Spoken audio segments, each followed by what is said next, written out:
In the Senate of the United States, a resolution to establish a select committee of the Senate to conduct an investigation and study of the extent, if any, to which illegal, improper, or unethical activities were engaged in by any persons acting individually or in combination with others in the presidential election of 1972, or any campaign, canvass, or other activity related to it. From Washington, NPAC brings you gavel-to-gavel videotape coverage of today's hearings by the Senate Select Committee on Presidential Campaign Activities. Here is NPAC senior correspondent Robert McNeil. Good evening, and welcome to the second day of coverage of the Ervin Committee hearings. It was a day of startling testimony by convicted Watergate conspirator James McCord, as he recalled his part in the break-in and explained why he did not go along with the cover-up. In late March, he decided to talk, giving new life to the entire case. McCord said that he started asking questions when he saw that Jeb Magruder would be a government witness. He said that meant perjury for Magruder. Between sessions today, he explained that a fair trial might have changed his role. Totally a new ball game, and essentially that was what I was trying for, to get sort of back up and start all over again with a fair trial, which was not transpiring because of the perjured testimony that occurred and because some were going to trial and some were not. And as I said in the testimony, this didn't appear to me to be the proper form of American justice. Whether I would have, at what point in time I would have told the story is a totally different matter, and it would have been under totally different circumstances. They're difficult to compare. The hearings began calmly as McCord read from a summary he had prepared of his work for the committee to re-elect the president and his participation in the Watergate break-in. Why had he done it, he was asked. Because, the former FBI and CIA man replied, he was under the impression that two of the highest government lawyers, John Mitchell, then Attorney General, and John Dean, White House counsel, backed the break-in. McCord said G. Gordon Liddy, one of the two convicted conspirators who was not actually caught on the scene, told him that Mitchell and Dean backed the plan. But Hawaii Senator Daniel Inouye asked whether McCord wasn't aware that breaking and entering and wiretapping were illegal. Yes, McCord admitted. Members of the committee were also alarmed and intrigued by McCord's assertion that he'd received information from the Justice Department's Internal Security Division. Outside the hearing room, Republican Senator Lowell Weicker said he was very disturbed that such Justice Department data was made available to the Republicans, even if information was also given to the Democrats. But committee interest seemed to be at its highest point when McCord explained how a friend who works at the Treasury Department asked him to plead guilty, say nothing, take a short jail term, and await executive clemency that would be granted within a year's time. Jim? The friend's name is John J. Caulfield. He's the man James McCord said delivered the crucial message, keep quiet, in exchange for money and executive clemency. And according to McCord, Caulfield said the President of the United States knew all about the offer. We're all going to hear Caulfield's side of the story next week when he testifies before the committee. Late this afternoon, however, Caulfield gave us a clue. In a statement, he acknowledged meeting with McCord and delivering messages on behalf of top White House officials. Details coming next week. Stay tuned. Meanwhile, the question is about Caulfield himself. Who is he? He has been identified continually today as an official of the Treasury Department on leave. But he's much more than that. Until 1969, he was a plainclothes detective with the New York City Police Department specializing in intelligence work. He worked on the Nixon campaign, however, in 1968, and then joined the staff of John Ehrlichman at the White House after the election. He later worked as a deputy to White House counsel John Dean. He joined the committee to re-elect the president in late 1971 as an aide to John Mitchell. The name is Caulfield. As the result of his friend James McCord, this was the day he became a very famous man. What you're going to be able to watch this evening is a rare glimpse given by real-life adventurers into the world of mystery and intrigue we usually hear about only in spy novels. Secret telephone calls instructing McCord to go to a certain pay telephone on a Virginia highway where a mystery voice he still can't identify gave him instructions for meetings with Caulfield. Secret rendezvous at a scenic spot overlooking the Capitol. Notes delivered by stealth in his mailbox. Hints of special espionage techniques picked up at the FBI and the CIA. $65,000 spent on sophisticated bugging equipment, and all these bizarre activities going under the cloak of normal life in the suburbs of Washington, and related as matter-of-factly as if the narrator were James Bond. Yes, it was all very juicy and exciting today, but legally speaking, there is still a lot more to be learned and proved before anybody else goes walking off to prison. As you will see, the senators took great steps to remind McCord, and thus all of America via television, that much of what McCord said was hearsay, the legal term for secondhand information. All of McCord's statements about John Mitchell, John Dean, and Jeb Magruder's involvement in planning the Watergate bugging came from Liddy, and thus it is legally hearsay. The same goes for McCord's testimony about Caulfield's telling him President Nixon was in on the offer of executive clemency. As it relates to the president's knowledge, that's hearsay too. Two men who sat with us throughout today's entire proceedings are Professor William Greenhall of Georgetown University and author Alan Barth, a longtime student of congressional investigations. To set the scene for McCord's testimony, we want to turn to each of them for a brief comment. The first question for you, Mr. Greenhall. James McCord's testimony today opened up several legal possibilities for the future. Could you give us a few tips on what to watch for as they develop during the hearings? Well, I think the most important consideration will be two phases of his testimony. First of all, this is the first time that he has publicly alleged through Gordon Liddy and E. Howard Hunt that there were very high-level meetings involving John Mitchell, who at that time was Attorney General of the United States, John Dean, who at that time was counsel to the President, and Jeb Magruder, who at that time was campaign director for the committee to re-elect the President, concerning the actual planning for the later important activities at the Watergate Complex. This is the first time that that's been publicly announced. The other thing, which came as somewhat of a surprise to some of us, although there had been some allegations in the newspaper, was that the amount of pressure that Mr. McCord received from 4 individuals concerning his testimony at the trial. He alleged that he received political pressure from E. Howard Hunt, Mrs. Hunt, his lawyer Gerald Alsh, and one John Caulfield, that executive clemency would be offered him to plead guilty and therefore remain silent, as well as financial support for his family while he was doing time, and then once that he was released from prison, a job would be waiting. Any literal reading of the federal bribery statute concerning the offering something of value to a witness in a federal criminal trial would indicate there's a very strong possibility that probably another federal grand jury will have to be convened, this time probably in the Eastern District of Virginia. Mr. Barth, how does McCord stack up as a dramatic witness in the history of famous congressional hearings? That's an interesting comparison, and it's not easy to make. I have seen some very dramatic occasions in congressional hearings, and the one that springs to mind most obviously is the confrontation between Alger Hiss and Whittaker Chambers before the House Committee on Un-American Activities.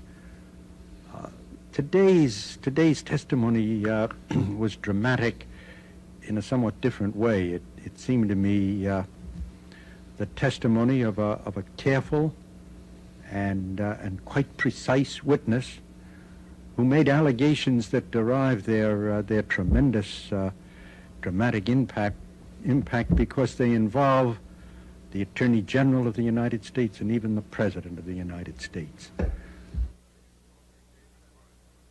Joining us tonight is author David Wise, an expert on the secret intelligence establishment in America. We'll be talking with him later about the McCord testimony. But first, a look at today's action, hour by hour. In the first hour, policeman Carl Shoffler adds more detail on how the Watergate burglars were arrested. Then one of them, McCord, said he took part only because he was told the operation was approved by the then Attorney General, John Mitchell. In the second hour, McCord testifies that E. Howard Hunt and John Caulfield pressured him to stay silent after his arrest. He said the offers included cash for bail, executive clemency, and aid for his family. He said the offers were made in the name of the White House. Under questioning in the third hour, McCord said that G. Gordon Liddy told him that John Mitchell liked what the telephone taps were producing and wanted a broken one fixed. And later in the hearing, in the fourth hour, McCord said that the committee to re-elect the president got intelligence reports from the Justice Department almost on a daily basis.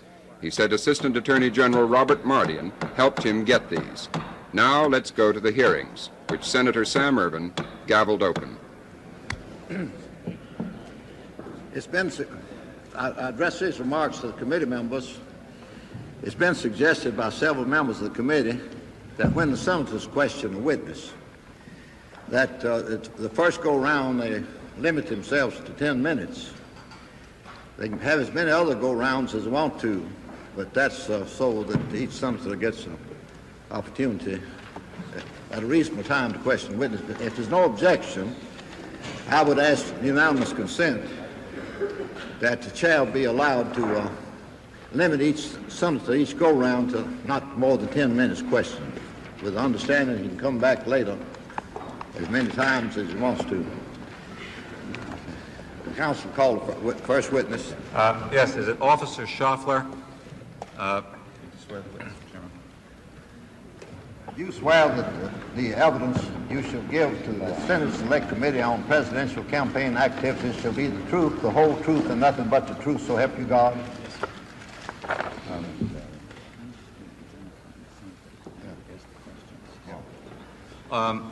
For the record, Officer Shoffler, would you give your full name and address and what your present position is? Carl M. Shoffler, C-A-R-L, S-H-O, S-H-O-F-F-L-E-R, sir. Police officer. Officer, if you'd pull the mic a little bit closer to you. Oh, I think we can hear better.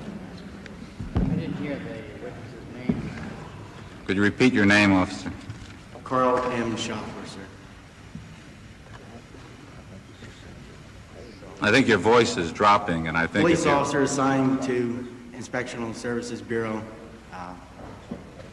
Address is 300 Indiana Avenue, Northwest. And were you on duty in the early morning hours of June 17, 1972? Yes, sir. And what particular outfit or unit were you assigned to? 2nd District Tactical Squad Unit, Casual Clothes Unit. And were you at that time traveling with Sergeant Leeper? Sergeant Leeper and Officer Barrett and I were partners that particular evening. And did you answer with those other officers a call to come to the Watergate Complex? Yes, sir. I have no further questions to the witness, Mr. Chairman, and I think Senator Baker. One or two questions. Officer Shoffler, did you recall when you received the word from headquarters to answer this call at the Watergate? Were you in the car there with Sergeant Leeper? Yes, sir. Do you know, do you remember whether or not you responded to the effect that a uniform car should not be sent? On runs where casual clothes units respond, if a casual clothes unit takes the run, normally a uniform car stays out of the area. I don't recall if particular instructions were given to a uniform car on that evening to stay out of the area. But it would not have been unusual for you to make such a request? No, sir. What time of the morning was this? Approximately 01:52 hours. All right. Were you working past your regular duty hours on that occasion? Yes, sir. What were your regular duty hours? 4 to 12, sir. 4 to 12. Why were you working overtime that particular night? Our tactical squad unit deals with whatever particular crime problem is a problem at that time. We were experiencing a problem with office larcenies and burglaries in the downtown area, and felt that working over may produce results. Yeah. When you got there at the Watergate, who did you meet at the Watergate complex? The guard, Mr. Frank Wills. What did Mr. Wills say to you at that time? Mr. Wills stated that he had discovered the doors had been taped in a manner as to allow entrance. Did he state anything else to you? I asked him if there had been any prior burglaries. We were aware of prior burglaries in the building, but not of the particular floors. Mr. Wills related to us that there had been burglaries, I believe, on the 6th and 8th floor, he said. What prior burglaries were you personally aware of, besides what Mr. Wills told you? We were just aware of burglaries from our crime sheet at that particular address. I don't believe any of us were aware of any details. Did you observe tape on the locks of the doors there at the Watergate Complex? Yes, sir. Which door? We went down to the garage level with Mr. Wills so he could explain to us what he had discovered. And the doors in the garage level both had tape on the locks. All right. Where did you proceed as you entered the Watergate? When we originally arrived on the scene? Yes. Through the front door, the lobby. You went through the front door? Yes, sir. And down to the B2 level, to the garage level? Yes, sir. Did Mr. Wills go with you? Did he take you down there to show you that tape? Yes, sir. All right. After that, where did you proceed? At that time, myself, Sergeant Leeper, and Officer Barrett responded up the stairwell. We had ascertained from the guard that the stairwell and the elevators were the only ways out of the building, so we felt that it'd be best if we went up the stairwell. We might possibly surprise someone in the stairwell. Did Mr. Wills go with you? I believe Mr. Wills, at that point, responded on the elevator, and I believe he went to get the guard for the 8th floor because he had keys to the doors. The guard for the 8th floor? Yes, sir. Was there a guard especially designated to guard the 8th floor? It was my understanding that there was a guard for the 8th floor, yes, sir. Did you find tape on the door of the 8th floor leading from the stairwell? Yes, sir. How many other doors did you find tape there that night? We made a fast search of the 8th floor and were able to determine that there were no signs of forceful entry into any of the offices on the 8th floor, and we immediately, within a few minutes, responded back down, checking the stairwell as we went down, and found tape on the 6th floor door. What is located on the 8th floor? The National Democratic on the 8th? Committee. On the 8th? Oh, the 8th floor of the Federal Reserve, sir. All right. And it was on June the 17th? Yes, sir. And on the 6th floor is the Democratic National Headquarters, or was at that time? Yes, sir. Is that sir. correct? So you checked the 8th, went down to the 6th, found the tape on the door of the 6th, and proceeded inside. Is that Yes, correct? sir. Were you the officer who went out onto the balcony there? Yes, sir. Did you observe anything across the way at the Howard Johnson's hotel across the street? I noticed a gentleman at about our level that appeared to be observing us. What caused you to reach that conclusion? Was he just looking in your direction? He was looking in our direction, yes, sir. Was he by himself? Yes, sir, to the best of my memory. Was he conspicuous? Were there any other persons out there? No, sir. Could you determine his features? At that particular time, because of the fact that we were moving in more or less a hurried pace, the only thing that I really did pay attention to was the fact that there was a subject over there. I was interested in this and the fact that my dress and the fact that I had, at that point, my weapon out. What I'm really getting at is what in your mind could he make you very well? I believe he saw us very well, yes, sir. All right. In the room where you were, there on the balcony, was it lit? Yes, sir. And what was your dress at that time? It was casual clothes. I believe I had a cut-off Army jacket on, sir. All right. Could you tell whether or not this man across the way had a walkie-talkie? No, sir. You could not tell? Was this because of your haste or because of the lack of light where he was? More so probably because of our haste, Because of the lights? because we were in a hurry. Because you were in a hurry. All right, did you observe him, you observed him closely enough to tell that in your mind that he was probably observing you? Yes, sir. Did you make some comment to your fellow officers to that effect? Because of our dress, I felt that he may possibly call the police, and units with sirens and lights may respond on a man with a gun call. Do you know the dispatcher who took this call this night from Mr. Wills or whoever it was there at the Watergate who called in this particular burglary? This would be from my recollection of our interview approximately a few weeks after the burglary.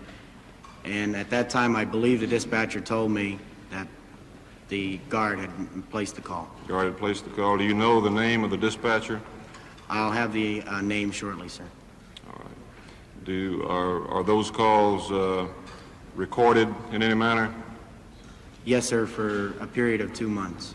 Do you know whether or not there was more than one call made that night? I don't know, sir. I believe there was only the one call from our conversation. Are those records of those calls periodically destroyed by the police department?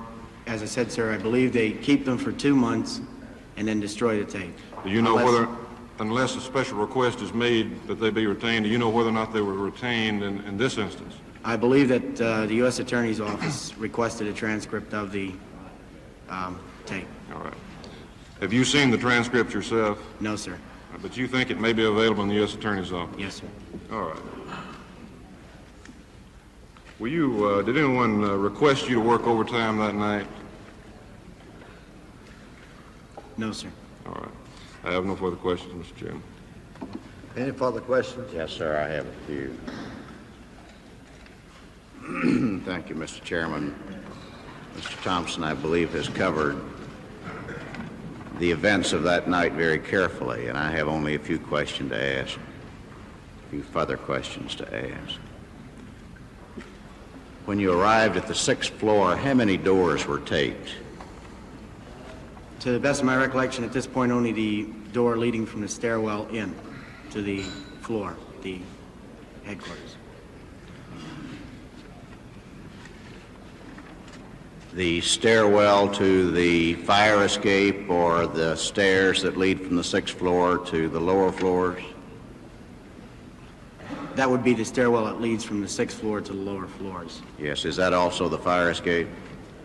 Both stairwells are together. I imagine that's the fire escape also. Yes, sir. Yes. Do you have to have a key to get through that door to the fire escape as well as to get into the building, into the floor? It's necessary to have a key to gain entrance to the floor from the stairwell, but it's not necessary to have a key to get from the floor to the stairwell. Was there any other door tape that you have any recollection of? On that floor? Yes, sir. No, sir. The door to the DNC, the Democratic National Committee, was not taped? The two glass doors around the other side there, you mean? Yes, sir. No, sir, not to my knowledge. Or any doors inside the DNC? No, sir. So with the tape on the door from the stairway to the main 6th floor,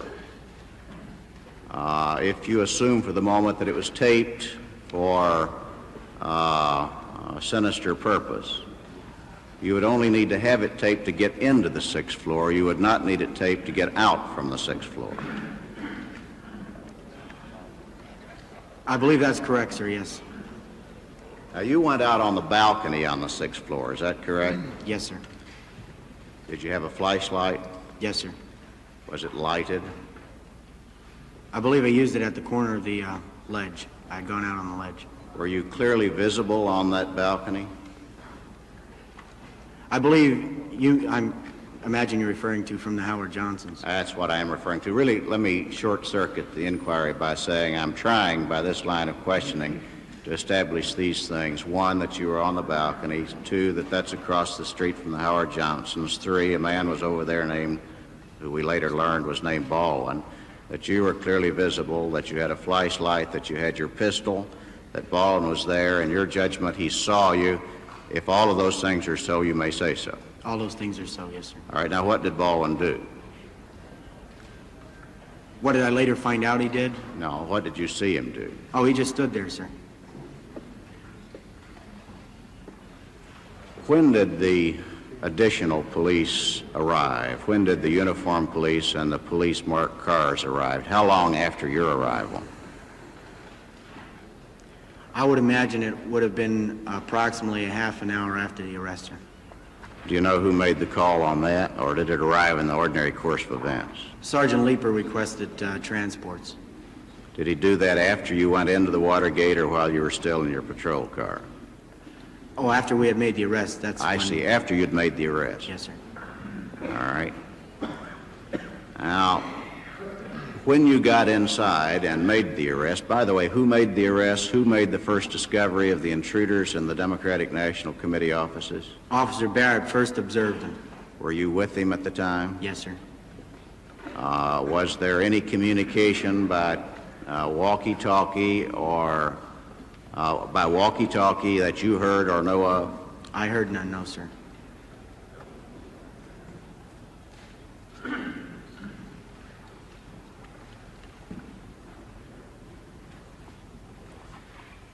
The name of the building guard was? Mr. Frank Wills. Mr. Wills. And you met Mr. Wills in the lobby of the Watergate? Yes, sir.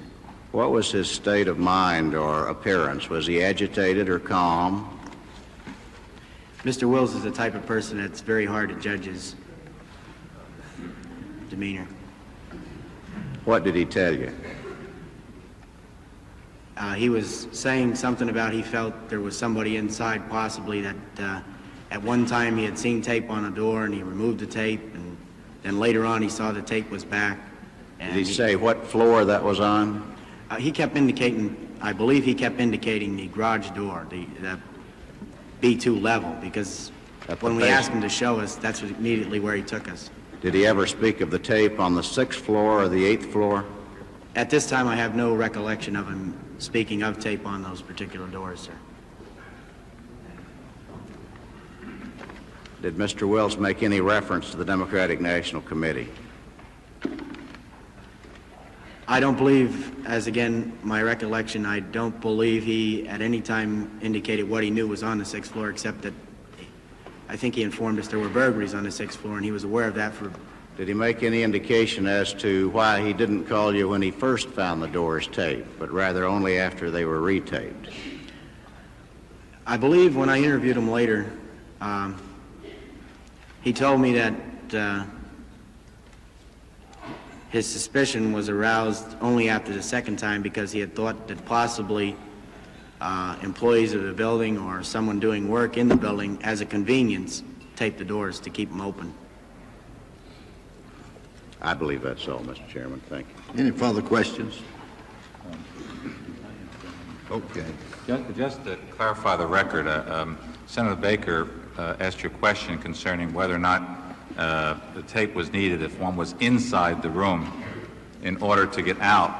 And I think you said that one did not. Sergeant Leeper yesterday testified that these doors were locked both inside and out, so that if you were inside, you would need a key to get out.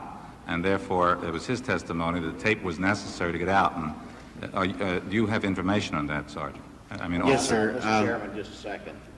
You know, we're not in a court of law, and we don't proceed by evidentiary rules, but the witness yesterday testified very clearly in one respect, and this witness has testified very clearly today, and I think we ought not to try to lead the witness into a different statement. I think both statements stand on their own merit. We ought to leave it there. I'm just asking the question, Senator, as to whether he knows that whether these doors are locked on the inside or out. I'm not asking. He's already testified that you needed tape in order to gain entrance, but you did not need tape to get out. Yeah, I see no harm in the question, and I think that probably make better progress just let him answer.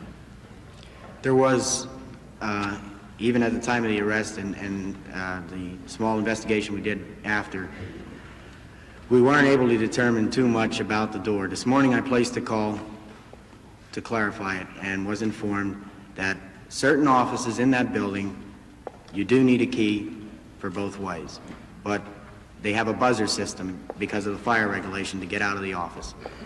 That particular office didn't have a buzzer system, and you could have free access from the floor to the stairwell. So you did not have to have a key to get out? No, sir. No further questions. Senator White, I understand you have some questions. Officer Shoffler, how long were you on the balcony? I would estimate 3 or 4 minutes, sir. And how long after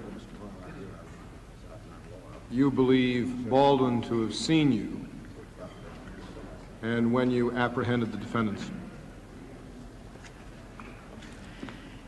It would have had to have been within 5 or 6 minutes, 5 minutes at the absolute most. We went immediately from the balcony to the hallway, down the hallway, the three of us, and then Officer Barrett observed movement behind a screen, and the arrests were made. So that the time, what you're saying is the time from when you believe Baldwin to have seen you to the time that you apprehended the defendants was a period of 5 minutes? At the most, yes, sir. At the most. And the time that you were actually on the balcony, again, about 2 or 3? Yes, sir. Could you give me an answer on that? I would think that the whole time from the balcony, from his observation of me on the balcony to the arrest would have been 5, 6, 7 minutes at the most. And the actual time spent on the balcony? 2 to 3 minutes. 2 to 3 minutes, fine. I have no further questions. Thank you, Mr. Shoffler. Thank you. Counsel, call the next witness. Mr. James McCord. Mr. McCord, raise your right hand.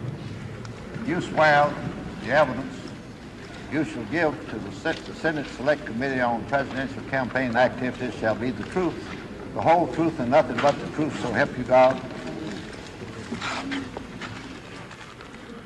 Mr. McCord, would you bring the microphone closer to you so that we can all hear? I know your voice is...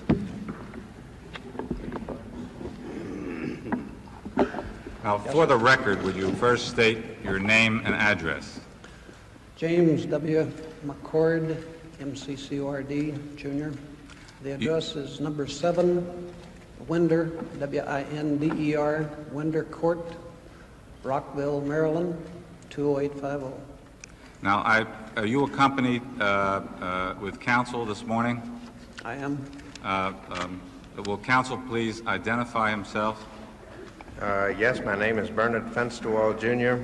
My business address is 910 16th Street Northwest, Washington, D.C.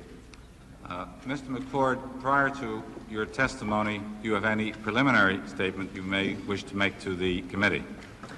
Yes, there is. I would like to state, as I did when I appeared at the executive session of this committee, that I'd like to be as accurate as I can, that some of the dates that I will refer to, there are approximately 75 to 100 different dates. I will try to recall to the best of my memory. Some may be inaccurate. As I stated when I first appeared, some matters go back some 12 to 14 months, and some of the matters that are of interest to this committee I therefore set forth in writing, attempting to reconstruct my memory to the best of my ability. I may refer to some of those memoranda during this meeting and to other notes that pertain to dates, and I hope you will bear with me and understand the reason in that regard. I will state finally that my participation in the Watergate operation on my part, for whatever reasons I may have had at the time, whatever rationale I may have had at the time, was an error, was a mistake, and a very grave mistake, which I regret. I'm ready to proceed with questions. All right. Now, is it a fact now, Mr. McCord, that you presently stand convicted on a multi-count federal indictment charging burglary, electronic surveillance, and conspiracy arising out of the break-in of the Democratic National Committee headquarters at the Watergate? That's correct. And are you now awaiting sentence on that conviction? That is correct. What is your professional background, Mr. McCord? I was born in 1924 in Waurika, W-A-U-R-I-K-A, Waurika, Oklahoma. I worked first for the Federal Bureau of Investigation in 1942, 1943, in Washington, D.C. and New York City in radio intelligence duties. I subsequently, in 43 to 45, was an Army Air Corps officer. From 1948 to 1951, I worked as a special agent for the Federal Bureau of Investigation in San Diego and San Francisco, California. I worked from 1951 to 1970 with the Central Intelligence Agency as a security officer. I retired from that agency in August 1970 after 25 years federal service. Do you want the educational background or not? No, that's sufficient, Mr. McCord. During your service with the CIA or the FBI, did you receive any awards or commendations for your service? I received on retirement in August 1970 the Distinguished Service Award for Outstanding Performance of Duty with CIA. I received some other...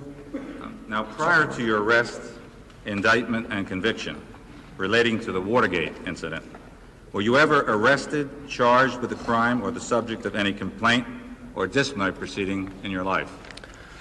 I've had traffic violations in the Washington area. Yes, sir. Is that all? Yes, sir. Now, were you an employee of the Committee to Re-elect the President? I was. What position did you hold? And what were your duties? I came aboard first as a security consultant part-time in September 1971. And by the way, how did you get that job? I was introduced initially by Mr. John Caulfield to Mr. Robert Odell, the Director of Administration who testified yesterday.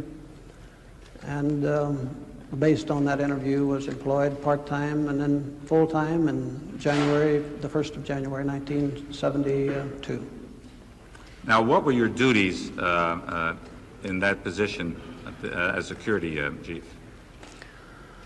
The duties were essentially the function of the protection of the property and the lives of the personnel of the committee in their facility there, and subsequently in the facility at Miami, Florida, that the committee and some of the White House staff were to occupy during the Republican National Convention in August of 1972. The duties were primarily those of physical security protection, of personnel security, some document security, and some protective work for the family of John Mitchell. Now, for those duties and that assignment that you just described, under whose direction did you work? Primarily under the direction of Mr. Robert Odell, who was my immediate supervisor in the committee. The responsibilities with Mr. Mitchell and his family, I received directions from him, from Mrs. Mitchell, from Robert Odell, and from Fred LaRue at various times. Now, did there come a time when you worked under the direction of Gordon Liddy? Yes, sir, did. What was Mr. Liddy's position at that time? He was at first, from December until about March 1970, December 71 to about March 1972, General Counsel for the Committee to Re-elect the President. Thereafter, he was occupied the same position with the Finance Committee for the re-election of the President. When did this arrangement, or in which you worked under his direction, begin, Mr. McCord, with Mr. Liddy? The first discussions of the arrangement began sometime in January 1972, early January. Could you briefly state for the committee, Mr. McCord, what it was that Mr. Liddy wanted you to do? I can give a bit of a background if you want that. When he first came aboard the committee in December 1971, he began to, we struck up an acquaintance. We'd had a common background.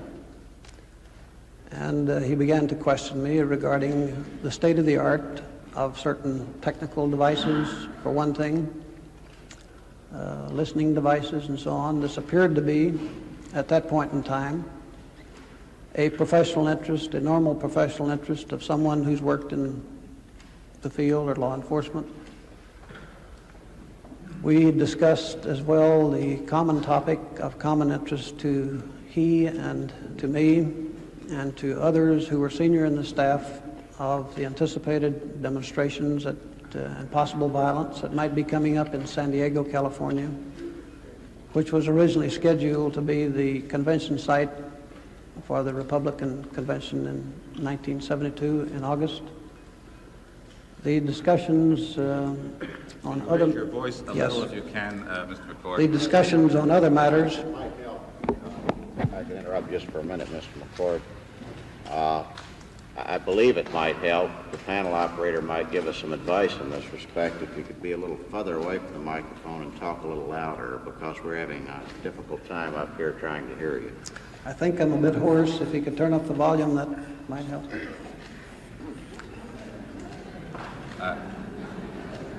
Would you continue, Mr. McCord? Yes. Gradually, the discussion in December, January, February 1972 with Mr. Liddy gradually developed into more and more conversation on his part with me in the offices of the Committee for the Re-election of the President regarding technical devices and political matters pertaining to the forthcoming convention, and it became apparent that he had an interest in several areas of intelligence gathering pertaining to the Democratic Party and the Democratic Convention, and in which it was contemplated or planned by him and by others whom he referred to in these conversations as John Mitchell, John Dean, counsel to the President, Jeb Magruder, then in January the interim director of the Committee to Re-elect the President, in which it appeared that those men, the four of them, were by late January, a planning stage in which political intelligence was to be discussed at meetings in the Attorney General's office, Mr. Mitchell's office, and in which Mr. Liddy was seeking from me certain information regarding the costs and the types of electronic devices that could be used in bugging.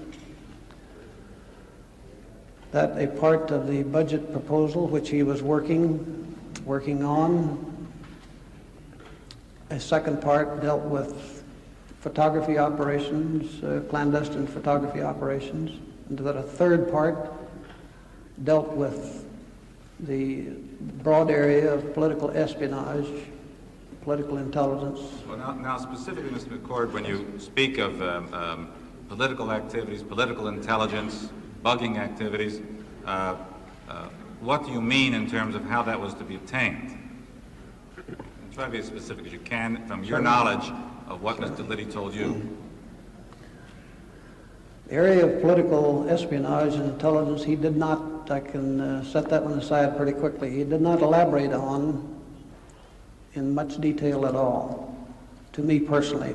Apparently others were involved with him, which I can refer to later in the conversation, specifically Mr. Hunt, E. Howard Hunt. The topic of photography, clandestine photography, in which he was preparing a budget and preparing to meet with the gentleman I've referred to before in planning sessions, dealt with photographic equipment and the cost of photographic equipment and specific items of equipment that would be used against the Democratic Party, the Democratic hierarchy in Washington primarily, but also in Miami, Florida. The electronic devices, which he referred to specifically, were of a variety of types. Well, I'm not asking specifically what the types were, but how were they to be used, where were they to be placed, from your understanding? The initial interest specified by Mr. Liddy in this regard were, number one, against Mr. Larry O'Brien, then chairman of the Democratic National Committee in Washington, D.C., at his residence and subsequently at his office in the Watergate office building, perhaps other offices of the Democratic National Committee, the McGovern headquarters in Washington, D.C. were mentioned quite early in 1972. And there was some general reference to the Democratic National Convention facility or site, wherever it might be located, at their convention in the summer of 1972. All right, now, Mr. McCord, in connection with this assignment, in which you were having these discussions with Mr. Liddy, did you come to associate yourself with Mr. E. Howard Hunt, Bernard Barker, Eugene Martinez, Frank Sturgis, and Virgil Gonzalez? Yes, I did.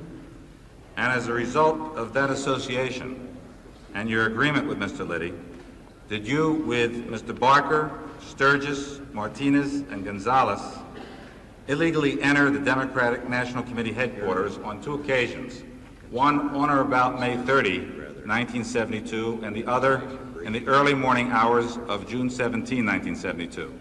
I did. On the first occasion, on or about May 30, 1972, did you install two telephone interception devices, or wiretaps, on two office telephones, one on the telephone of Spencer Oliver and the other on the telephone of Lawrence O'Brien? I did. Leaving aside for the time being why you broke into the Democratic National Committee headquarters of the Watergate the second time on June 17, and what circumstances led to your arrest, you were in fact arrested by plainclothesmen of the District of Columbia Metropolitan Police shortly after you entered. Is that true? That's correct. And is that arrest which led to your present conviction? That's correct. Could you tell the committee, Mr. McCord, why, after a lifetime of work as a law enforcement officer, without, as you've testified, any blemish on your career, did you agree with Mr. Liddy to engage in his program of burglaries and illegal wiretapping, and specifically the two break-ins on May 30 and June 17th at the Democratic National Committee headquarters at the Watergate?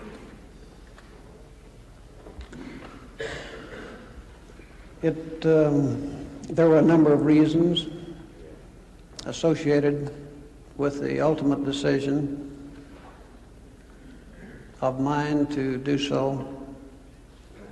One of the reasons, and a very important reason to me, was the fact that the Attorney General himself, Mr. John Mitchell, at his offices had considered and approved the operation, according to Mr. Liddy.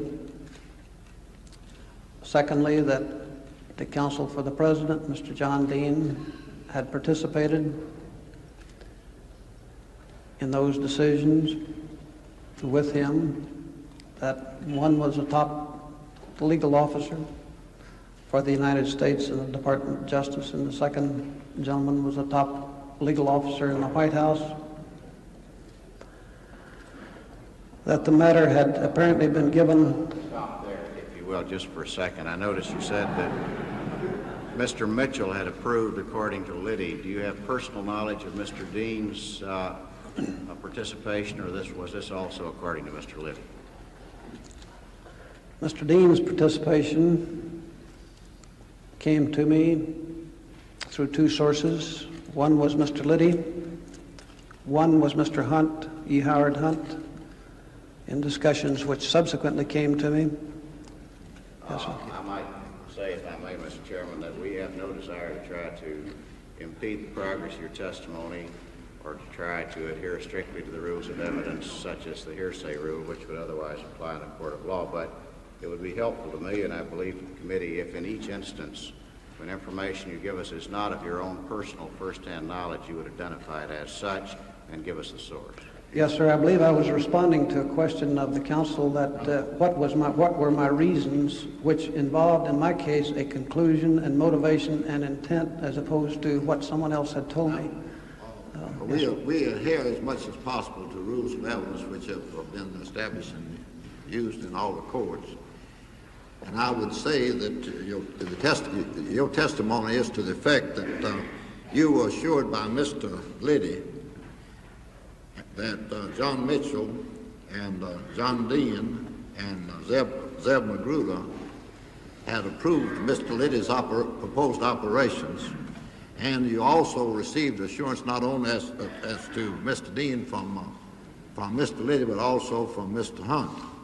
That was based on what you were told by Mr. Liddy and Mr. Hunt. That is correct, sir.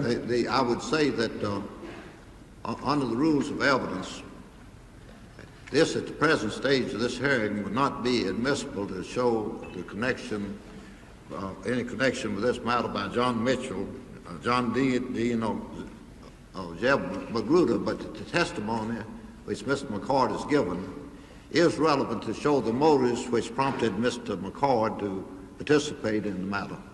Yes, sir, I'll explain. I am not a lawyer. I'm a layman. I will try to give the information of my knowledge, whether it's first-hand or second-hand, to the benefit of this committee, and you can stop me at what point you may feel it's proper to do so. Mr. Chairman, if I might just elaborate that point, I thoroughly agree with the statement made with the chairman. I associate myself with him as to its content and form. And I, once again, am not trying to impede the progress of your testimony. It would be very helpful to us, however, if, when information is not first-hand information, you would identify it so we can simply note it for our records to that effect. Be glad to do so. Thank you, sir. Right. Now, did you have any knowledge, direct or indirect, that would lead you to believe or have information that the CIA was involved in this plan?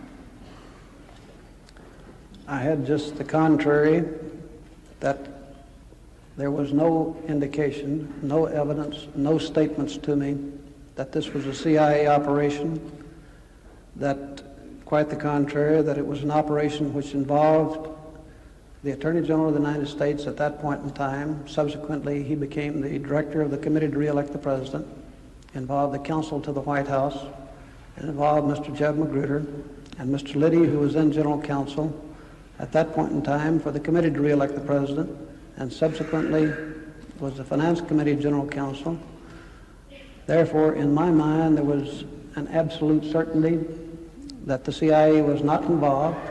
Neither did I ever receive any statements from any of the other co-defendants at any point in time up to June 17th, nor subsequently, that this was a CIA operation. All right, and for the record, your restatement of your belief that the Attorney General, Mr. Magruder, or other than Mr. Liddy, was hearsay based on what Mr. Liddy told you. That is correct. That is correct. Now, would you have acted any differently with regard to this plan if you believed that Mr. Liddy was masterminding these plans on his own? Yes, I would. And what would you have done? Had the proposal for the operation been that of Mr. Liddy or Mr. Hunt or any other individual acting separately and apart from the White House or the Department of Justice, I would not have participated. I have a personal opinion that some others would not have participated, but that may not be relevant to your question. My question is a categorical answer to that. I will say that the decision made to participate was not one made immediately, but only after I saw that the gentleman involved had given careful consideration to this operation over a period of time, including a 30-day waiting period, which to me was highly significant. All right, now, Mr. McCord, did you engage in any other break-ins or wiretaps on your own or with Mr. Hunt, Mr. Liddy, or others, such as the break-in in Mr. Ellsberg's psychiatrist's office? I did not. Now, after your arrest, which you have testified to, did you receive any money? Yes, I did. And from whom did you receive that money? The wife of E. Howard Hunt, Mrs. Hunt. Can you tell us how much money you did receive? Yes, I received legal fees of $25,000 for the payment of lawyers, and I received a continuance of salary from July through January at the rate of $3,000 a month, which the others were receiving as well. Did you have any knowledge, information, or belief as to from where this money came from? I was told that it came from the committee to re-elect the president by Mrs. Hunt.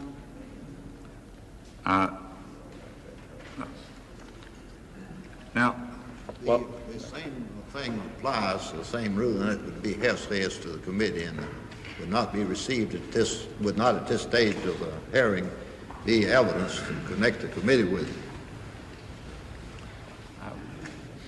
Now, after your arrest and during and at the time of the indictment, leading up to the trial or during the trial, did you receive any pressures, suggestions from any person concerning what you should do about that trial with regard to your plea, behavior, or conduct? Yes, I did. Could you now please state to the committee from whom you received such directions or pressures, what it was? Yes, it extended over a period of time, beginning, to the best of my recollection, in late September or early October 1972, and it continued through the night before my conviction on January 29, 1972. The persons who communicated information to me, which I construed as political pressure, included Mr. E. Howard Hunt, Mrs. Hunt speaking for Mr. Hunt, she stated.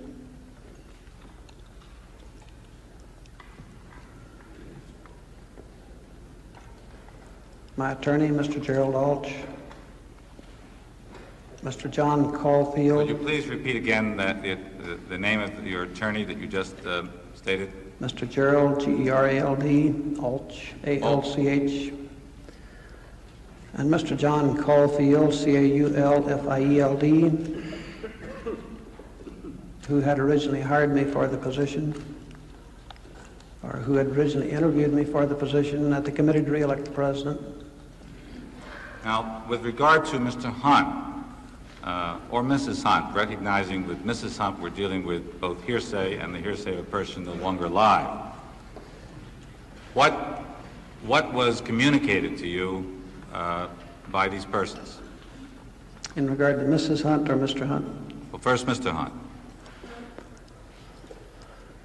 Conversations with Mr. Hunt began, to the best of my recollection, in late September or early October 1972, when I would see him at the courthouse on various pretrial exercises or events, motions that were transpiring, in which we would talk about various matters, including the situation that we were in, what the trial appeared to be at that point in time, that is, what the future looked like for us.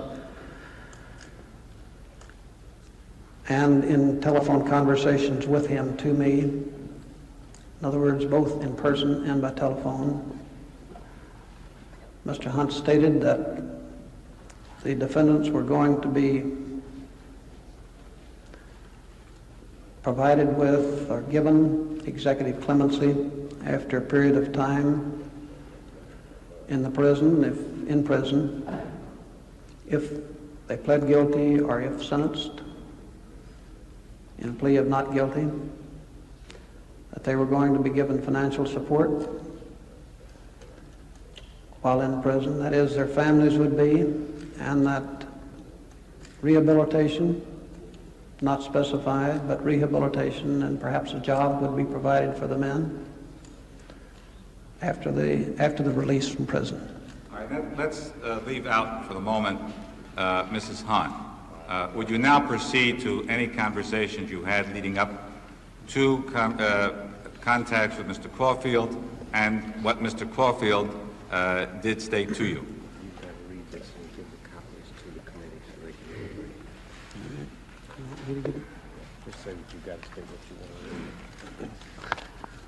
I have a statement, sir, in this regard. Do you have copies of that statement for the committee? Could you please, Mr. Fensterwald, provide copies for the committee? Yes. So after more background on the break-in from policeman Carl Shoffler, James McCord offers the first of several hours of very exciting testimony. He said he would never have undertaken the Watergate bugging operation if he had not been assured by G. Gordon Liddy that both Attorney General John Mitchell and White House counsel John Dean approved the operation. After the arrest, he said that a former Treasury Department official, John Caulfield, offered him executive clemency and money for his family if he remained silent. While we pause in our tape playback, we would like to know what you think of this type of gavel-to-gavel coverage. Let us know at Impact, Post Office Box 300, Washington, D.C. 20044. Impact's coverage of the hearings will continue after we take a pause for station identification. Unabridged coverage of these hearings is provided as a public service by the member stations of PBS, the Public Broadcasting Service.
From Washington, NPACT continues its coverage of hearings by the Senate Select Committee on Presidential Campaign Activities. Here again, correspondent Jim Lehrer. As the hearings continue, James McCord is laying out a chronology of meetings he said were aimed at putting political pressure on him to remain silent. All right.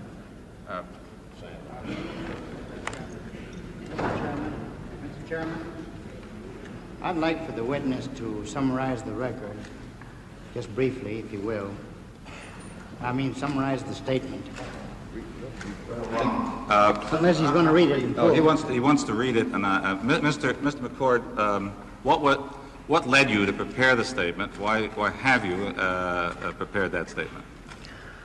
I prepared it, sir, for accuracy's purpose because of the nature of the information that's contained therein, as I have done with some previous statements to this committee, where I felt that my best recollection, as best I could recall it, set down in writing would be the most accurate way of doing it, rather than, in effect, under the pressure of lights and cameras and what have you, making statements that might either be misconstrued, might be inaccurate on my part, and in order to set it forth as truthfully as I knew how.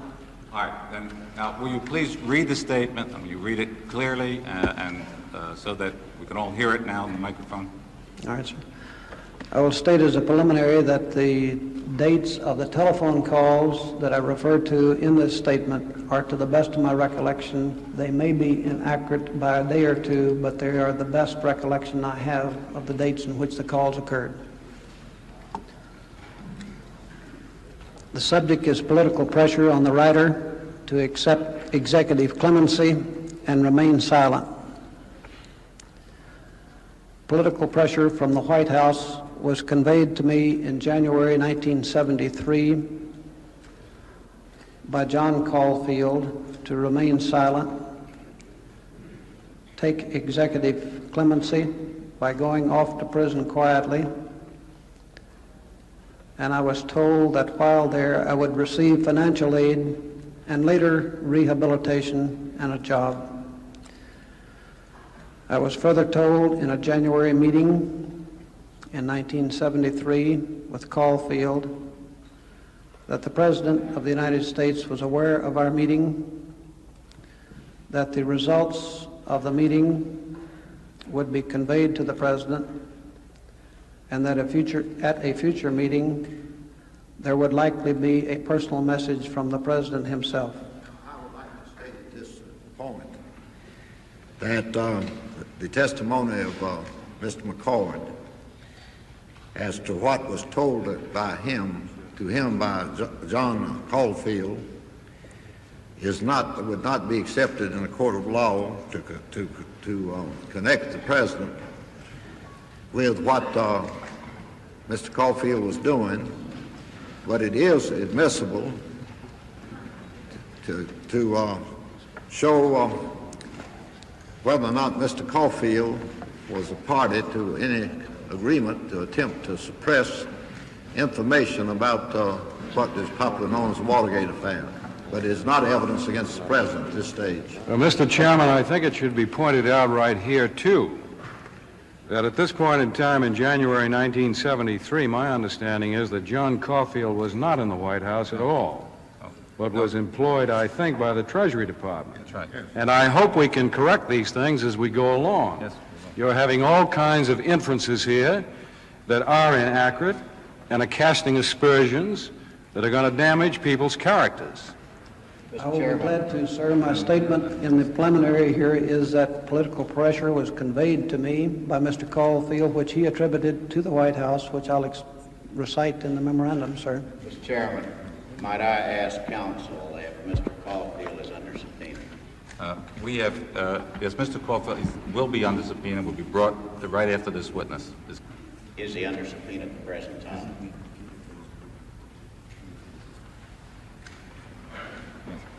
His counsel has been informed that he wanted to testify and he will accept the subpoena. Well, the answer is he is not under subpoena, and my request, Chairman, is that a subpoena be issued in Stanter for Mr. Caulfield to testify, and that he be scheduled to testify immediately next succeeding this witness. This was our understanding. Does the Chairman concur in that request? Yes, I'll sign a subpoena. Somebody prepare one and present it to me. Thank you very much. We have contacted his counsel. We have contacted his counsel and have told him that he will be subpoenaed, and he's agreed to accept the subpoena. Will you proceed with your reading of the statement, Mr. McCord? The sentence which follows. That what Caulfield told is what Mr. McCord says Caulfield told him is admissible to show what Caulfield did and said to induce the witness to take action or refrain from taking action. It's not relevant to prove any it's not relevant to prove any connection with the White House or the President. You may proceed now. Yes, sir. The sentence which follows the last sentence which I read from the memorandum reads, the dates of the telephone calls set forth below are the current dates, and that word is mistyped. It should be correct dates to the best of my recollection.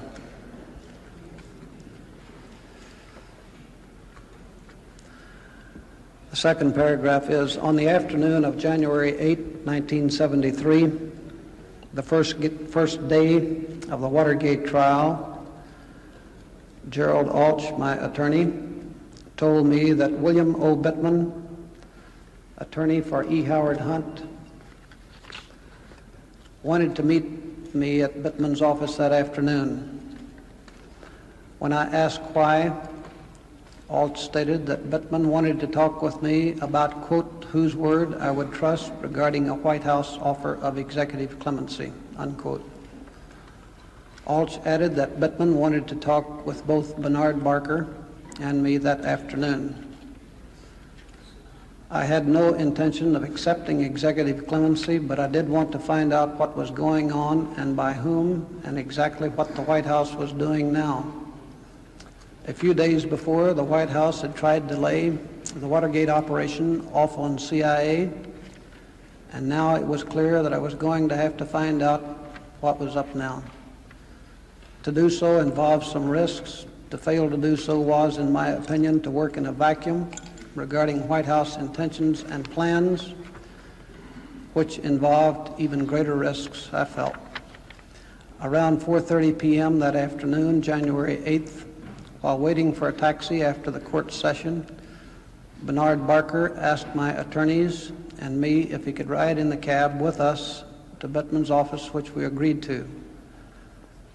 There he got out of the cab and went up towards Bittman's office.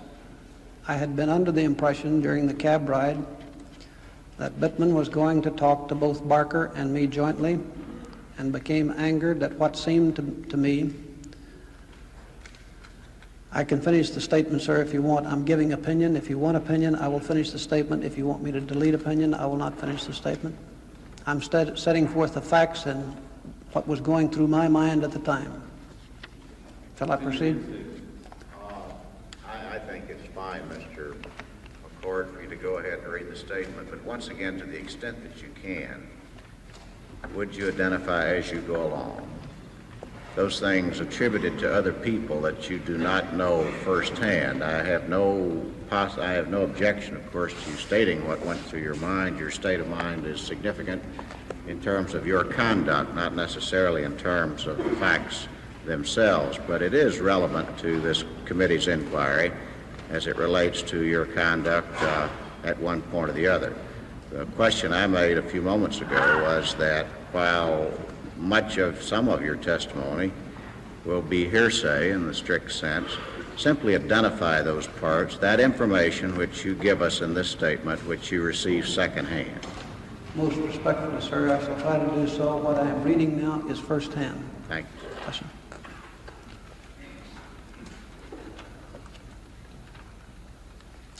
The sentence that I began around 4:30 p.m. that afternoon, January 8th, while waiting for a taxi after the court session, Bernard Barker asked my attorneys and me if he could ride in the cab with us to Bittman's office, which we agreed to. There he got out of the cab and went up towards Bittman's office. I had been under the impression during the cab ride that Bittman was going to talk to both Barker and me jointly, and became angered at what seemed to me to be the arrogance and audacity of another man's lawyer calling in two other lawyers' clients and pitching them for the White House. Alt saw my anger and took me aside for about a half hour after the cab arrived in front of Bittman's office and let Barker go up alone. About 5 p.m. we went to Bittman's office. There Alt disappeared with Bittman, and I sat alone in Bittman's office for a period of time, became irritated, and went next door where Bernard Shankman and Austin Mittler, attorneys for me and Hunt respectively, were talking about legitimate legal matters. I might add at this point parenthetically, I have no knowledge whatever that either Bernard Shankman or Austin Mittler had any knowledge whatever of the events which I'm discussing in this memorandum. Alt finally came back, took me aside, and said that Bittman told him I would be called that same night by a friend I had known from the White House. At that point, I take it that that is secondhand information. That is testimony. He says that his lawyer told him that Bittman had said. Of course, as far as Bittman is concerned and the White House is concerned, it's hearsay, but his own lawyer is not. I entirely agree, Mr. Chairman. The point I'm making is I want to separate the wheat from the chaff, and what his lawyer told him clearly is primary evidence. What his lawyer told him that someone else told him is clearly hearsay evidence. Yes. And once again, while I'm not trying to exclude it, I wish simply to identify it as we go along. I believe I stated it, sir, as it occurred, which was, this was a statement of Mr. Alch. My statement was that Mr. Alch finally came back, took me aside, and said that Mr. Bittman had told him that I would be called that same night by a friend I had known from the White House. I assumed this would be John Caulfield, who had originally recruited me for the committee for the re-election of the president position. About 12:30 p.m. that same evening, I received a call from an unidentified individual who said that Caulfield was out of town and asked me to go to a payphone booth near the Blue Fountain Inn on Route 355 near my residence, where he had a message for me from Caulfield. There, the same individual called me and read the following message. Quote, plead guilty. 1 year is a long time. You will get executive clemency. Your family will be taken care of, and when you get out, you will be rehabilitated and a job will be found for you. Don't take immunity when called before the grand jury.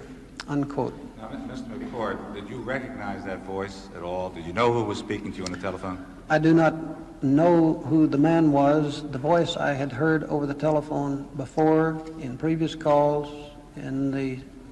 And therefore, it's not your testimony from your reading of that statement that it was Mr. Caulfield who was speaking to you. That is correct. And therefore, it's somebody else telling you what you believe he was repeating a statement from Mr. Caulfield, but not a direct statement to you from Mr. Caulfield. He so stated that he was repeating a statement from Mr. Caulfield, and he repeated the statement twice. That's correct. All right. Would you continue, please? Can we find out more about these other calls where he heard this same voice? What were they? What did they involve? When were they? Sir, I can give them to you now or at the end of the statement as you prefer, and I'm willing to do either that the committee desires. Well, they're very important. I would like to have them now. That's acceptable to the chairman. He states in his statement that it was on the 8th of January, and at first he said that his lawyer told him that his lawyer, Mr. Aldrich, told him that Bittman said he would receive a call from a friend he had known from the White House. And he said that 12:30 p.m., same day, that is after midnight on January the 8th, that he received this phone call from an unidentified individual. Yes, Mr. Chairman, what he also said was that he recognized the voice because he had heard it in previous phone calls. And my question was, when and what were these previous phone calls about? This is a very important matter. There were 2 or 3 previous phone calls. The story gets a bit complex. I will be glad to do it either way you prefer. I believe there's more continuity to finish the statement first, but if you desire to do it now, I will do so. To clarify for Mr. Gurney, do you know who that? You say you recognize the voice. Do you know the identity of the person who was calling? I had heard the voice before. I do not know the identity of the man who called. Well, Mr. Chairman, I think that it won't take long to do what Senator Gurney's talking about. I think it's easier to go ahead with the question than it is to argue about it. So I would suggest that Senator Gurney ask that limited question this time if he chooses to. Would you proceed? Certainly, I'd be glad to. Sometime in July 1972, shortly after I got out of jail, which was in June 1972, about midday, there was a note in my mailbox at my residence. And when I opened the letter, which had not been stamped or sent through the mails, it was a note from Jack Caulfield, signed Jack, which said, go to the phone booth on Route 355 near your home, and he gave 3 alternate times at which I could appear at the phone booth for a telephone call from him. To the best of my recollection, one of those times was very shortly thereafter, an hour or two later, and another time was the next day, and it seems to me that the third time was the following evening. I went to that telephone booth on Route 355 that afternoon, the same afternoon as I best recall, and I heard the voice that I have referred to in this memorandum of today. I do not know the individual's identity. He had an accent that I would refer to as a New York accent.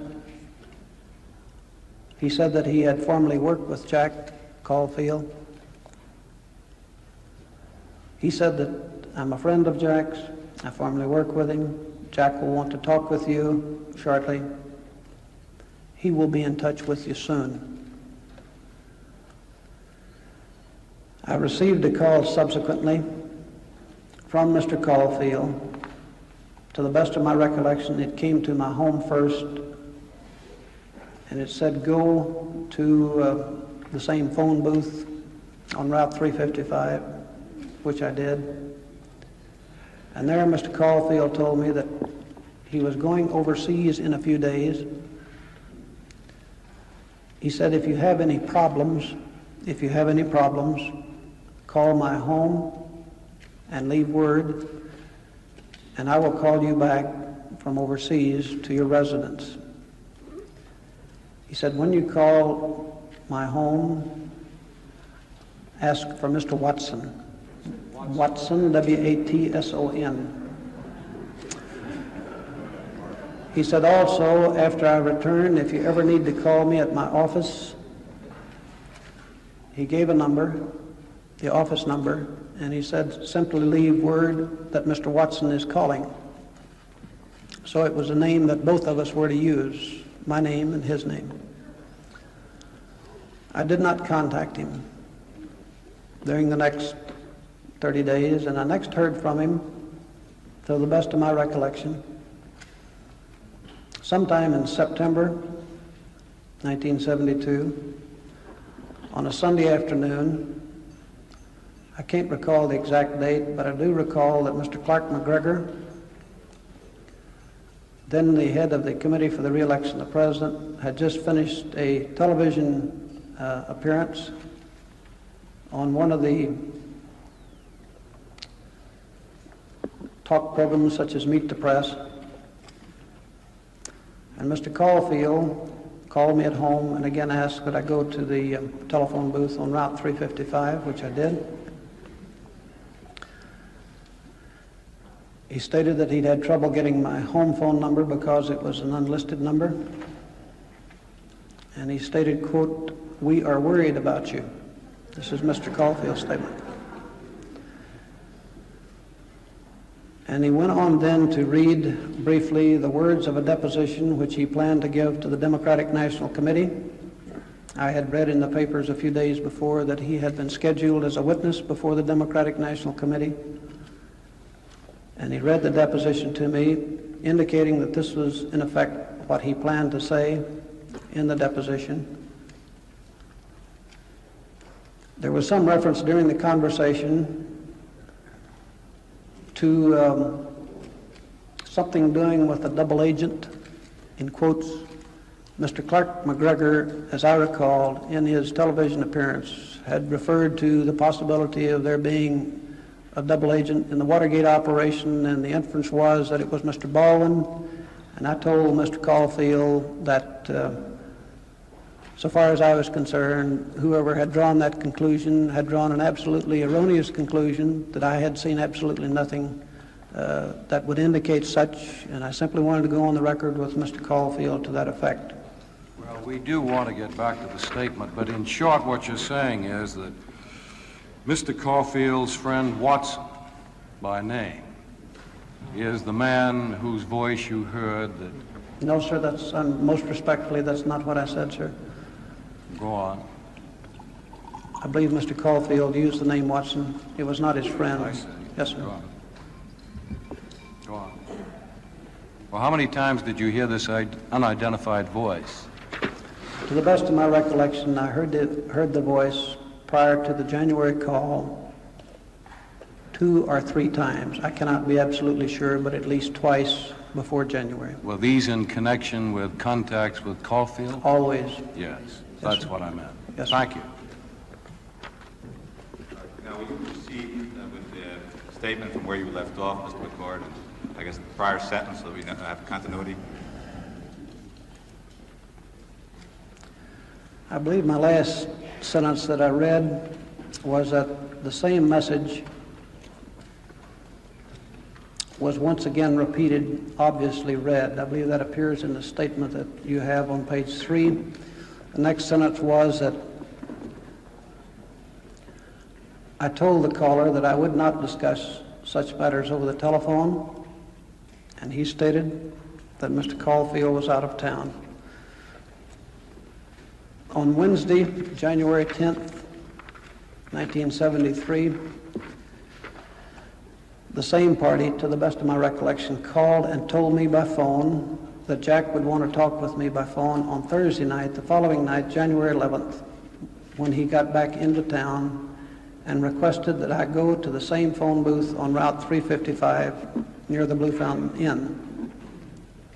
He also conveyed instructions regarding a personal meeting with Mr. Caulfield on Friday night, January 12th. On Thursday evening, January 11th, the same party called me at home and told me that Caulfield's plane was late and that he, speaking of Caulfield, wanted to meet with me personally the same evening, that is, Thursday evening after arrival. I told him that I would not do so, but would meet with him on Friday night if he desired. Later that evening, the same evening, Thursday evening, about 9:30 p.m., Caulfield called me on my home phone and insisted on talking with me, but my family refused to let him do so since I was asleep. On Friday night, January 12, from about 7 p.m. to 7:30 p.m., I met with Caulfield at the second overlook, that is, overlooking the Potomac. It's a parking area overlooking the Potomac River on George Washington Parkway in Virginia. Mr. McCord, how did that meeting be arranged? How did you know to go there? It was, as previously stated, I believe on the Wednesday call, to the best of my recollection, in which this unidentified party had said that Caulfield will want to meet with you personally, and he said on Friday night, go to the second overlook on George Washington Parkway, and he specified a time, and that is what I followed through with. I met with Caulfield at the second overlook on George Washington Parkway, that is the second one leaving Washington going out in Virginia, and talked with him in his car, in his automobile. Caulfield advised that he had been attending a law enforcement meeting in San Clemente, California, and had just returned. I advised him that I had no objection to meeting with him to tell him my frame of mind, but that I had no intention of talking executive clemency or pleading guilty, that I had come to the meeting at his request and not of my own, and I was glad to tell him my views. He said that the offer of executive clemency, which he was passing along, and of support while in prison and rehabilitation, and help toward a job later, quote, was a sincere offer, unquote. He explained that he had been asked to convey this message to me, and he was only doing what he was told to do. He repeated this last statement several times during the course of the meeting that we had then, and I might add during subsequent meetings which he and I had. My response was that I would not even discuss executive clemency are pleading guilty and remaining silent, but I was glad to talk with him so that there was no misunderstanding on anyone's part about it. I might explain that the trial was going on during this period. This was the first week of the trial, which began on January 8th. Caulfield stated that he was carrying the message of executive clemency to me, quote, from the very highest levels of the White House, unquote. He stated that the President of the United States was in Key Biscayne, Florida that weekend, referring to the weekend following January 8th or following the meeting that we were then in, that the President had been told of the forthcoming meeting with me and would be immediately told of the results of the meeting. The same ruling previously announced, this evidence is competent to show what, if anything, John Caulfield did to induce Mr. McCord to plead guilty and keep silent. It is not any evidence in this present state of the hearing that makes any connection whatever, has any relevancy as to the President. Precisely, yes, sir. He further stated that, quote, I may have a message to you at our next meeting from the President himself, unquote. I advised Caulfield that I had seen the list of witnesses for the trial and had seen Jeb Magruder's name appearing as a government witness. I advised him that it was clear then that Magruder was going to perjure himself and that we were not going to get a fair trial. Further, I told him that it was clear that some of those involved in the Watergate case were going to trial and others were going to be covered for. Parenthesis, I was referring to John Mitchell, John Dean, and Magruder, parenthesis closed, and I so named those individuals incidentally during the conversation. And I said that this was not my idea of American justice. I further advised... The same ruling applies as far as John Mitchell, John Dean, and Magruder is concerned. That is, it does not connect them, legally speaking. Yes, sir. I further advised Caulfield that I believe that the government had lied in denying electronic interception of my phone calls from my residence since June 17, 1972, and that I believe that the administration had also tapped the phones of the other defendants during that time. I mentioned two specific calls of mine which I had made during September and early October 1972, which I was certain had been intercepted by the government, and yet the government had blithely denied any such tapping. These were my words to Mr. Caulfield. I compared this denial to the denial the government had made in the Ellsberg case, in which for months the government had denied any such impermissible interception of calls, and yet in the summer of 1972 had finally been forced to admit them when a judge ordered by court order a search of about a dozen government agencies, and calls intercepted were then disclosed.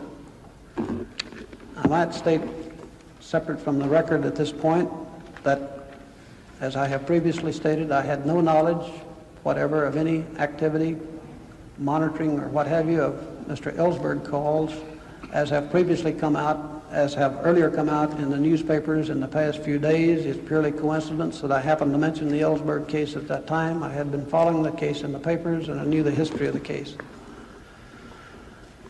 To go on with the statement, I stated that if we were going to get a fiction of a fair trial through perjured testimony to begin with, and then for the government to lie about illegal testimony,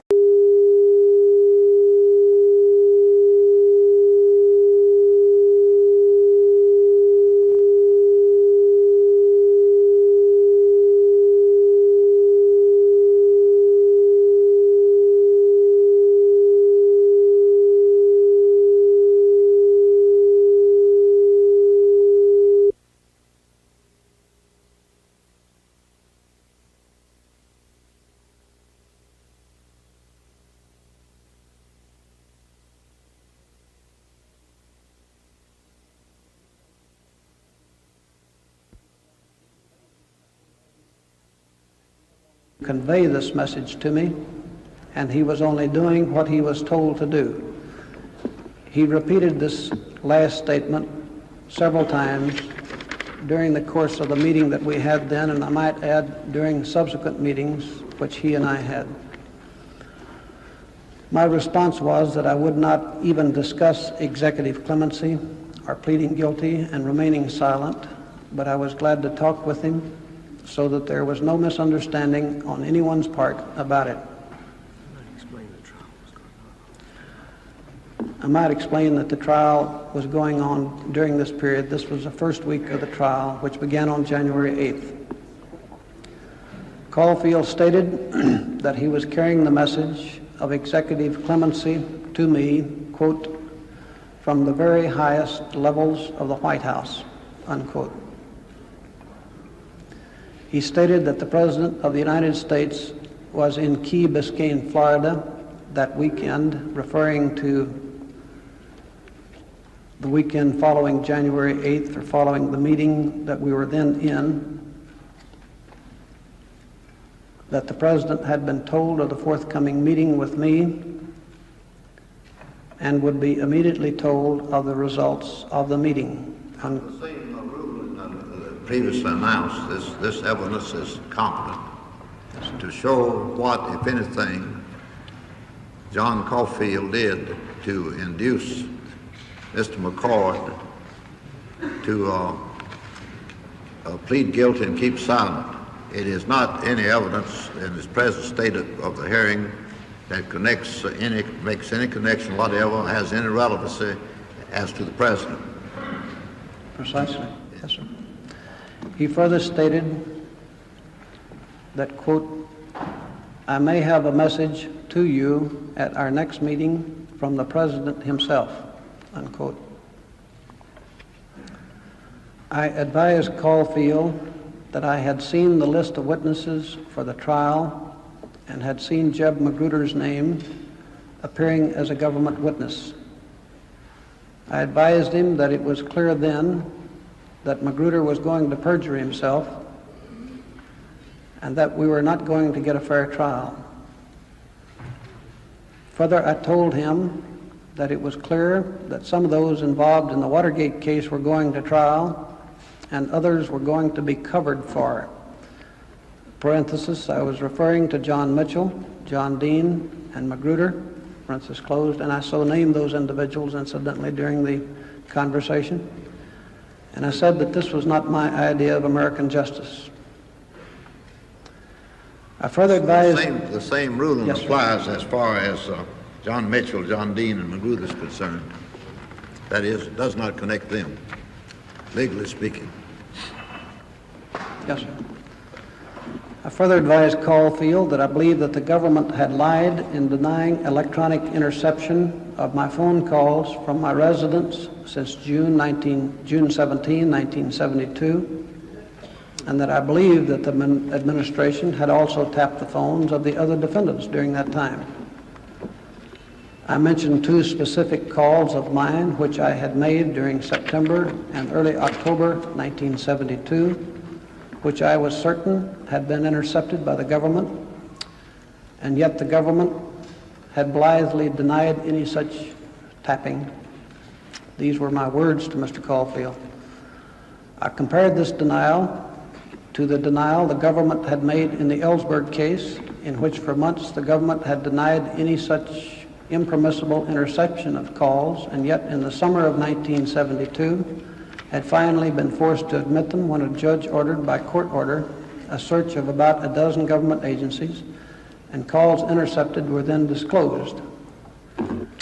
I might state, separate from the record at this point, that, as I have previously stated, I had no knowledge whatever of any activity, monitoring or what have you, of Mr. Ellsberg calls, as have previously come out, as have earlier come out in the newspapers in the past few days. It's purely coincidence that I happened to mention the Ellsberg case at that time. I had been following the case in the papers and I knew the history of the case.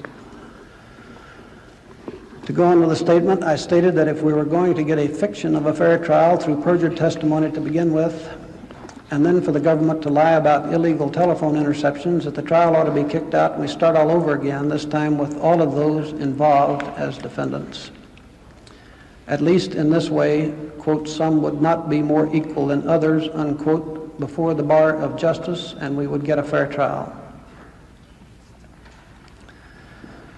The executive clemency offer was made 2 or 3 times during this meeting, as I recall, and I repeated each time that I would not even discuss it, nor discuss pleading guilty, which I had been asked to do in the first telephone call received on the night of January 8th from Caulfield's friend, whose identity I do not know.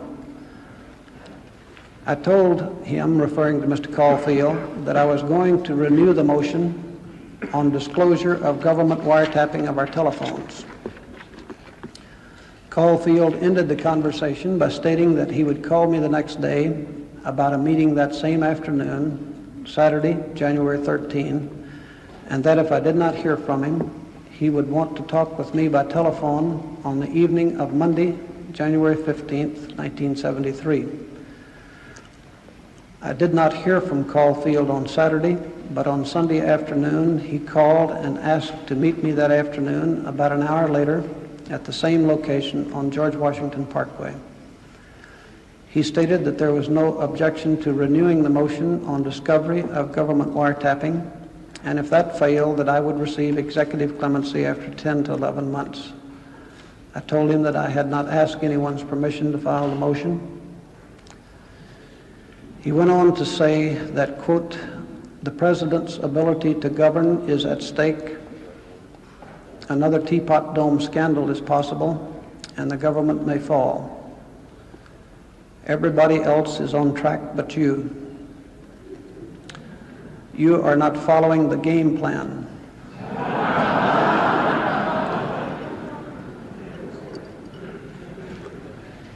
Get closer to your attorney. You seem to be pursuing your own course of action. Don't talk if called before the grand jury. Keep silent. And do the same if called before a congressional committee, unquote. I might add that 2 congressional committees had prior to January 9th, prior to that date, been conducting investigations into this case. I believe it was the Patman Committee and the Senator Patman and Senator Kennedy's committees. Paragraph, my response was that I felt a massive injustice was being done, that I was different from the others, that I was going to fight the fixed case, and I had no intention of either pleading guilty, taking executive clemency, or agreeing to remain silent. He repeated the statement that the government would have difficulty in continuing to be able to stand. I responded that they do have a problem, but that I had a problem with the massive injustice of the whole trial being a sham, and that I would fight it every way I know. I should make a correction in the sentence that I've just read when I say the whole trial being a sham, because I did not, at that point in time, make any reference at any time to Judge Sirica. I made just the contrary of his being anything but an honest and a dedicated judge, and I don't want the sentence to be misread. He asked for, talking about Caulfield, asked for a commitment that I would remain silent, and I responded I would make none. I gave him a memorandum on the dates of the 2 calls of mine in September 1972 and October 1972 that I was sure had been intercepted, and said that I believed the government had lied about them. He said that he would check and see if in fact the government had done so. On Monday night, January 15th, 1973, Caulfield called me again at the phone booth on Route 355 near my residence. I informed him that I had no desire to talk further, that if the White House had any intention of playing the game straight and giving us a semblance of a fair trial, they would check into the perjury charge of mine against Magruder and into the existence of the 2 intercepted calls previously referred to, and I hung up. On Tuesday morning, the next morning, about 7:30, Mr. Caulfield called my residence, but I'd already left for court. On Tuesday evening, Caulfield called and asked me again to meet with him, And I responded not until after they had something to talk about on the perjured testimony and the intercepted calls. He said words to the effect, "Give us a week." And a meeting was subsequently arranged on January 25, 1973, when he said he would have something to talk about. About 10 a.m. on Thursday, January 25, 1973, in a meeting lasting until about 12:30 a.m., the correction, 12:30 p.m., we drove in his car toward Warrenton, Virginia, and returned. That is, we drove there and returned. And a conversation ensued which repeated the offers of executive clemency and financial support while in prison and rehabilitation later. I refused to discuss it. He stated that I was, quote, fouling up the game plan, unquote. And I made a few comments about the game plan. He stated that, quote, they, unquote, had found no record of the interception of the 2 calls I referred to, and said that perhaps it could wait until the appeals. He asked what my plans were regarding talking publicly, and I said that I planned to do so when I was ready, that I had discussed it with my wife, and she said that I should do what I felt I must and not to worry about the family. I advised Jack that my children were now grown and could understand what I had to do when the disclosures came out. He responded by saying, quote, "You know that if the administration gets its back to the wall, it will have to take steps to defend itself," unquote. I took that as a personal threat. I told him in response that I had a good life. My will was made out, and I had thought through the risk and would take them when I was ready. He said that if I had to go off to jail, that the administration would help with the bail premiums. I advised him it was not a bail premium, but $100,000 straight cash. If that was a problem I would have to worry about through family and friends. On the night before sentencing, Jack called me and said that the administration would provide the $100,000 in cash if I could tell him how to get it funded through an intermediary. I said if we ever needed it, I would let him know. I never contacted him thereafter, neither have I heard from him. And that completes the statement. That completes. I have one more question, Mr. McCord. Have you ever made that statement before this select committee, other than when you appeared before Minority Counsel and myself a couple of days ago? But have you ever made that statement before this committee, before the grand jury, or before any investigating body until this time? No, sir. Could you please state to the committee why, when you were making statements at earlier times before this committee, before the grand jury and other inquiring bodies, you failed to disclose that information? I'll be glad to. To take the grand jury and get that one out of the way. When I appeared before the grand jury, I told them that they inquired about political pressure.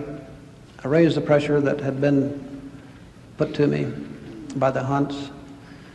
And I told them as well that there was a personal friend who was involved also in political pressure against me. That personally at that point in time it was a very painful thing to go into it, that I would be glad to do it at a later time, and I hope they would defer that question until subsequent questioning, and I would be glad to answer it. They said they would do so. I believe when I appeared before the executive committee here on March 28th that your senators asked me the same question, and then I said, yes, there had been political pressure applied to me. That one such pressure had been by a government, one of your senators asked me if it were by a government employee, I think Senator Montoya, and I responded yes, and he asked if it were anyone with the White House, and I said no. He asked if it were from the Department of Justice, and I said no. It was clear, I think, to the committee that I would like to be able to answer that question at a later time. The reason for the delay is that I wanted to be as accurate as I could about the information and get it all together because it involved the President of the United States, in my opinion. And it was a very serious matter, and I wanted to be very careful about it and accurate. I have no further questions, Mr. Chairman. Thank you, Mr. Chairman. Mr. McCord, I'd like to limit my questions to one area, and that's what you know about the planning of the Watergate break-in. First of all, I'd like to separate what Mr. Hunt told you someone said about it from what Mr. Liddy told you someone said about it. Did Mr. Hunt indicate to you that he knew anything about these meetings that Mr. Liddy referred to with Mitchell, Magruder, and Dean? Your question is, did Mr. Hunt Yes, sir. indicate that he knew anything about the meetings? Yes, sir. Yes, he did. What did he say about those meetings? Did he indicate that he was present in any of those meetings? I'm trying to recall exactly the context of the discussions. If I may go into that, I will. Yes, sir. The meetings, as best I recall, in which these references by Mr. Hunt took place in Mr. Hunt's office in the Robert F. Mullen Company offices at 1700 Pennsylvania Avenue. They took place in April and May of 1972. To the best of my recollection, Mr. Liddy was present in all of the discussions. Mr. Liddy, during those discussions, as best I recall, would raise the topic of the planning and the progress of the operation itself, its going forward, and comments about what Mr. Mitchell was saying to him about what should be done in terms of the priorities of the operation. That is, which ones would be done first and second. And Mr. Hunt's comments, his exact words I can't recall, but his comments made to me, and not to me, made in the three-way discussion that were taking place during that period of time, indicated to me that he had separate, independent knowledge, perhaps from Mr. Liddy, perhaps from other sources of his own, that Mr. Mitchell and Mr. Dean and Mr. Magruder had planned the operations in the Attorney General's office to begin with, and that at least Mr. Mitchell and Mr. Magruder had had subsequent discussions after the first meeting in the Attorney General's office, and that Mr. Magruder and Mr. Mitchell had had discussions with Mr. Liddy and Mr. Mitchell's offices at the Committee to Re-elect the President regarding the ongoing plans to carry out the operations. Does this answer your question somewhat? Well, I think it naturally raises several other questions. What did he say, as best you can recall, to indicate to you that he had any independent knowledge other than what Mr. Liddy might have told him? I think he would refer to comments to Gordon as though, as you and I have discussed before. Well, that would not fall in that category then. It would fall in that category. As things that Mr. Hunt had learned separate and apart from what Mr. Liddy had told him? It would fall in the category, I said two things. I said, one, what Mr. Liddy had told him before, and secondly, what it appeared to me he had learned from others. And I've mentioned to this committee a name of another individual, but I will not raise it at this point, that Mr. Hunt referred to in conversations in which we were talking about the Watergate operations and the planning for the operations, and so on. The statement... I think you should refer to it. The name I previously referred to the name of Mr. Colson that was interjected into the conversation by Mr. Hunt in the meetings with Mr. Liddy and Mr. Hunt and me in his offices, Hunt's offices at 1700 Pennsylvania Avenue, and specifically when Mr. Hunt had a plan, a typed plan, operational plan for the entry of the Democratic National Committee headquarters. Beg your pardon? Do you recall anything that Mr. Hunt said to you about Mr. Colson's involvement, or did you just get the general impression that Mr. Colson was involved in some way from what Mr. Hunt told you?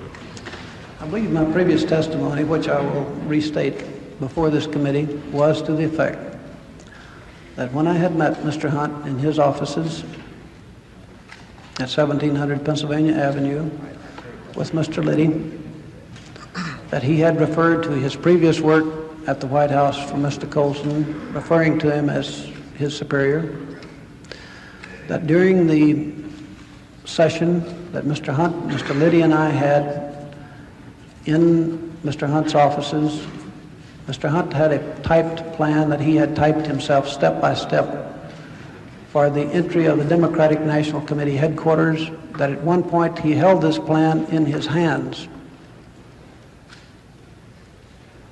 And his words were, he interjected the name of Mr. Colson into the conversation at that point.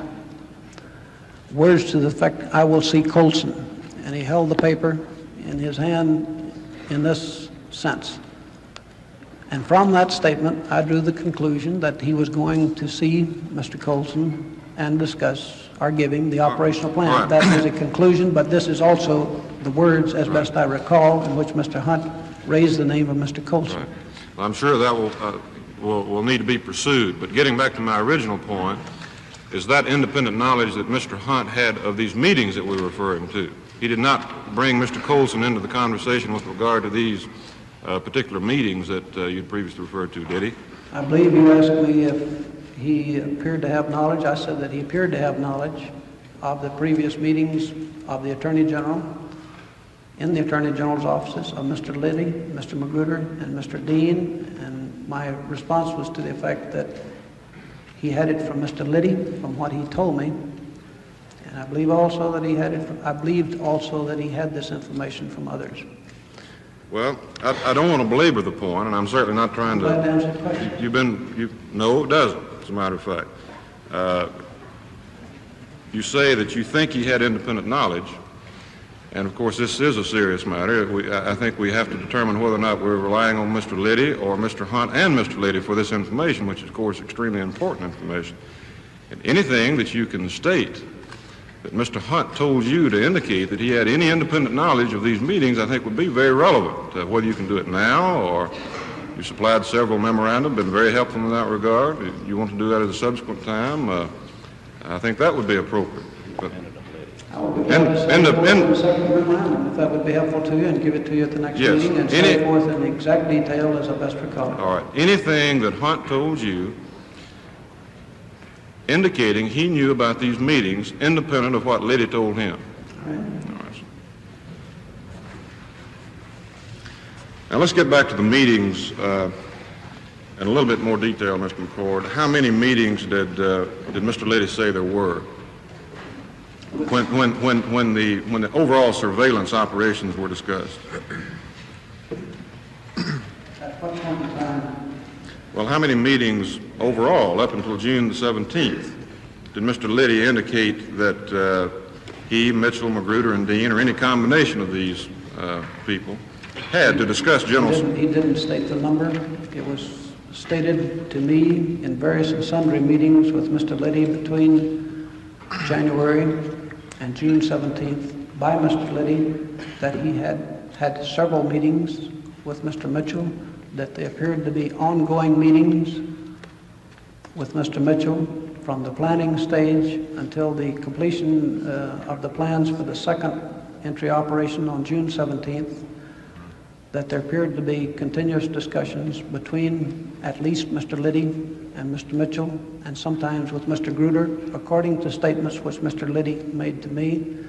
And they began with the planning, and they continued through the ongoing operation itself, and the monitoring, and the planning for the second operation, and discussions at various stages, according to Mr. Liddy, of the various priorities of the bugging and photography operations, what was to come first, what was to come second. Did Mr. Liddy come to you after each important meeting or after each meeting where these matters were discussed and give you a summary of the meeting and what was discussed and what the conclusions were? Not after each meeting at all, but we would see each other regularly during the week. I'd say if not once a day, at least every other day, most weeks between January and June 17th. Sometimes he would tell me, I'm getting ready to go up to see the Attorney General to discuss this operation, referring to the Watergate operation, to discuss the operations that he had planned. Sometimes he would tell me, I've just come back from that operation and here's what we're going to do now. Were some of these meetings, according to him, according to what he told you, while Mr. Mitchell was still Attorney General? Yes. And some after he came to the committee to re-elect? Yes. were money figures discussed? Oh, yes. According to what he said. According to Mr. Liddy, what was the original proposed budget for the overall surveillance operation? I assume we are talking about the overall operation and not just the Watergate break-in. Is that correct? Talking about three categories: political espionage, photography operations, and the electronic operations. And the original figure in February that Mr. Liddy proposed, as I saw in writing, in a draft on his desk at one occasion and in a typed memorandum on a second occasion, was approximately $450,000. All right. According to him, was that budget approved? The sequence of the events were that there were planning meetings in January or February, or both, in the Attorney General's offices, in which Mr. Dean and Mr. Magruder, Mr. Liddy, and Mr. Mitchell discussed the original amount, the $450,000 amount, and subsequently, approximately 30 days after the first, quote, formal meeting that I heard referred to by Mr. Liddy, there was a figure of approximately $250,000, which he said had been approved for the operation, and he referred also to some additional funds which he had in the order of approximately $100,000, though that figure is not absolutely certain in my mind, which would total about something around $300,000, $350,000. According to him, was this money problem, the need for subsequent meetings, was that a concern of the people involved? Was there quite a bit of discussion as to exactly how much money should be spent on this project? Money was a topic that he said was discussed. He said the individual operations were discussed, that is, specifically the three parts of his budget, which he had prepared on charts, which he had taken to at least one of the meetings.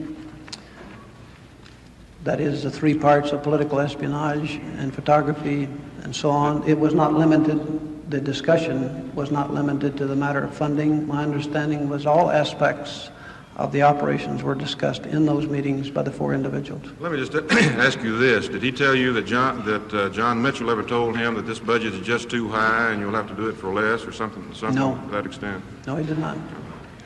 Did he ever tell you that they specifically discussed the Watergate operation in any of these meetings? Which meetings are you referring to? I'm talking about any meetings which he had with the Attorney General when any of these other people were present. Oh, yes. Sure. That the Watergate break-in specifically was discussed. Very definitely. What did he say about that particular discussion? It was a continuous discussion, he said, with Mr. Magruder from the earliest planning session in February through the first entry operation, Memorial Day weekend, and then into the second operation in June. And he talked to me at various times, and it was clear from what he said, that clear to me, that Mr. Liddy was having such meetings. He stated that he was having such meetings in which the Watergate operation was a part, Watergate referring to the Democratic National Committee headquarters itself. So I would say there were many such discussions by Mr. Liddy with me in which he stated that meetings had occurred with Mr. Mitchell and Magruder specifically on this after February. You mentioned, I believe you had frequent contact with Liddy. Did you have frequent contact with Mr. Magruder there at the Committee to Re-elect? Yes, I did. Would you see him on a daily basis? We would see each other on a daily basis. We would speak hello, exchange greetings. My principal point of contact at the committee was his deputy, Mr. Odle.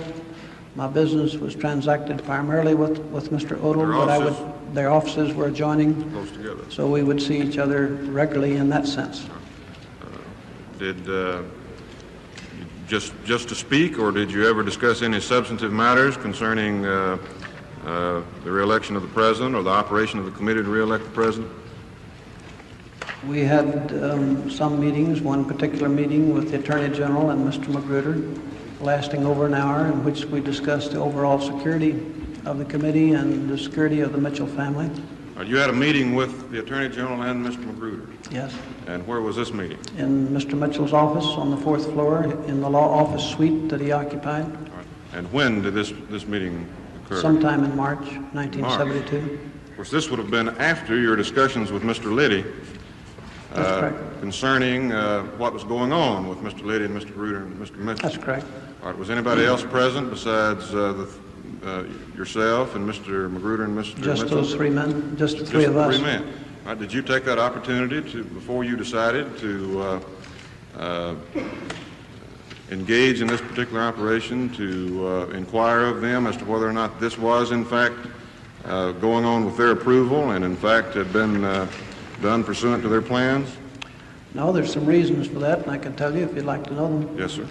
One was that at that point in time, the operation itself had not been funded. That did not come until roughly a month later. It was not absolutely clear that the operation itself would, in effect, get off the ground. I think the general assumption on the part of Liddy, and certainly me, was that until the funding came through, there was really nothing that could be absolutely counted on in terms of something going forward. It appeared to me, not only premature for me to discuss it if it were to be discussed, but there were other reasons for my not discussing it with them, which were essentially this, that in the talking stages with Mr. Liddy of my participation in the operation, I told him that I would like to convey to him a request that either Mr. Mitchell or Mr. Magruder be advised that I would be or might be a participant in the operation, so that if I disappeared from the committee offices at some particular time, that somebody in a senior position of authority would be aware that it might be in connection with this operation. And in specific, I wanted to be assured that Mr. Odell, if he came to Mr. Magruder or Mr. Mitchell inquiring about my whereabouts, that someone in authority would be in a position to say he's off on some other business, don't worry about it. I did not expect, however, at that point in time, nor even later, that they would acknowledge to me that they were aware of my participation. I think in terms of some other things I have said to this committee about deniability and so on, I assume just the opposite, that they would not indicate overtly to me that they were aware that I participated. And that you would be in a position of having to completely trust Mr. Liddy. That's correct. And saying that he had informed them. And I did trust him. Did he tell you that he had in fact informed them? No, he didn't tell me. I asked him. He assured me that he would. That was sufficient for me at that point in time. But you never checked back with him later, and he never told you subsequently that he did in fact inform of your involvement. Did they ever indicate to you in any way that they knew of your involvement? No, there was never any problem that arose which indicated to me that they did not know, for example, that I participated. If there had been, I would have raised it as an issue at that point in time in order to get the matter sorted out. There was never any serious problem of any type that came up in accounting for my time, for example, which really did bring it to a head. Had it done so, I would have inquired. There was no reason to doubt what I'm saying. There's no reason to doubt Mr. Liddy's word. At this time in March, you had pretty much made up your mind, I assume, that you would, if the thing was funded, that you would participate for the reasons that you've given. The decision process, I think, in my part, took place after the 30-day delay that I've referred to here, in which it appeared that this whole matter was being considered, reconsidered, discussed, and so on by Mr. Mitchell. It was also very material to me that he had considered it while at the Attorney General's office, that the discussions had taken place there, that he apparently had approved it, and so on. But I had some reasons for considering that 30-day delay important, and this was part of my motivation. Just one or two more questions. You say that you saw Mr. Liddy often, you saw Mr. Magruder often, you had this one meeting with the two of them. Did anything they say to you, or anything that you overheard them say to other people, any telephone conversations that you might have accidentally heard, indicate to you that what Liddy was telling you was in fact true? Or did any of these things, in your mind, corroborate what Mr. Liddy was telling you? True about what? The meetings with the Attorney General's Yes, about the office? fact that Certainly, they were the fact that there were charts, for example. Mr. Liddy had some charts, which I have described to this committee before, which he said cost some $7,000 to prepare, in which he set forth the plans and, as I understood it, the cost of the operation. The fact that he would go to so much trouble and to so much expense, it was obvious to me that this was an officially approved by somebody operation within the committee itself and the Attorney General in order for that amount of money to be spent for materials of this sort, that he would go to that much trouble. Pardon me, did you ever see the charts themselves? Or? Yes, I saw the charts. When he brought them in the day before, he said a meeting was scheduled with the Attorney General. He pointed to the charts and said, these are for the briefing with the Attorney General tomorrow. These are connected with the papers which I have shown to you. The draft and the typed budget draft that he had showed to me only a day or two before. He did not unwrap the charts themselves. They were in brown wrapping paper. He said they had been prepared commercially, locally. Not locally, he said they'd been prepared commercially. And he subsequently told me that he had been told by John Dean to destroy the charts, that because they cost so much, he didn't plan to do so. Right. So, again, he told you that he had charts, and you saw what appeared to be charts in brown wrapping paper. Is that correct? I saw it. That is correct. And he told you how much the charts cost? Yes, he did. And he told you that he was using these charts in his discussions with the Attorney General and others? That's correct. But as far as conversations by these gentlemen concerning their participation, were there any conversations or anything that they said that you heard which indicated that what Mr. Liddy said about the meetings and discussing these things were true? By these gentlemen, you're referring to... I'm talking about Mr. Mitchell, Mr. Magruder, or Mr. Dean. That is correct. They did not discuss it with me. All right. Did you find Mr. Liddy in his actions, in his decisions, to be a level-headed individual at all times, a man of good judgment? Mr. Liddy, I'd answer the question this way. Mr. Liddy was obviously very busy at the committee, and most of his work appeared to me to be occupied with committee legal matters for both the committee for the re-election of the president and for the Finance Committee to re-elect the president. My understanding from the staff members around him was that he was a very competent lawyer, that there never was any question of his legal knowledge and his legal competence.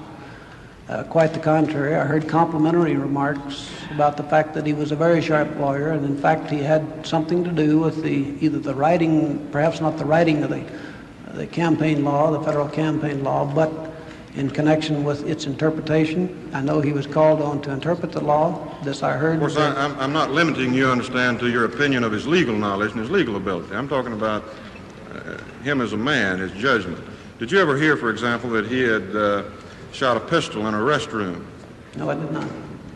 Did you ever hear, for example, that he'd made a threat against Mr. Magruder, that they were having difficulties? No, I did not. Were you aware that he and Mr. Magruder had any personality conflict? Oh, yes. Sure. Yes. What's the extent of your knowledge concerning that?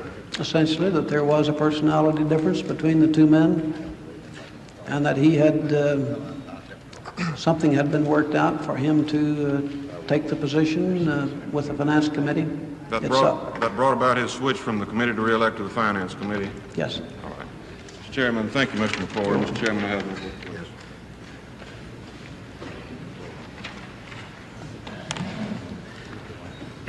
Mr. McCord, there's evidence here that the 5 men arrested in the Watergate after the midnight on the 17th, 18th of June had some $100 bills, some new $100 bills in their possession or in their rooms. Where did that money come from, if you know? I don't know, sir. Did you have any of it? No, sir. Yes. Then you say that from after the return of the bill of indictment in September down to the last day of the trial, that you are urged to plead guilty, remain silent by a number of people. Did Mr. Hunt ever urge you to plead guilty and remain silent?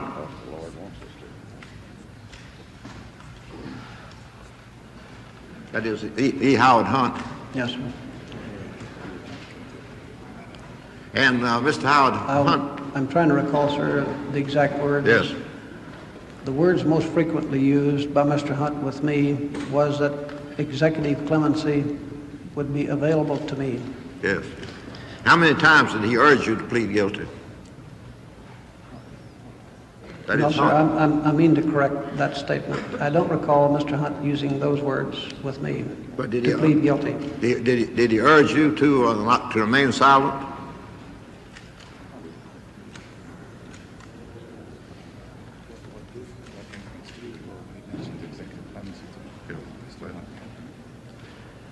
Not in exact words, no, sir. Well, what words did he use, as near as you remember?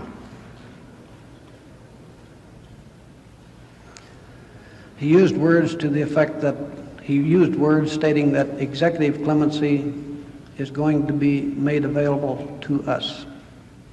And he spoke in terms as though it already had been committed. I say already as of the time that he first mentioned it to me. Now, you stated that you were paid some money through the instrumentality of Mrs. Hunt, and also that your lawyer fees were taken care of, as I understood you. Yes, sir. Do you know who paid your lawyer fees? I was told that both monies came from the committee to re-elect the president. You know the amount of your lawyer fees? Yes, sir. What was it? The amount I received from the committee was $25,000. Yes, sir. Now, did your lawyer urge you to enter a plea of guilty? I'm talking about Mr. Gerald Walsh. I don't recall that, no, sir. But he did go with you to Mr. Bittman's office. Yes, sir. And Mr. Bittman was a lawyer for Mr. Hunt, was he not? Yes, sir. And then after that, you didn't talk to Mr. Bittman yourself? No, sir. But Mr. Walsh did? Yes, sir. And after his conversation with Mr. Bittman, he told you that Mr. Bittman urged you to plead guilty and remain silent, and said you would get executive clemency. I'll correct that, sir, if I left that impression.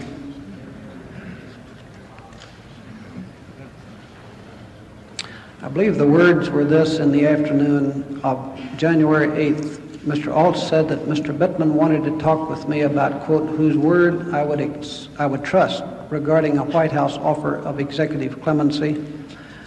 And then at the meeting at his office, Mr. Alt came back to me after a meeting with Mr. Bittman and told me that I would be contacted by a friend I had formerly known at the White House and contacted that evening. I believe that was the substance of that conversation. Now, how long had you known, when did you first know John or Jack Caulfield? I first met him in early September 1971. I had heard of him before. Where was he working at the time you first met him? At the White House. Did he have any connection later with, I believe you stated that you were employed by the committee to re-elect the president on the recommendation of Mr. Caulfield? Yes, sir. Did Mr. Caulfield later have any association with the committee? Yes, sir. And after that association, did he go to one of the executive departments? I understood from him that he did, yes, sir. You know which department? I believe it was the Treasury Department. And you know what position he held there? It was a senior position with the, I believe it's called the Alcohol Tax and Firearms Division of. Now, was he working in the Treasury Department at the time that he had the meetings with you? He told me that, yes, sir. Yes. As I recall, you met with him first on Friday, January the 12th, somewhere on the George Washington Parkway. It was that Friday, yes, sir. Did he give you any reason why he wanted to meet you on the George Washington Parkway instead of seeing you at his home or your home? No, sir. Who was present at that meeting? Just the two of us. And at that time, he urged you to plead guilty The case was still pending, was it not? Yes, It sir. was just about the time the trial started, wasn't it? This was the first week of the trial.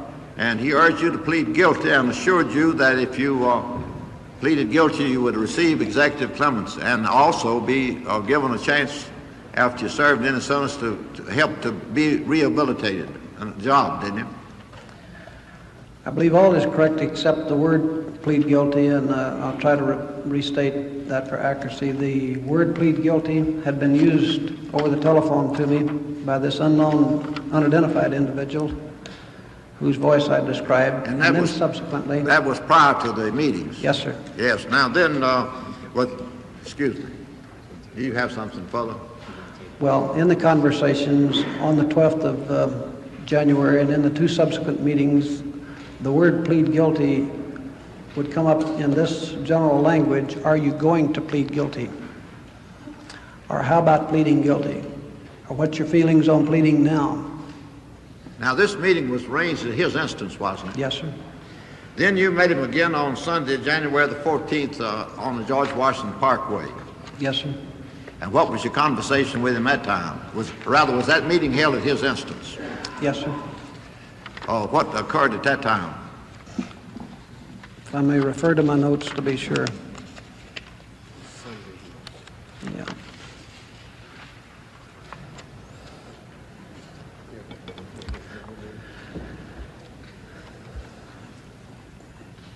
The discussion was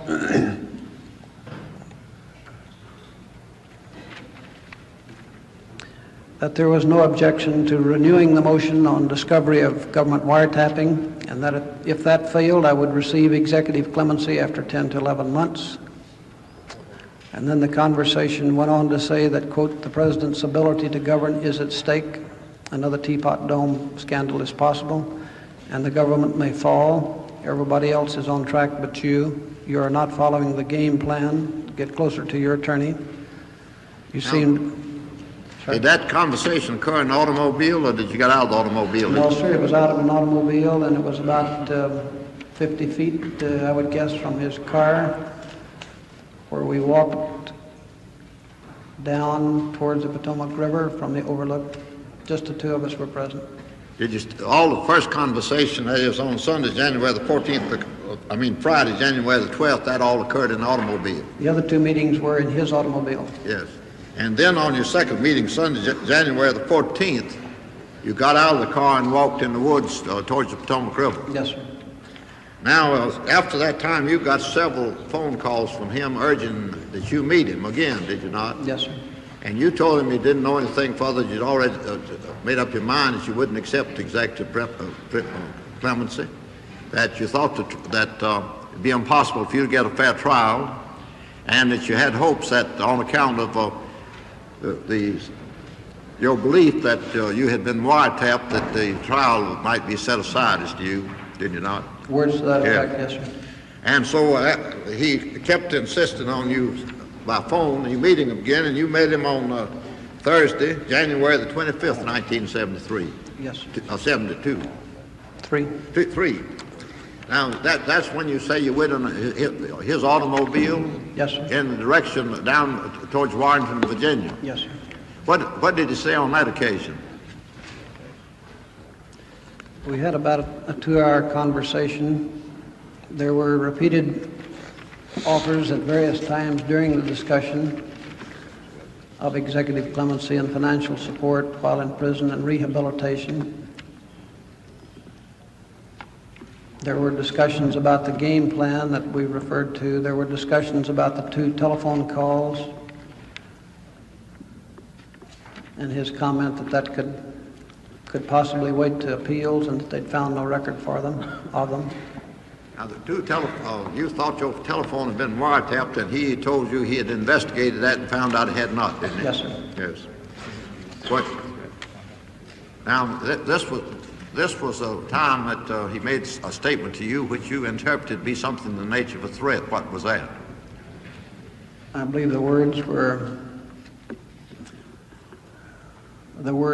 it's not my belief, it's my recollection, that the words were, quote, you know that if the administration gets its back to the wall, it will have to take steps to defend itself.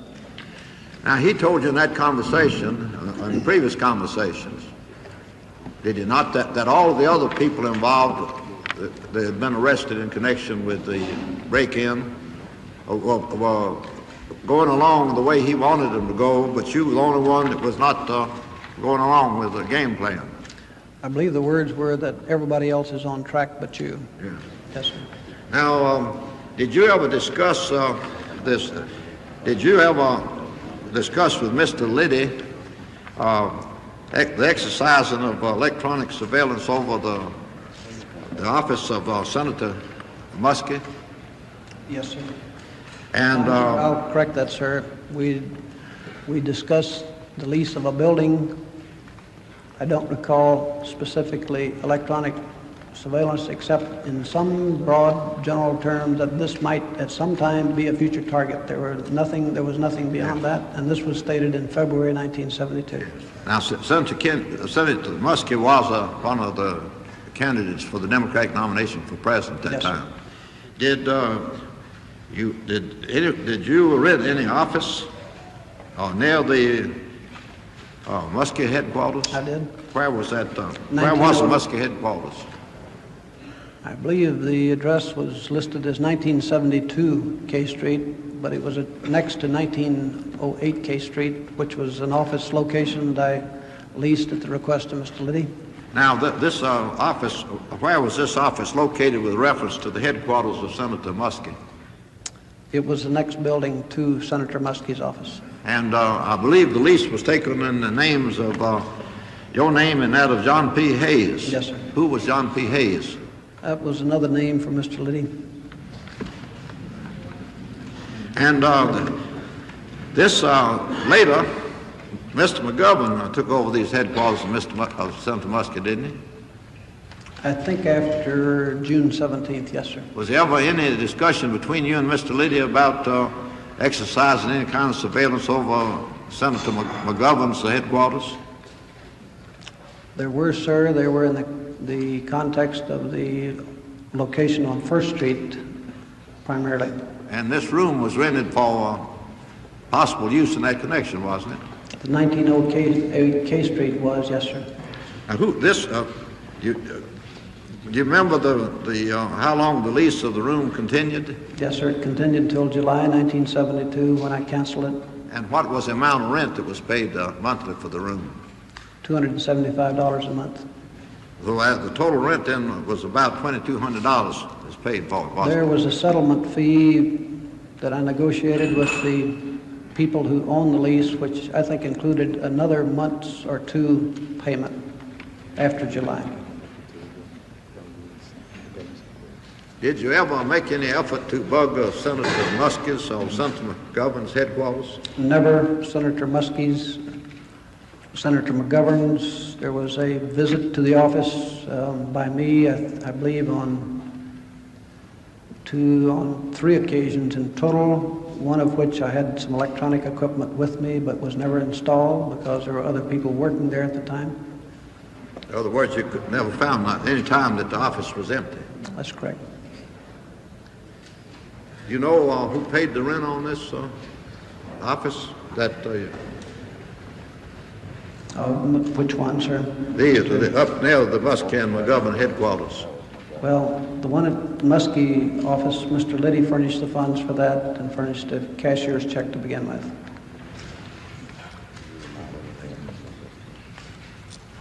Thank you very much. I believe I've used my 10 minutes. Mr. Chairman, it's almost 12:15 now, and I wonder if it might be better if we defer further examination of the witness until we take the noon recess.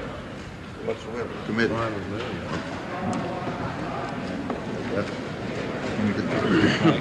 Yes. These committee will stand in recess till 2 o'clock. Good morning. Convicted conspirator James McCord continues to drop legal bombshells, this time about alleged efforts to buy silence from men caught in the Democratic headquarters. McCord said he got numerous offers of executive clemency, financial aid, and a job after he was released from prison. McCord insisted that he turned them down because he thought he was not getting a fair trial. McCord said he also turned down an offer of $100,000 in cash for bail. He said the offer came from former Treasury Department official John Caulfield and was labeled as an administration offer. While there's a pause in activity, a question for you, the viewer. Is this the kind of coverage, for the record coverage, that public television ought to be doing? Why don't you write to us at NPACT, P.O. Box 300, Washington, D.C. 20044. NPACT's coverage of the hearings will continue after we pause for station identification. Unabridged coverage of these hearings is provided as a public service by the member stations of PBS, the Public Broadcasting Service.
From Washington, NPACT continues its coverage of hearings by the Senate Select Committee on Presidential Campaign Activities. Here again, correspondent Robert McNeil. As the hearings resume after the noon recess, Senator Howard Baker is about to begin his questioning of James McCord. The committee will come to order. Senator Baker.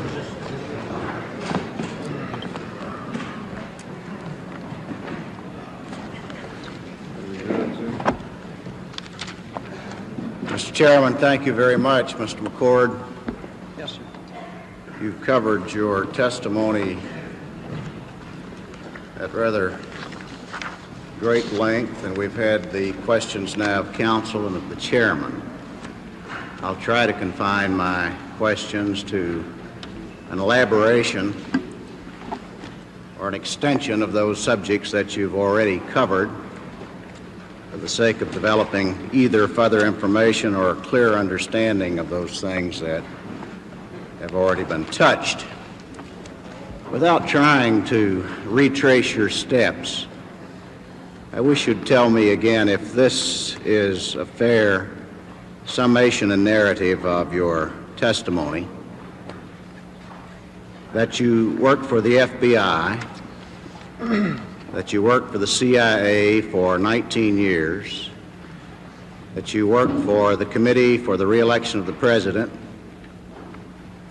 in a consultative capacity and then as their security officer, that you involved yourself in certain electronic surveillance operations under the direction of Mr. Liddy and Mr. Hunt and possibly others, that you were one of those found inside the Watergate Complex, the Democratic National Committee, during the early morning hours of June 17, 1972, that you were taken to jail, that you were subsequently released on bond, that there were subsequent conversations by telephone from an unidentified person and from a Mr. Caulfield with respect to how you should conduct yourself, specifically suggesting that you should plead guilty, that you were led to believe at least that there would be a promise of executive clemency, that your family would be taken care of while you were in jail, when you were released, that you would have a job, that you pled innocent at the trial instead of guilty,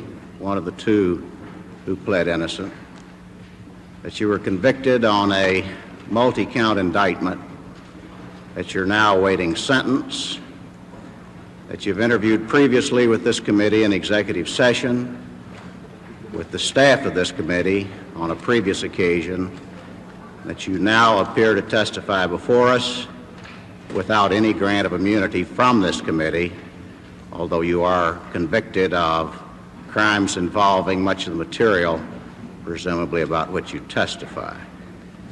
I don't mean that to be an absolute recapitulation of your testimony, but is that generally a fair statement of your involvement?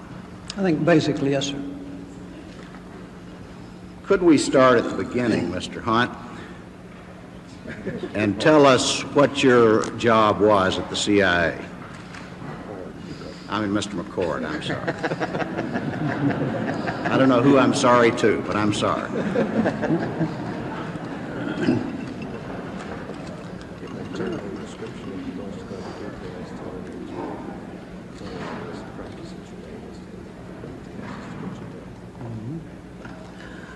My duties were generally in the security field as a security officer there with the agency with which I served for some 19 years, and which I served in the United States and overseas. They covered a wide variety of duties related to that function within that federal agency. I'm at a loss to be able to know how to proceed into detail on that activity because of numerous secrecy agreements which I signed and which I understand I'm in violation of the National Security Act if I disclose in public testimony. What I'm really driving at, Mr. McCord, is do I understand that you were a director or the director of security for the CIA in terms of installation and security, protective measures against electronic surveillance and the like? No, sir, I was not director of security, and I didn't testify to that, sir. I said I was a security officer with them, and I can't go into the details of the exact functions that I was involved with there because it does involve a violation of the National Security Act, as I understand it, sir, if I do it publicly. All right, sir. Well, I don't want to lead you into that, but I guess what I'm really reaching for was whether or not, as a result of your previous experience at CIA or otherwise, you were acquainted with and thoroughly familiar with electronic surveillance techniques and clandestine operations such as that which was conducted at the Watergate. I'm still in basically the same position, sir. Respectfully, I'm faced with a split legality on this problem, one of trying to cooperate with you fully and the other one trying to comply with what I've previously stated. It's a little difficult to hear you. I believe if you'd move the microphone right in front of you and talk just a little bit louder, it'd be better. Yes, sir. I'll try to. Well, I'm not going to spend much time on it, but really all I'm reaching for is whether or not you were familiar with electronic surveillance techniques and with clandestine operations such as was conducted at the Watergate, regardless of how you knew it.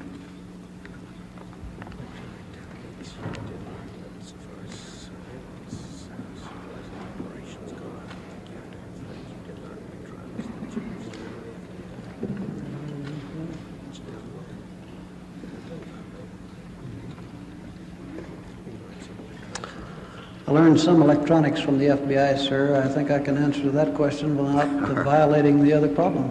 All right, sir, fine. Did you enter the Watergate Complex, the Democratic National Committee, on one or more than one occasion? The Democratic National Committee? Yes, sir. I believe I've testified to twice, and that's correct, sir. All right, sir. When was the first time? Memorial Day weekend. Do you remember the date? 1972. Do you remember the date? I can check it.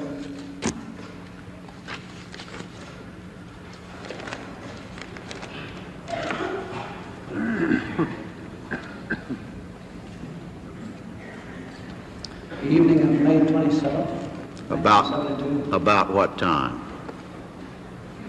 About 1:30 a.m. that evening, which would have been the following day. Who was with you on this first break-in? The 7 Cuban Americans that I've testified to previously, I believe, in this committee. What did you do? The entire group went into the Democratic National Committee through an entry into the door itself. I went in and joined them to perform the work of the electronic assignment that I had as a member of the team. What was the electronic assignment you The had? installation of the technical bugging devices against the Democratic National Committee that were previously authorized by the Attorney General. Did you have instructions as to where they should be placed? Yes. Where? In the offices themselves, in connection with senior personnel offices of the Democratic National Committee, and specifically Mr. O'Brien's telephone extension. How many bugs did you plant? 2. And where were they? The 2 were in offices that face Virginia Avenue. I think you have a sketch up on the board. One of them was on Mr. O'Brien's telephone? Off of an extension of a call director that was identified with Mr. O'Brien, and the second was off of Mr. Oliver's. And the second one was where? In a telephone that belonged to Mr. Spencer Oliver, who was an executive director of, I think, the Democratic State Chairman organization. Were you specifically instructed by someone to plant those 2 particular bugs or just the O'Brien bug? Would you give us some detail on that? Sure. Mr. Liddy had passed along instructions from Mr. John Mitchell. He stated that the priorities, Mr. Mitchell had stated that the priorities of the installation were, first of all, Mr. O'Brien's offices and such other installations as would be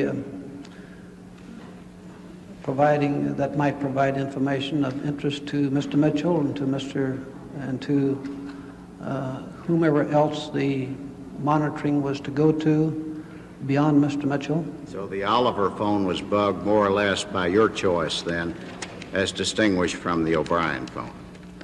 No, I think the basic choice was this. The wording from Mr. Liddy was that Mr. Mitchell wanted it placed in a senior official's office, if not Mr. O'Brien's office, some other, in other words, 2 such installations. Did you tape the doors on this first break-in? No, I did not. Mr. Hunt did.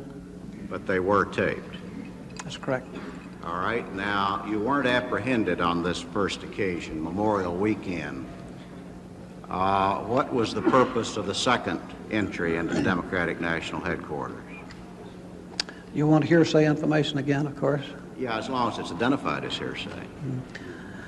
Mr. Liddy had told me that Mr. Mitchell, John Mitchell, liked the take, in quotes, that is, the documents that had been photographed on the first entry into the Democratic National Committee headquarters, and that he wanted a second photographic operation to take place, and that in addition, as long as that team was going in, that Mr. Mitchell had passed the instruction to Mr. Liddy to check to see what the malfunctioning of the second device that was put in second besides Mr. Oliver's, and see what the problem was, because it was one of 2 things: either a malfunction of the equipment or the fact that the installation of the device was in a room which was surrounded by four walls. In other words, there was shielding, and that he wanted this corrected and another device installed. He also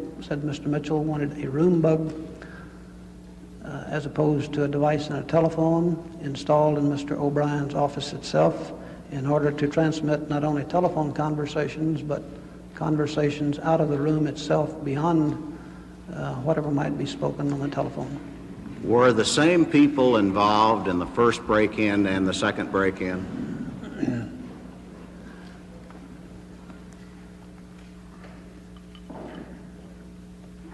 Those associated with the second break-in were Mr. Hunt, Mr. Liddy, me, and 4 of the 7 Cubans that were on the first operation, Cuban Americans. All right, sir. Would you describe for us then the responsibilities, if there was a division of responsibility, of those involved in the second break-in? Mr. Liddy was in overall charge of the operation. Mr. Hunt was his assistant. Mr. Barker was the team captain of the group going in. My job was that of the electronic installation. The others of the group, the other Cuban Americans, had functions divided in 2 categories. One of photographing certain documents within the committee, and a couple of the men had the function of generally being lookouts while the men were inside. Thank you, Mr. McCord. Who placed the tape on the locks of the door on the second occasion? I do not know. All right. Who replaced it after it was first removed? I do not know. Did you know while you were inside the complex that the tape had been removed and replaced? Oh, yes. Can you recall who told you that? I think it was apparent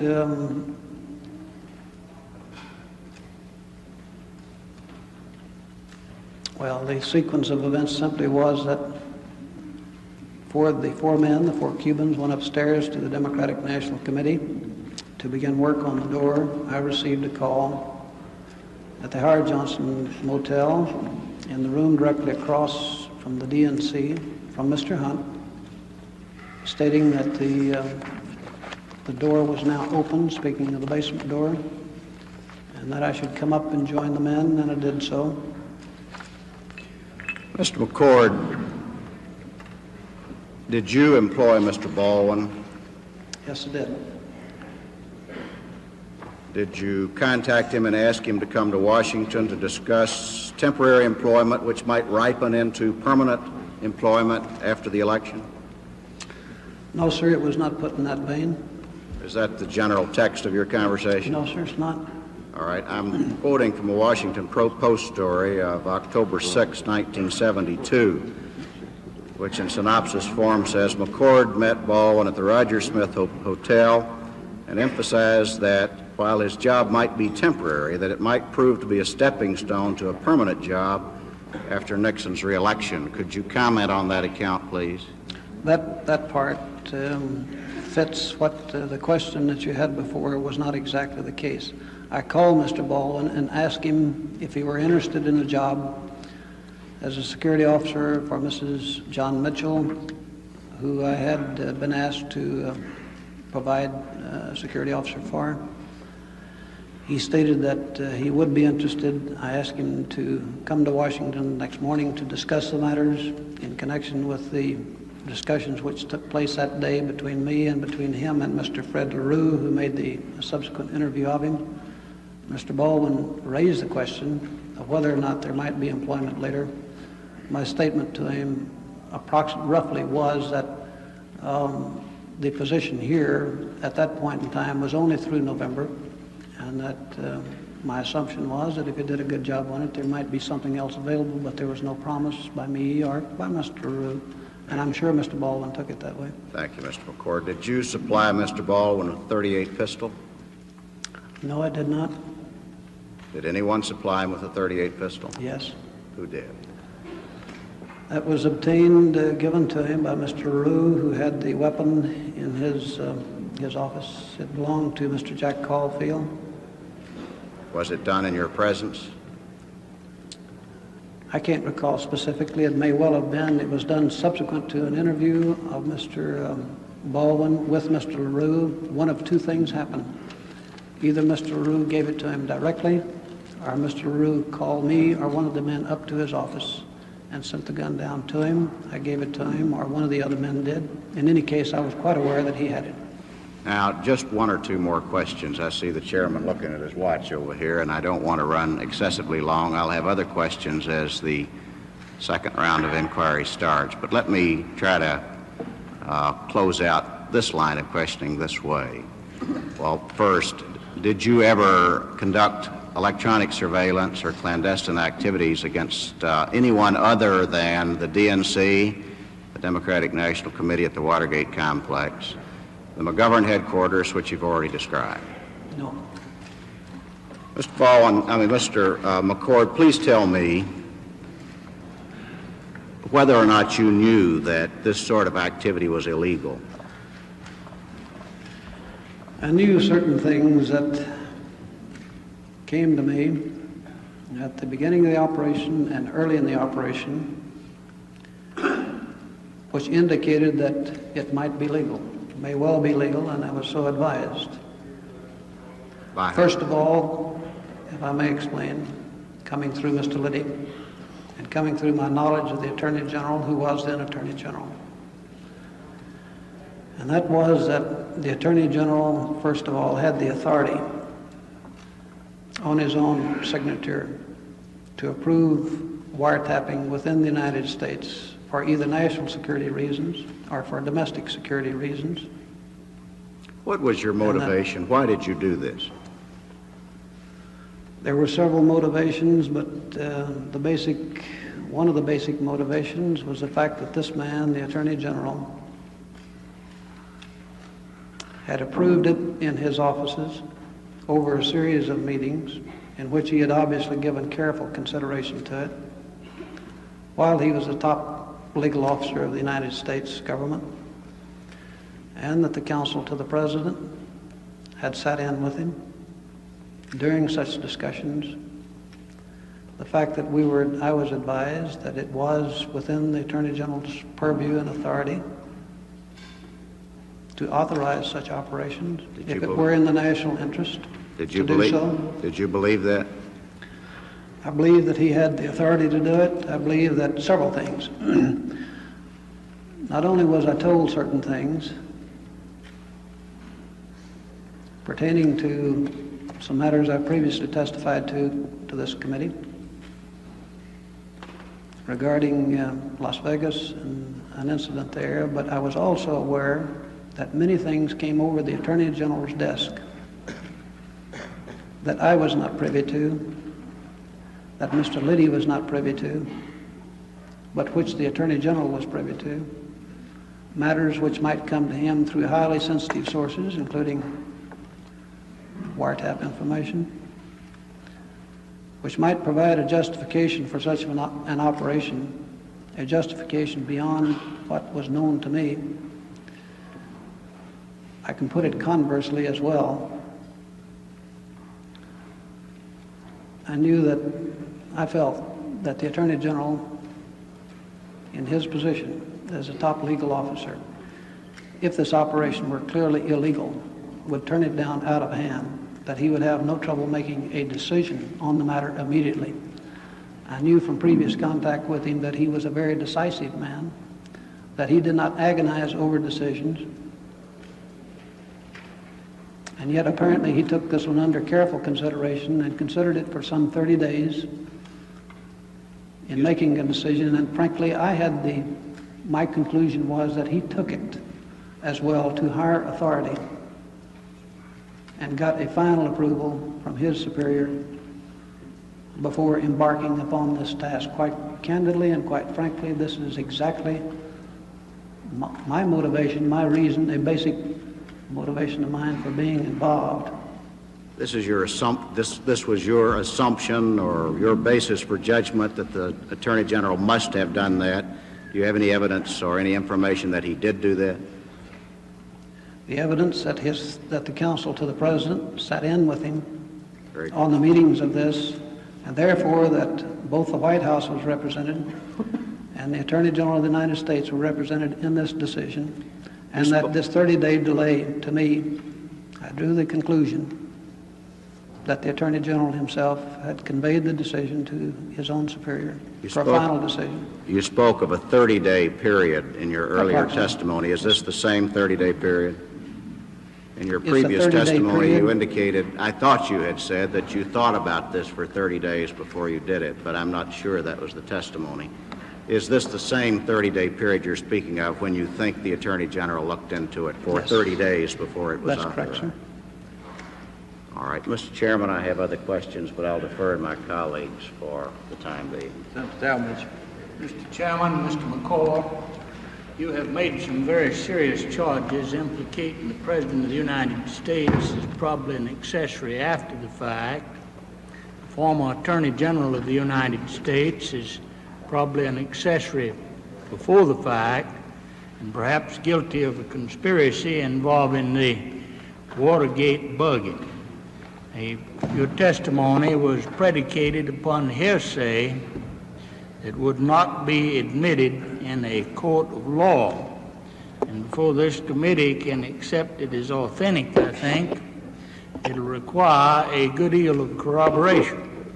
Now, you testified this morning that Mr. Caulfield purported to offer executive clemency to you. Is that correct? Yes, sir. Did anyone else approach you about executive clemency besides Mr. Caulfield? I have mentioned Mr. Hunt. That's two. Anyone else? Mrs. Hunt conveyed a message from Mr. Hunt. She was obviously not speaking for anyone for herself. She was conveying it for him, and so stated. Did anyone besides Mr. Hunt and Mr. Caulfield approach you on the question of executive clemency? Yes, sir. Who? My attorney, Gerald Alch, A-L-C-H. Gerald Hawkins? Alch, A-L-C-H. A-L-T? A-L-C-H. A-L-C-H. Yes, do you know who approached your lawyer about executive clemency? No, sir.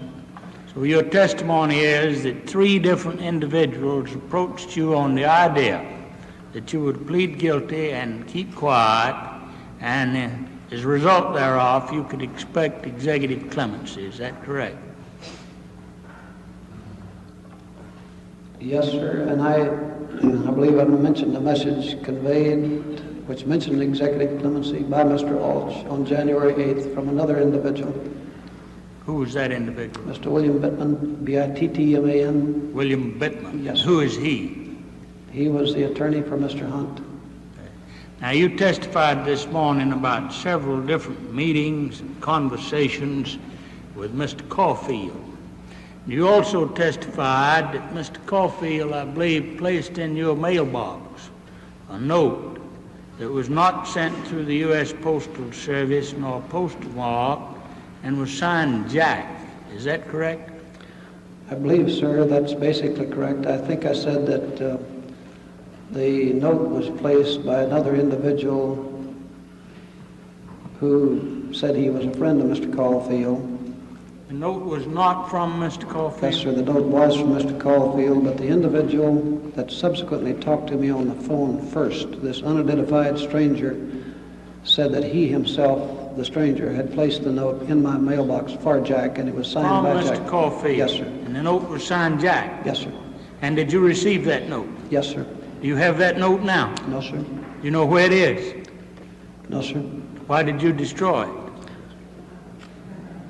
Quite frankly, sir, I cannot recall. There have been so many events since that date that I suspect it was simply thrown out in the trash. What was the subject of that note? The subject said, please go to phone booth on Route 355 on one of three different times, that one day, the day of the note, and two alternate dates the following day, and I did so. Now, you've also implicated the former Attorney General, Mr. Mitchell, in your testimony as proving and perhaps helping plan, or at least being an accessory before the fact, on the Watergate bugging. Did you ever have any conversations with Mr. Mitchell yourself about that operation? About the Watergate operation itself? Or No, sir. any other surveillance of espionage? No, sir. Neither about Watergate or any other espionage activity? No, sir. And how many different individuals talked to you and purported to speak for Mr. Mitchell about the Watergate operation or any other bugging operation? Speaking for Mr. Mitchell, purportedly Mr. Liddy only, speaking for Mr. Mitchell. All right, Liddy is one. Who Yes, else besides Mr. Hunt raised the name of Mr. Mitchell in the context that I testified to this morning, sir. Both Liddy and Hunt told you that this operation had been approved by Mr. Mitchell? Yes, sir. Any others besides those two?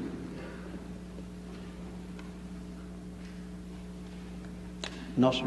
Now, you testified this morning about a meeting in Mr. Mitchell's office.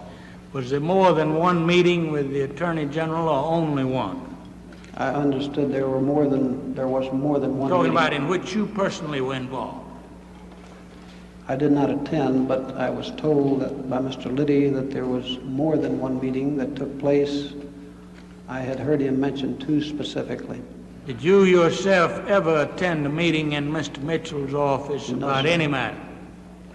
I attended meetings, yes, in his office at the Committee to Re-elect the President. When he subsequently came over, I visited his offices at the Attorney General's office, at the Department of Justice in December on another matter, but not to discuss these particular operations. How many different visits or conversations have you ever had with Mr. Mitchell? Numerous, sir. Dozen, 15, 20, more? I would guess 15. Does he know you by your name Yes, sir. individually, and you know him? Yes, sir. You called him Mr. Attorney General, I presume? Yes, sir. And what did he call you? Before June 17th?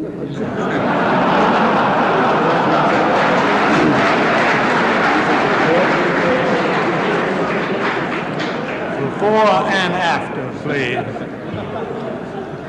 I haven't seen him since June 17th. He called me Jim, I believe.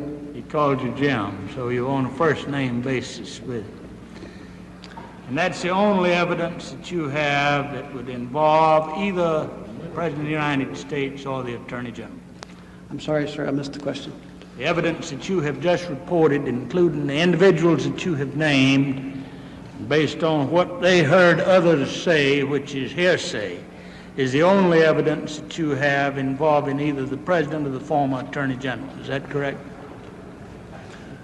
No, sir. The charts, for example, that I have described here earlier. Sorry, I can't hear you. What? The charts of Mr. Liddy, which Mr. Liddy described. Targets of Mr. Charts. Charts. Yes, sir. Cardboard charts were one other evidence of his meetings with Mr. Mitchell, and subsequently the money which Mr. Liddy transmitted to me for use in the operation, he stated, came through the doings, the authorization of Mr. Mitchell. Those charts were also, you're relying on Mr. Liddy's hearsay That is testimony correct, on sir. that. That is correct, sir. Now, what made you think that either Mr. Caulfield or Mr. Hunt had authority to offer executive clemency to you? Mr. Caulfield, because he told me that he was conveying a message from the very top level of the White House. You assume when he said top level, that meant the President of the United States. Is that what you I thought? assumed it meant one of three people, sir. All right, name them. Mr. Haldeman, Mr. Ehrlichman, or the President. And what made you think that Mr. Hunt had authority to offer executive clemency? I did not believe that he had the authority, but I believe that the message he was conveying, probably that the message did originate with the White House because of several things. One, that I knew from conversations with him and with his wife that he was in touch with the attorneys for the Committee for the Re-election of the President, for one thing. Who was Mr. Hunt's immediate superior? His immediate superior at the White House, as I understood from him, was Mr. Charles Colson, if that is your question, sir. Mr. Colson. He was counsel to the President. I believe he was on the White House staff. This is prior to June 17th. You testified this morning about the rental of office space near the McGovern-Muskie headquarters. I think originally it was Senator Muskie's headquarters and thereafter Senator McGovern's. Do you know who approved the rental of the office that you operated out of on 1908 K Street Northwest, directly adjacent to the Muskie-McGovern headquarters? Mr. Liddy stated that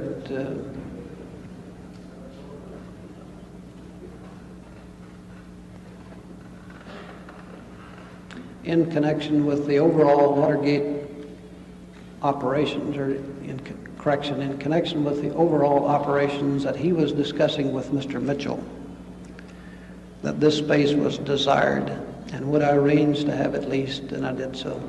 And that was the reason you leased the space? Yes, sir. When was the day you attempted to enter the McGovern headquarters here in Washington? I believe the first date would have been about May 15th, when Mr. Hunt introduced me to a young man called Tom, by the name of Thomas Gregory. Introduced me at the, I believe, the Howard Johnson restaurant. And subsequent to that introduction and a luncheon, we went to the McGovern headquarters, seems to me in the afternoon or late afternoon, and took a brief walk through the building itself, going in the front, coming out the back door, mainly to see the layout of the offices. It took perhaps 5 to 10 minutes. Who else was involved? Mr. Thomas Gregory, who worked for Mr. Hunt. Just you and Mr. Gregory? That went in, yes, sir. Who gave the orders to attempt to enter the McGovern headquarters? On that particular occasion, Mr. Hunt, it had previously been agreed to or directed, correction, had been requested by Mr. Liddy. Why were you told that it was necessary to enter the Watergate Complex on the weekend of June 17, 1972? A twofold purpose, the first being to do for the team, the photography team, to do photocopy work of documents within the Democratic National Committee, and secondly, to install additional listening devices within the Democratic National Committee. My time up. Well, I don't want to. I believe my time has expired. I'll yield at this time for other questions. Senator Garney. Thank you, Mr. Chairman. Senator Talmadge has completed his first round of questions for James McCord by reviewing the offer of executive clemency the convicted Watergate conspirator said was made to him. McCord says he never took such offers seriously because only some of those he considered guilty were being prosecuted. Our continuing unabridged coverage of these hearings is an experiment, and like all experiments, we'd like to know what you think of the idea. Send your comments to MPAC, Box 300, Washington, D.C., 20044. MPAC's coverage of the hearings will continue after we pause for station identification. Unabridged coverage of these hearings is provided as a public service by the member stations of PBS, the Public Broadcasting Service.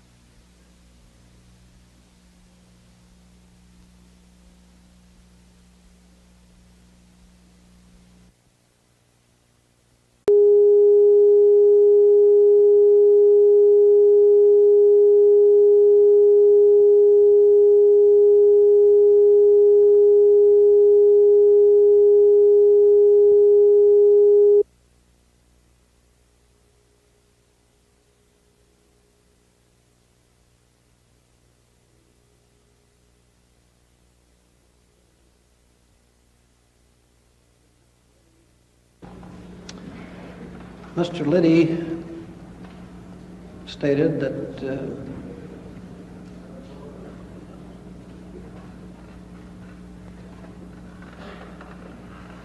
in connection with the overall Watergate operations, or in connection with the overall operations that he was discussing with Mr. Mitchell, that this space was desired, and would I arrange to have it leased, and I did so.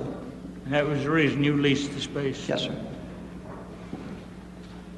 When was the day you attempted to enter the McGovern headquarters here in Washington? I believe the first date would have been about May 15th, when Mr. Hunt introduced me to a young man called Tom, by the name of Thomas Gregory.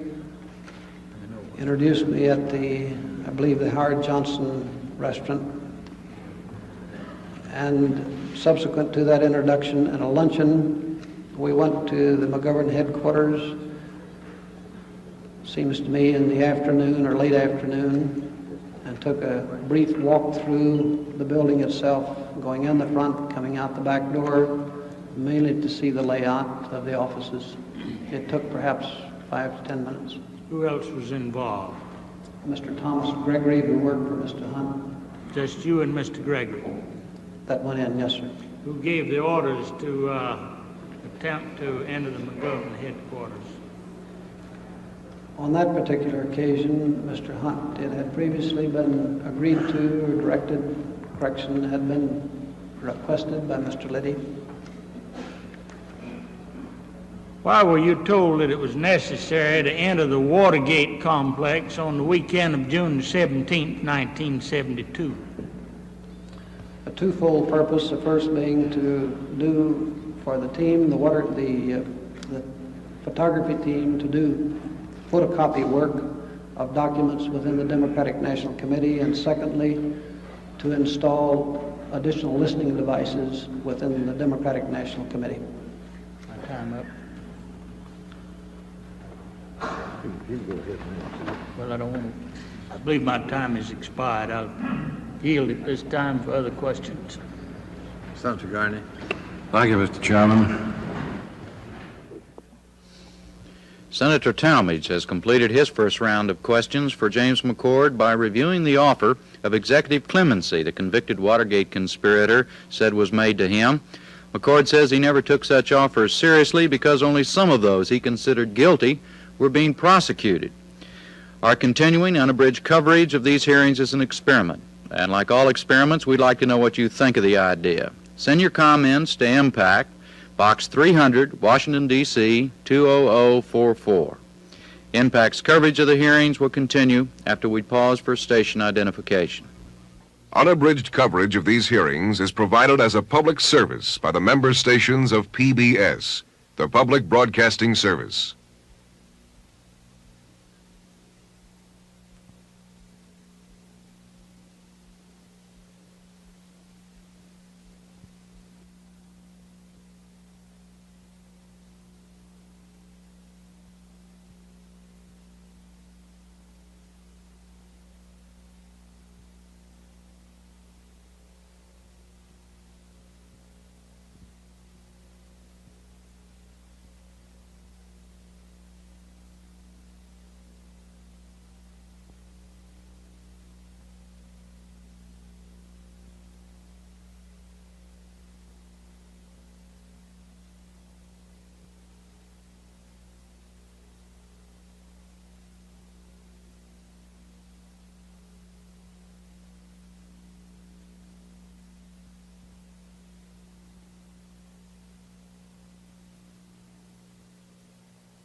From Washington, NPAC continues its coverage of hearings by the Senate Select Committee on Presidential Campaign Activities.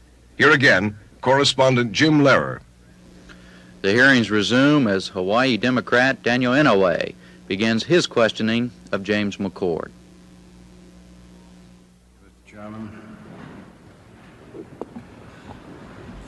Mr. McCord, in response to a question from Senator Baker, you said that you thought that what you were doing in this operation was legal. Now, of course, you spent some years in the FBI, didn't you? Yes, sir. And also in the CIA. That's correct, sir. You ran your own security company? Yes, sir. You were charged at the trial with 7 counts, as I understand: conspiracy, intent to steal property, entering the Democrat National Headquarters, attempted interception of telephone conversations, and attempted interception of oral conversations, as well as possession of a telephone listening device and a oral communications device. Now, is it your testimony that you thought that all of these acts there on June the 17th were legal? It's my testimony, sir, if I may repeat a portion of it, that the Attorney General had the authority to authorize it.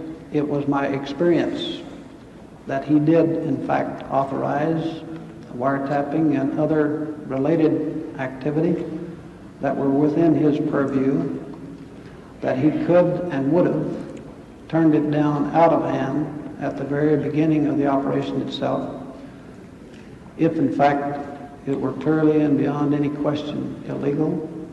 I was advised that it was.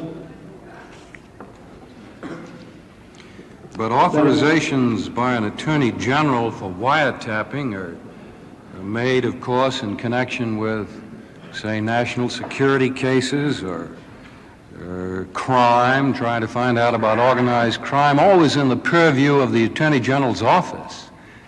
Wasn't this authorization a operation which had to do with the committee to re-elect the president? Hasn't that been your testimony this morning? My testimony was that it appeared to me that this operation was really threefold, that it was set in motion while the Attorney General was Attorney General. Secondly, that the White House was a party to the authorization itself and to the justification for the operation because the counsel to the President had sat in on it. Thirdly, that the Committee for the Re-election for the President was represented in those discussions and that they may have been the funding mechanism for it. And fourthly, because of a time delay here and my knowledge of the relationship of Mr. Mitchell with his immediate superior, my conclusion was that his immediate superior approved and set in motion that operation. Therefore, it had all of those implications to me, that it was just not simply the Committee for the Re-election of the President's operation because it began with the Attorney General while he was the Attorney General. The activities, though, that you were doing, as I understand this course of events, were supervised by Liddy and Hunt. Is that correct? They were agents, as I understand it, for the Attorney General and for the White House. Well, that isn't the question I asked. I said that they were the ones that were supervising and guiding your activities, were they not? They were the immediate supervisor, but not. And weren't they working for the committee to re-elect the president? Mr. Hunt never did, to my knowledge. I believe there's been testimony to that effect by Mr. Odell. Who was Mr. Liddy working for during this period of time we're talking about? Had two responsibilities. One is general counsel originally for the Committee for the Re-election of the President, and the second one is general counsel for the Finance Committee for the Re-election of the President. The activities you have described, that is, bugging the Democrat National Committee and photographing, as I understand, documents there, as well as the McGovern and Muskie operations, those all have to do with political campaigning, didn't they? I think what we haven't discussed here are some of the other things that went into my motivations and to the explanation by Mr. Liddy to me of the reasons for undertaking this operation at the Democratic National Committee, which included electronic photography and those two operations specifically, but the overall operation was not limited to that, either in the original planning or in the authorization by the Attorney General. Well, did anything you do in this area of bugging and electronic surveillance have anything to do with anybody or any activity other than political campaigning of somebody? Well, it came into being because of one of the basic motivations of mine, which we have not been concerned with, were the violence-oriented demonstrators that we've previously discussed in testimony before this committee. I don't want to interrupt at a guide, but it would be helpful, Mr. McCord, if you were responsive to the questions. Did you do any electronic bugging or surveillance that had anything to do with anybody or anything that did not involve political activity? No, sir. You didn't spy on the Russians or the Chinese or anybody like that? No, sir. Well, don't you think at some time it might have occurred to you that perhaps these were illegal things and didn't really have anything to do with national security? Oh, yes, it occurred to me at the time the matters were being planned and being discussed. It's occurred to me since, yes. And then why did you go ahead with it? For the reasons basically the reasons I've stated, but those were not the only reasons. The fact that the Attorney General, the White House itself, and in my personal opinion, the President of the United States, I felt, had set into motion this operation. In other words, even though... Because of the close relationship of Mr. Mitchell and Mr. Dean, the fact that Mr. Dean worked for the President. Even though you, if I'm expressing your thoughts correctly, believed it to be illegal or were highly suspicious that it was, nonetheless, because the Attorney General, in your opinion, was ordering this, then you ought to go ahead and do it. Is that a fair thing to say?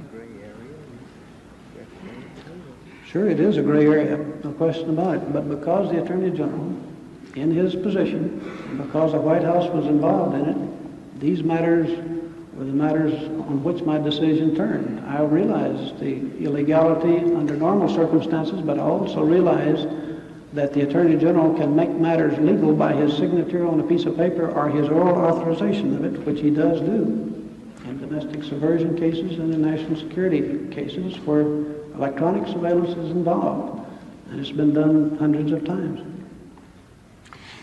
I'd like to ask a question about this memorandum that you presented to the committee today, entitled Political Pressure on the Writer to Accept Executive Clemency and to Remain Silent.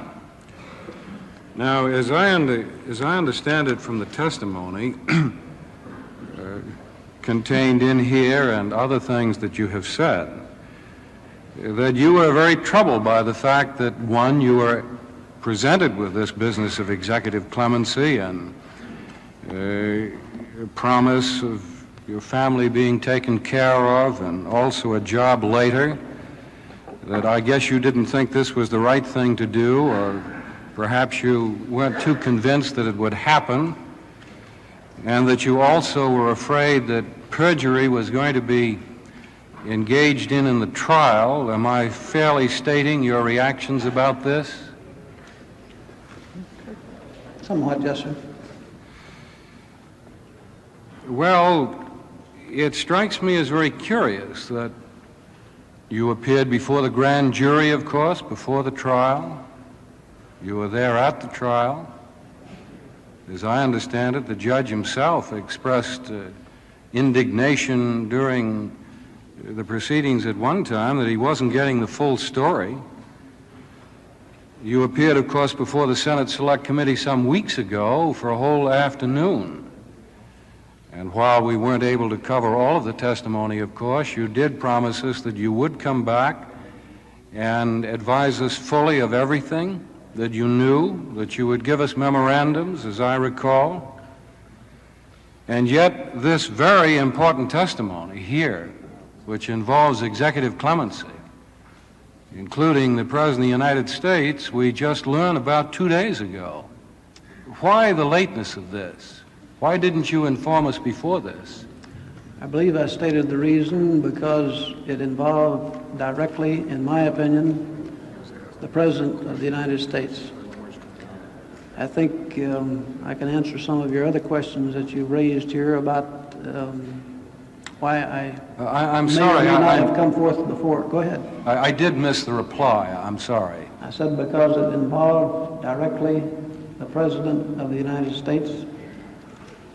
It also involved an individual that I considered a personal friend, Mr. Jack Caulfield. I testified to your committee at the very beginning that this was a rather painful matter for me to come forward with at the particular time that you first interviewed me. I said I had no reluctance in giving the information, that I would do so subsequently, and I did do so subsequently. I disclosed it to your committee 2 days ago, but I think primarily it's because it involved the highest officer in the land, the President of the United States.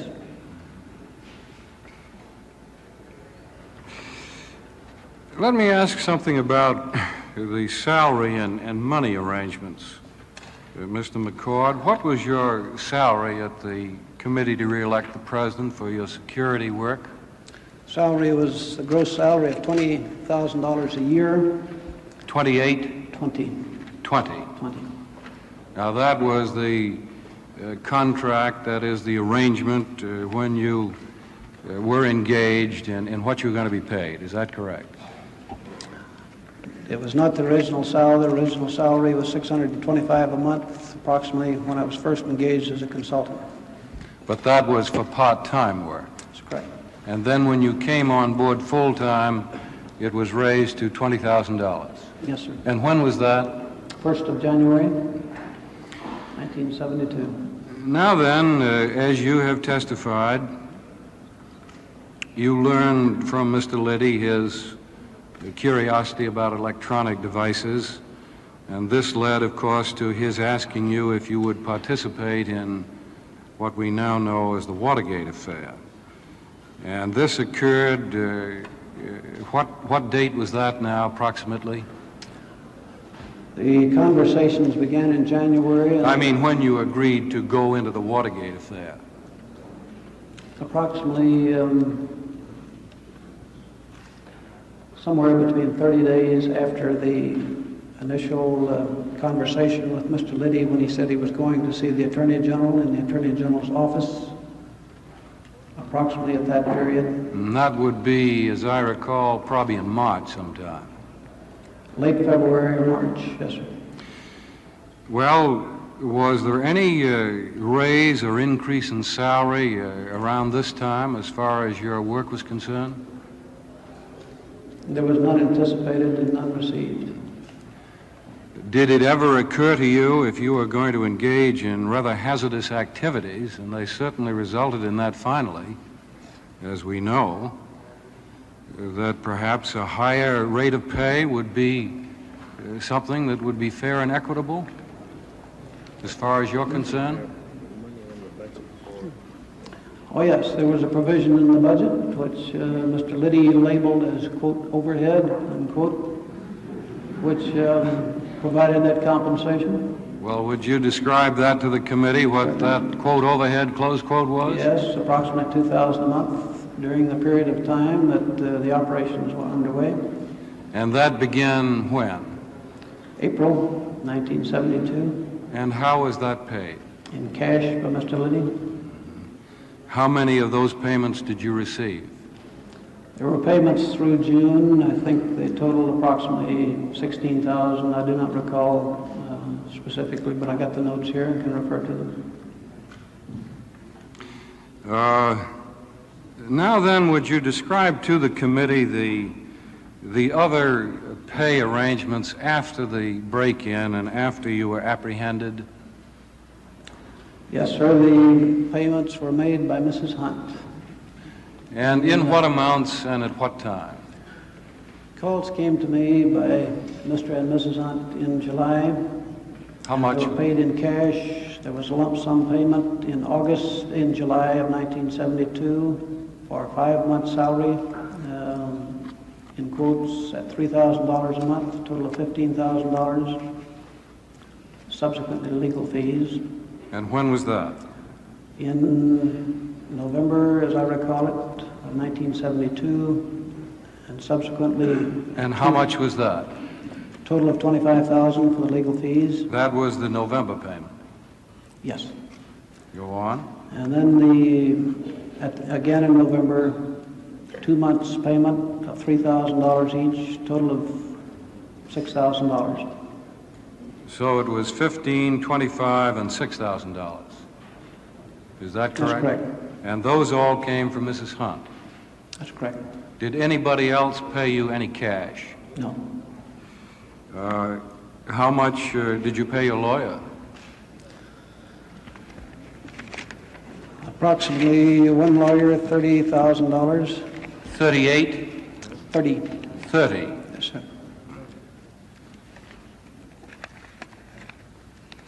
And other payments? Sir? Were there any other payments? There were other payments to another lawyer which I had, and Mr. Rothblatt, which I made some payments to. I don't particularly want to pry into that unless you want to give the information. Whichever you prefer. I am interested in some other payments, though. Weren't there payments made as far as either purchase of equipment or expenses in connection with the electronic business? Oh, yes, I testified to that in executive session, sir, in which there was a total received of approximately $61,000, I believe, a total of $76,000 in all for equipment and other related costs, $61,000 as an initial payment, and about $5,000 subsequently for additional equipment purchases. Now, did you say 61 and 5? Yes, sir. I thought you There said was a total of $76,000 in all, which covered all payments for all purposes prior to June 17, 1972. There was another 10,000 payment later? No, sir, there was an initial $61,000 plus $5,000 for equipment, plus another $11,000 subsequently, but a total of $76,000 prior to June 17, 1972. I don't want to quibble now, but I have 61, 5, and 11. Which totals 77. 77, that brings to me. Total of 77? 61, I'm sorry, sir, 61 and 4, 65 and 11. The total amount was $76,000. I'll get the figures. 61, 4, and 11 then, I guess. Is that it? I can recite them for you, sir. April 12th, $61,000 plus $4,000, a total of $65,000. May 8th, $4,000. Memorial Day weekend, two $1,000 amounts. In June, $5,000. A total, after May 8th, $11,000. A total of that is $76,000. Now then, how was this dispersed? In cash by Mr. Liddy. I mean, how did you spend it? Would you like the expenditures? They were expended in cash for the most part. There was some by check, of course, some walkie-talkie equipment. Do you have a detailed account of how you spent it? Oh, yes, sir. Do you have it with you? Yes, sir. Is it a long one that would take some time? Yes, sir. It's rather lengthy. Well, I wonder then, Mr. Chairman, if we could receive that in evidence. I don't really see any point in going all through that. If you let the committee have the account, we'll make a copy and return the copy, your original, to you, if you prefer that. But my understanding is that the account which you are going to present the committee shows the complete disbursement and spending of the $77,000. Is that correct? $76,000. $76,000. As I recall, that's correct. There were budget receipts and so on that were prepared on this and were shown to Mr. Liddy, receipting for all the payments.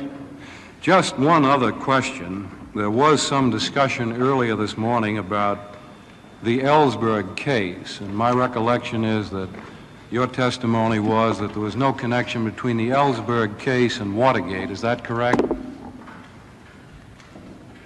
No, sir, that was not my testimony. My testimony was that I had no knowledge of the wiretapping that allegedly occurred in connection with the Ellsberg case, nor did I have any knowledge of the break-in in connection with the doctor's records of Mr. Ellsberg. That was the intent of my testimony. I'll make that correction now if I misled you. Well, do you think there is some connection between your Watergate operation and the Ellsberg case? There apparently is in the personnel that were involved, yes, sir. As I understand it from the newspapers, I do not know for a fact. But not as far as you and the people under you are concerned. I had no people under me except Mr. Talking Baldwin. about those in the Watergate affair. I do not know the role of the others in the Watergate and whether they may or may not have been involved. They have been so reported in the papers, but I do not know for a fact. My reason for asking this, I understand there was electronic equipment which was obtained by, I think, Mr. Liddy and Mr. Hunt in the Ellsberg affair. And they, of course, did have supervisory control or authority over you to some extent. Did you use any of that electronic equipment, or did you purchase all your own? I do not know what the electronic equipment was that you are referring to here, sir. Well, all I know is what I read in the newspapers on that, but did you purchase all of the electronic equipment and devices that you used? That I used, yes, sir. I don't know what Mr. Hunt used. Thank you, that's all.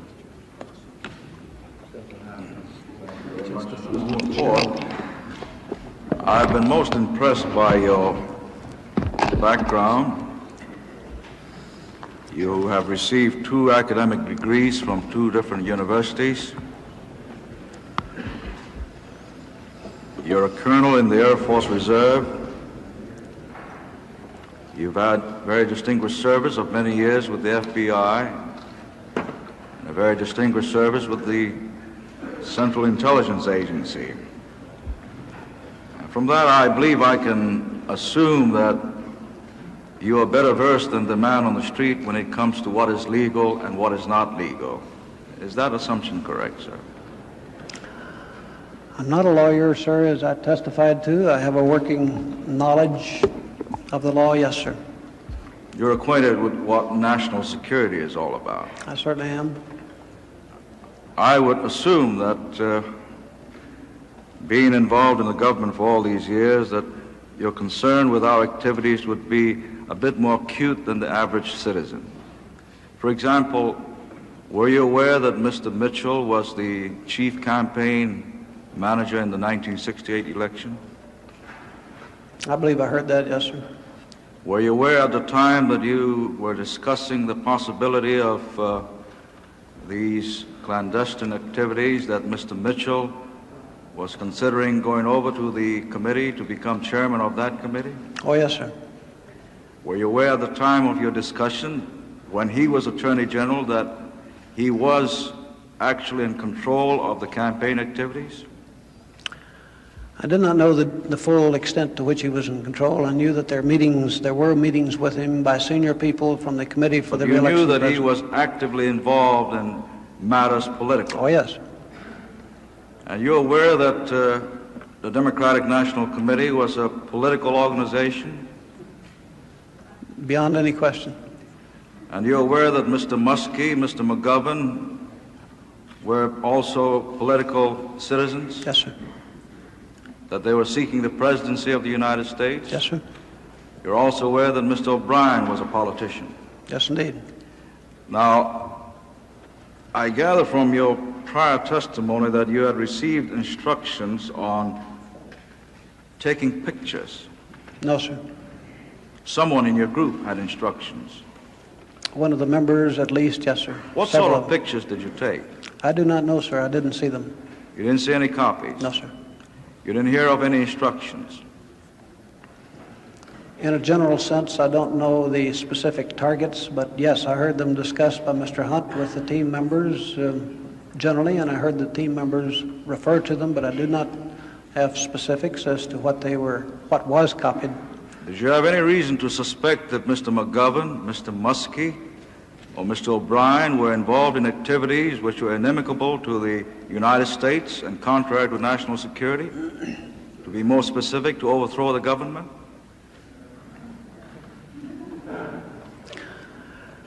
No, I've previously referred to a comment that Mr. Liddy made to me in connection with the Las Vegas trip, 2 trips that he was making to this committee. You had reason to believe that these men were involved in activities which would be dangerous to the existence of the United States of America? No, sir. Then why did you carry on these activities? You were well aware of what national security was all about. Were they involved in syndicated criminal activity?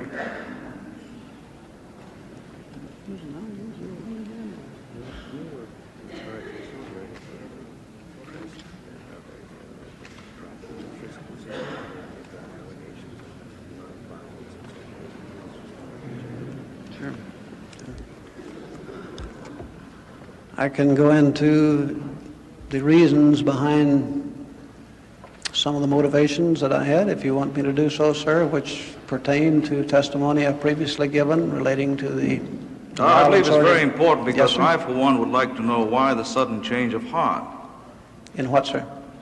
In being concerned about justice and legality. Because I can't believe that you were not aware of the illegality of all these acts. I've admitted, these were political sir, activities. Yes, sir, I've admitted that the acts were both wrong on my part. It was a mistake on my part. I stated that at the beginning. I restated at this time that were you aware at the time you were in the 6th floor of the Watergate that it was illegal?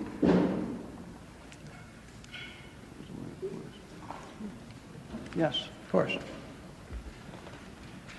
Why did you, as one who has served this country so well, as a colonel in the Air Force, distinguished service in the FBI and CIA, decide to carry out these illegal acts? The only thing you've done wrong so far is to receive a traffic ticket.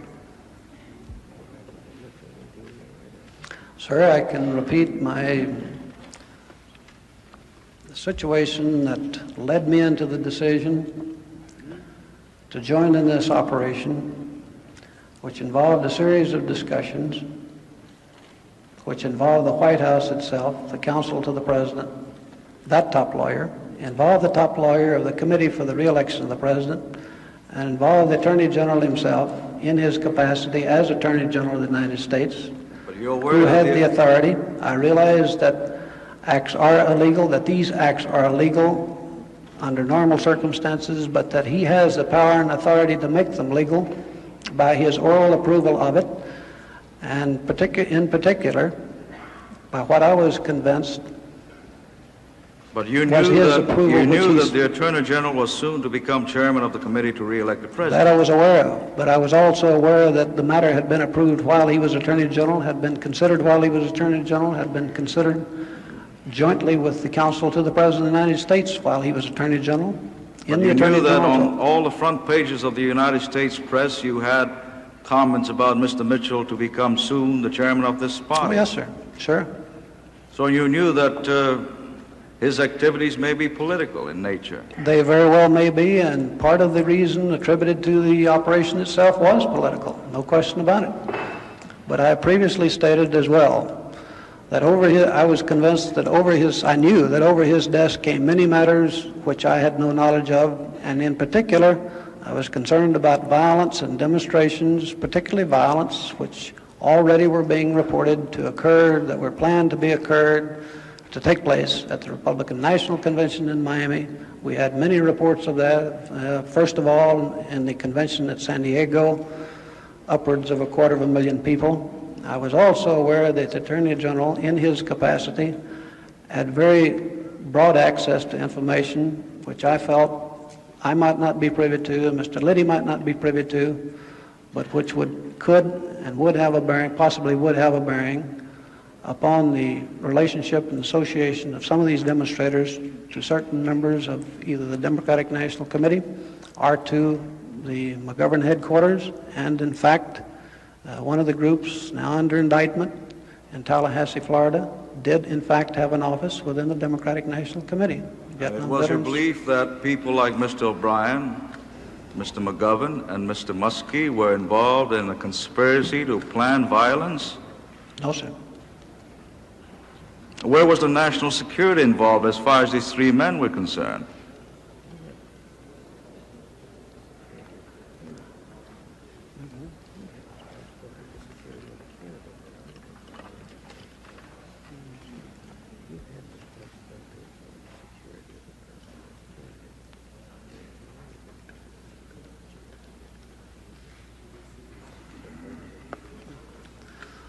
Well, sir, I can restate what I previously stated before this committee in terms of violence that had already occurred, which involved bombings in a couple of states, which involved violence and demonstrations against our committee, which involved bomb threats against the committee to re-elect the president, which involved the evacuation of the building, which involved threats against the personal lives of Mr. Mitchell and Mrs. Mitchell themselves. I've recited those in considerable detail concerning the violence that was planned for the Republican National Committee, and some of which was reported as early as December 1971 to be targeted against the Committee for the Re-election of the President. We had reports that there were within both groups, the McGovern headquarters and the Democratic National Committee headquarters, some of the staff members who were working closely with some of the violence-oriented groups. And as I previously testified to, that part of the information we expected to obtain from the wiretap itself would have to do with calls and conversations and coordination between such groups and staff members in the Democratic National Committee. That was not the only purpose of the wiretap. I understood that. Part of the purpose was political intelligence for the Committee for the Re-election of the President and the White House, out of the Democratic National Committee and out of the McGovern headquarters. But in terms of my own motivation, this was one factor. And you want the committee to believe that at the time you made your decision to be involved in this illegal act, you felt that men like McGovern, Muskie, and O'Brien were involved in this national conspiracy of bombing and inciting violence? No, sir, I didn't testify to that, and I don't want the committee to believe that. I'm stating what my reasons and motivations were at the time and what they hinged around, which was the participation of the Attorney General. And yet you indicated that one of your projected plans called for the bugging of Mr. O'Brien's private residence. Isn't that so? No, that it was initially proposed that that be done, that it was never done, that his office was bugged. Yes, sir, in the Democratic National Committee. If the Senator will pardon me. Yes, sir. It was the official position of the Department of Justice that they could bug to discover domestic subversion without a warrant, without applying for a warrant. And it was, by a strange coincidence, it was June the 19th, 1972, when the Supreme Court first handed down a unanimous decision rejecting that position of the Department of Justice. I think there's also, sir, if I may add, at this point Mr. Chairman, I'm aware of that, and I just want Mr. McCord to tell us that these men were involved in domestic subversion. And Mr. McCord is not just another citizen. He is a colonel in the Air Force, holds 2 degrees from 2 universities, a very learned man, distinguished service with the FBI and the CIA. No, sir. Changing the subject, sir, now. Did you have a contingency plan in the event of arrest? Did I have, or did the group have? Did the group have? They were very general contingency plans. The main contingency planning was simply in terms of access from the building itself in case the men were caught. What about attorneys? Did the attorneys? None that I knew of, no, sir. I gather from prior evidence that all of you had aliases. Yes, sir. To my One knowledge. man had a Mexican passport made out in an alien's. Another had a driver's license from New York made out in a phony name. Another from Massachusetts, likewise. Where were these identity cards made? I do not know, sir. Where was yours made? I do not know, sir. It was given to me by Mr. Hunt. I have no idea. You did not ask? No, sir. I can explain how I received it if that's any help to you. Was it a professionally made identity card? It appeared to be. Can you tell us how you got it? Yes, the evening of June 17th, Mr. Hunt handed some identification to me and said, put this in your pocket in case you need it when you go by the guard, if you go by the guard, and he asked any questions concerning who you are. I took it and glanced at it briefly and put it in my pocket.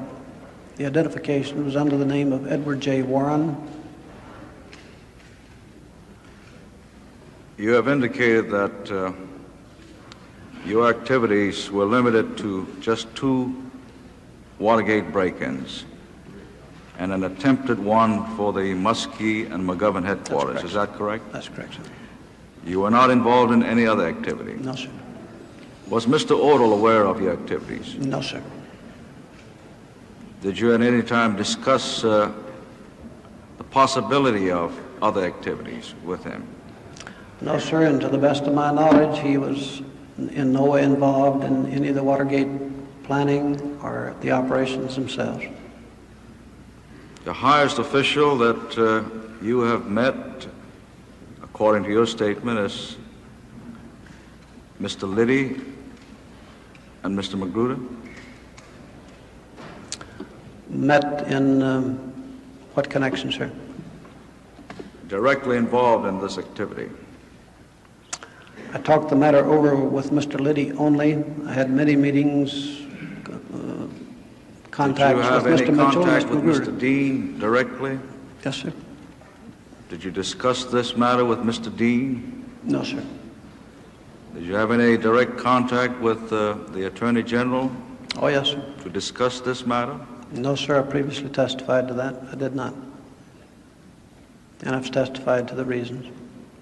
Were you meeting the Attorney General at the time you were planning this Watergate activity? I did not meet with him in planning sessions. I saw him regularly during that period. Yes, sir. You were not curious enough to bring it up with him? I trusted Mr. Liddy. He said that he would discuss it with him. I felt that if the Attorney General cared to discuss it with me, he would raise it. You had no desire to bring it up on your own? I had no reason to question that Mr. Liddy would not mention to him I was participating. I had no desire to proceed beyond that. He said that he would. I accepted his word for it. Mr. Chairman, I believe my time has expired. Thank you very much, sir. Thank you, Mr. McCord. Thank you, Mr. Chairman.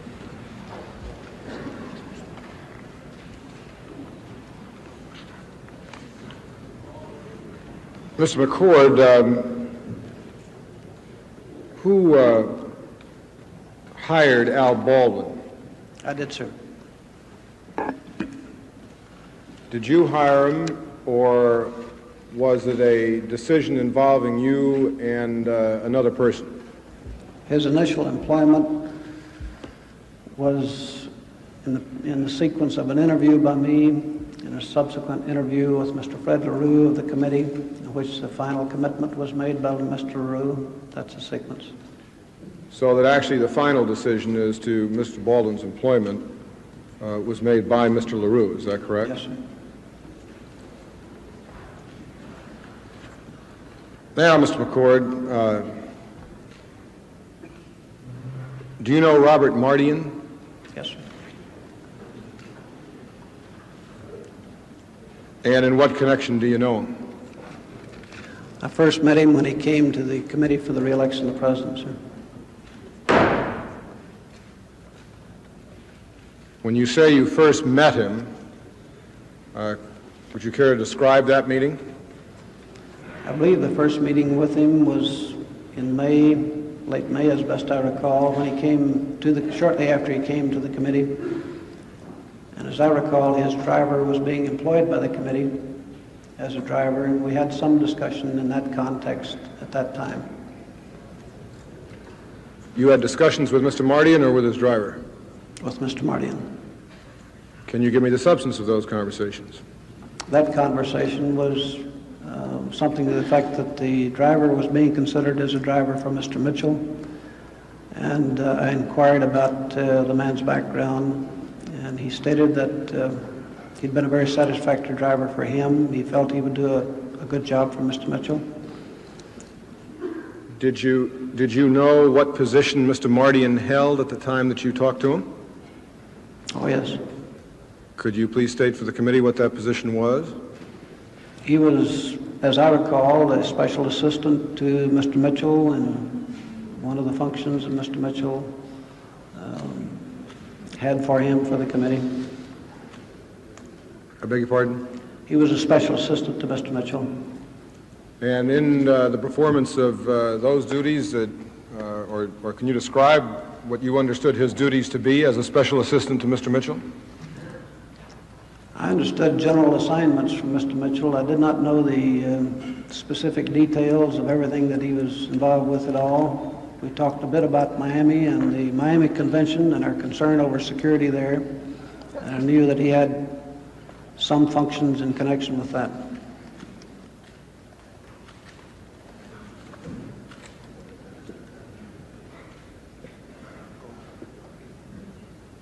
At the time of our first executive session, Mr. McCord, I asked you the question, in what connection did you know Robert Mardian?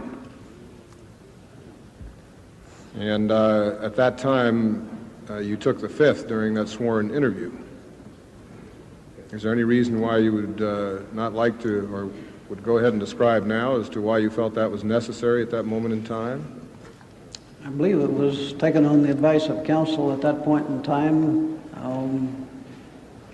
I can't recall the specific question that was asked at that period. If it could be restated, I could give you the reason. The specific question was,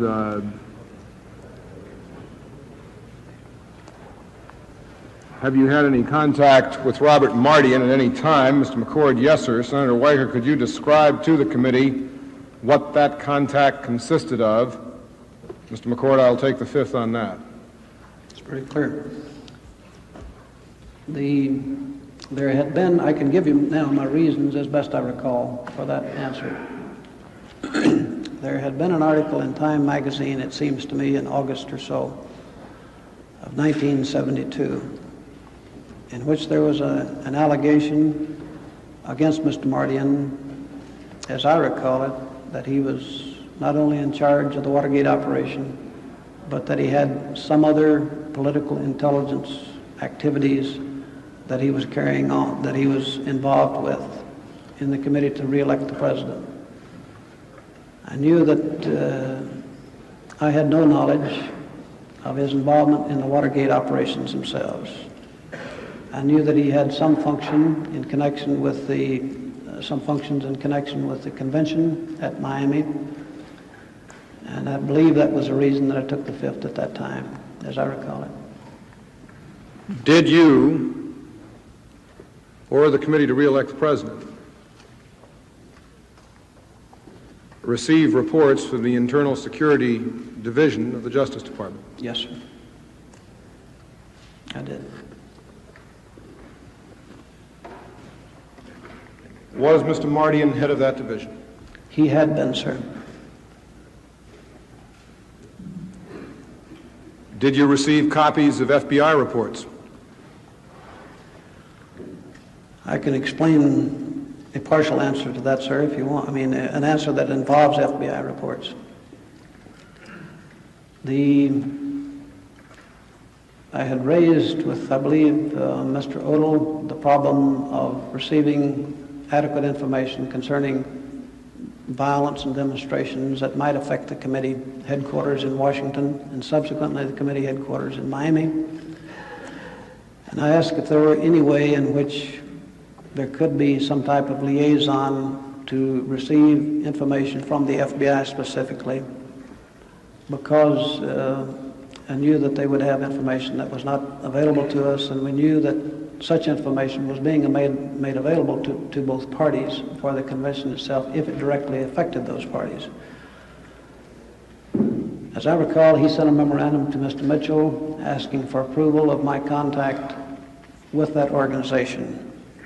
The next that I heard was a call from Mr. Mardian in which he referred to that memorandum, and he stated that Mr. Mitchell had given approval to my contact to acquire that type of information, and that I should go to the Internal Security Division of the Department of Justice, where such information as might affect the security of the committee would be made available to me, some of which was of the type you described, FBI reports. Yes, sir. So you received data from the Internal Security Division of the Justice Department. I did. And you received data from the FBI? Not from the FBI directly, no, sir. From whom did you receive such data? From the Internal Security Division. I don't believe the FBI was ever aware of that. And from what individual did you receive such information? I believe it was through the chief of the evaluation section. I believe his name was Mr. John Martin. I'm sorry, I didn't hear the name. John Martin. John Martin was your contact? Yes, sir. At the Internal Security Division of the Justice Department, is that correct? That's correct.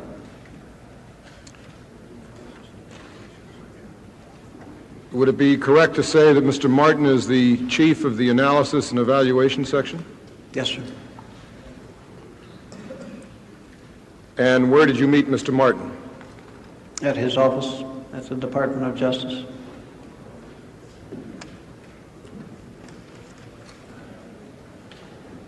Who knew, aside from Mr. Martin, that you were receiving this material? Well, his deputy there at the evaluation section. I believe the name is Lisker. I'm not absolutely certain.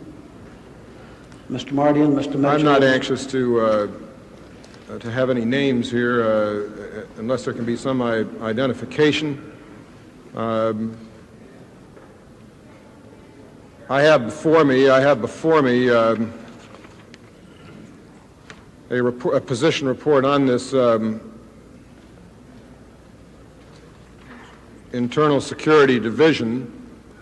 Could you tell me whether or not the name listed as deputy there is a name that you recognize right at the top underneath Mr. Martin's name?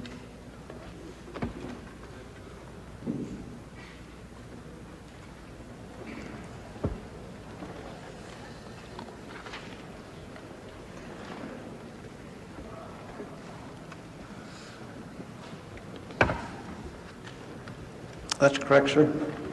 Joel Lisker. Would you please give the name then to the committee? Joel, Joel Lisker, Lisker. All right, may I repeat again the question that we were working on? Who knew you were receiving the material? Who else aside from Mr. Martin and Mr. Lisker? Mr. Mardian, of course. Mr. Mitchell had initialed the memorandum that I subsequently saw on this.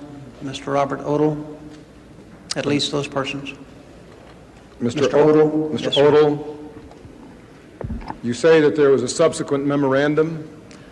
The memorandum which Mr. Odell wrote on this subject, I subsequently received, which had Mr. Mitchell's initials on it. Do you feel or do you know whether or not similar information, similar access to this information was given to the Democratic Party? I understood that they did have, through some channels, some access to information of this type. Whether it came from that office, I do not know. Was the information which you received the basis for the apprehension which you described in answering the questions of Senator Inouye relative to your activities? It added to my apprehension, sir. It was not the basis. It came some weeks after my decision, but it added to that apprehension because it dealt specifically with violence at the Republican National Committee. Now, I would like you to describe for me, as best you can, the types of information in a further detail that you received from the Internal Security Division. Did you receive from the Internal Security Division, for example, or from the FBI, any information as it related to the candidates or their staffs? Yes, sir, there was one such report I do recall specifically. Can you give me the details on that report?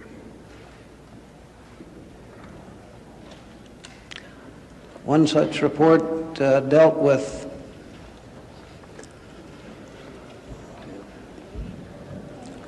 as I recall, a funding operation that was reported, in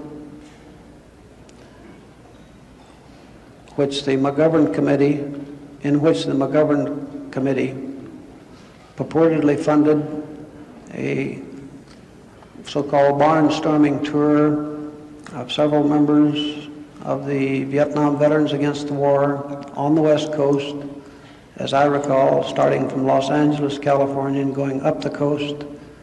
And it came concurrently with some other information that that same group was planning violence at the Republican National Convention involving danger to threats to life of individuals. And I think that was succeeded very shortly in a matter of days by the indictment of members of the Vietnam Veterans Against the War in Tallahassee because of the violence that they did plan, including a number of things that would endanger the lives of the people at the Republican National Convention.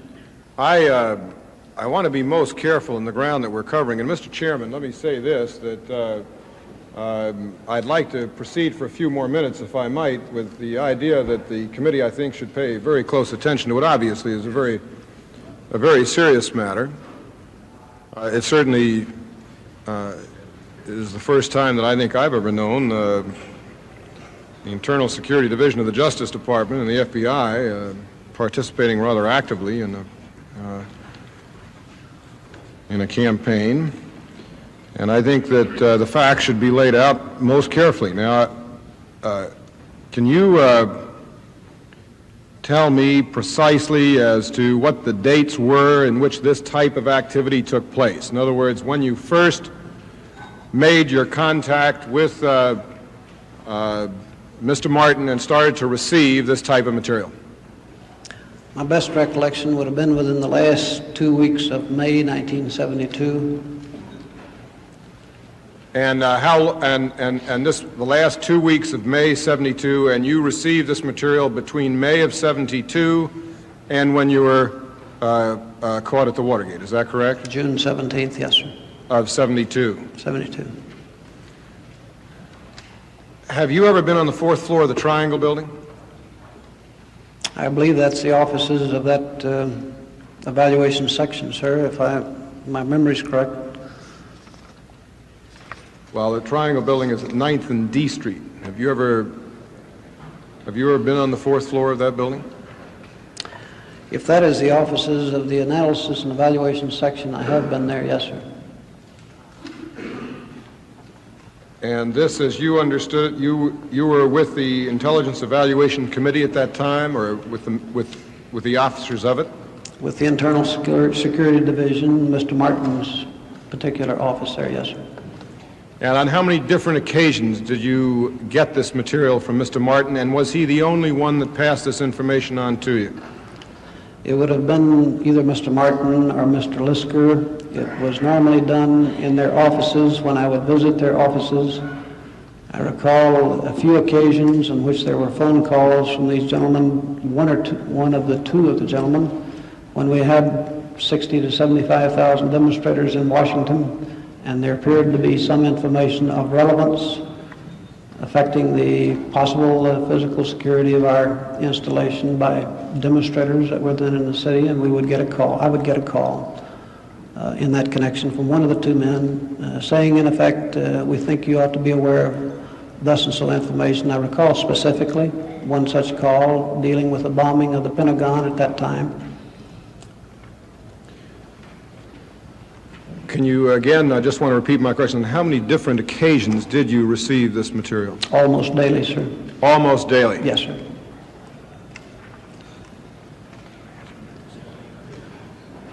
No. And the nature of the material given to you related to groups, is that correct? Individuals? Yes, sir. Individuals? Yes, sir. Both political and non-political? Yes, sir. Now, when you received this material, what did you do with it? If it were of sufficient consequence, I would pass it along to Mr. Mitchell's office, usually through Mr. Odle. Quite often, I would put it into memorandum form for distribution to those other staff members of the committee who would normally want to know of forthcoming demonstrations in the Washington area, some of which might affect the committee. Why did you feel this was, you would pass this along to Mr. Mitchell at the Committee to Re-elect the President, is that correct? Yes, sir. And other staff members. Well, and other staff members. Who's and other staff members? About 6 of the senior staff members, which included Mr. Sloan, who passed it to Mr. Stans, included Mr. Liddy, included Mr. Odle, included the protective officers for Mr. Mitchell's wife, Mrs. Mitchell, and 2 or 3 other division chiefs there under Mr. Mitchell.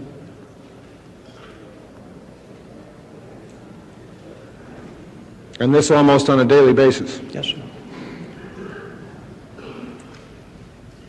And this is material which you yourself received and you yourself distributed? Yes, sir.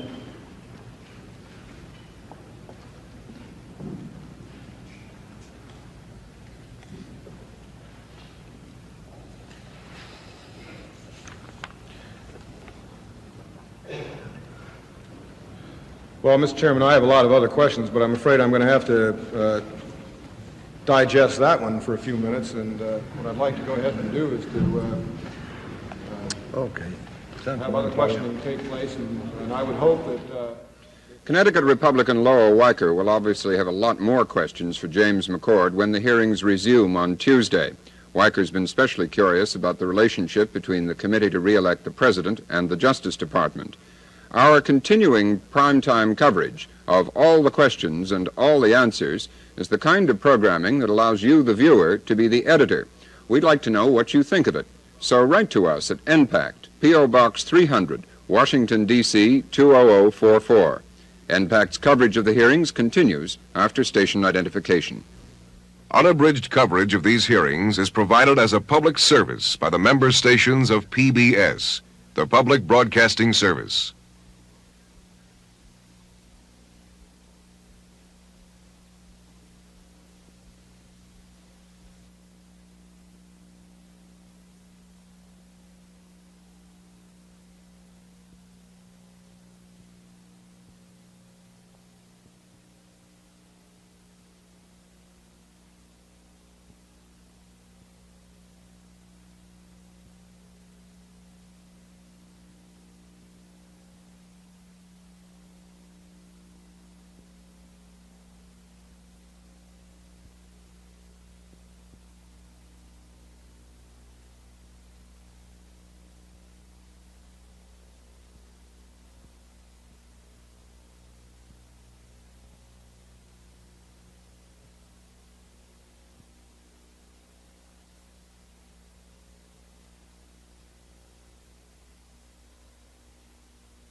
From Washington, NPAC continues its coverage of hearings by the Senate Select Committee on Presidential Campaign Activities. Here again, correspondent Robert McNeil. In this concluding portion of the hearings, New Mexico's Senator Montoya will question witness James McCord, who's already testified about his participation in the Watergate break-in and attempts to involve him in the subsequent cover-up. And thank you very much. Thank you, Mr. Chairman. Mr. McCord, going back to the time that you were hired, I'd like to ask you if you had a personal acquaintance with the President. No, sir. Had you worked with him in any capacity, either while he was Vice President or before? No, sir. Had you done any work in his behalf while you were working for the CIA?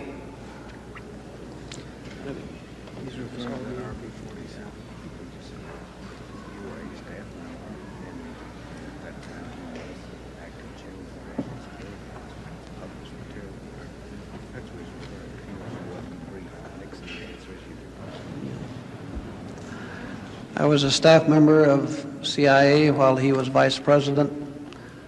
He may have had access to material or reports which I wrote. Did you ever speak to him during those assignments? I don't recall it, no, sir.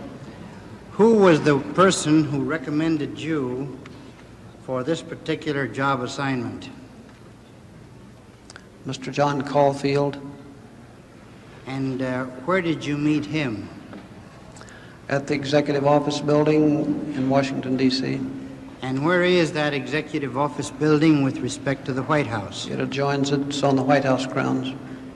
How many visits did you have with Mr. Caulfield before you were hired?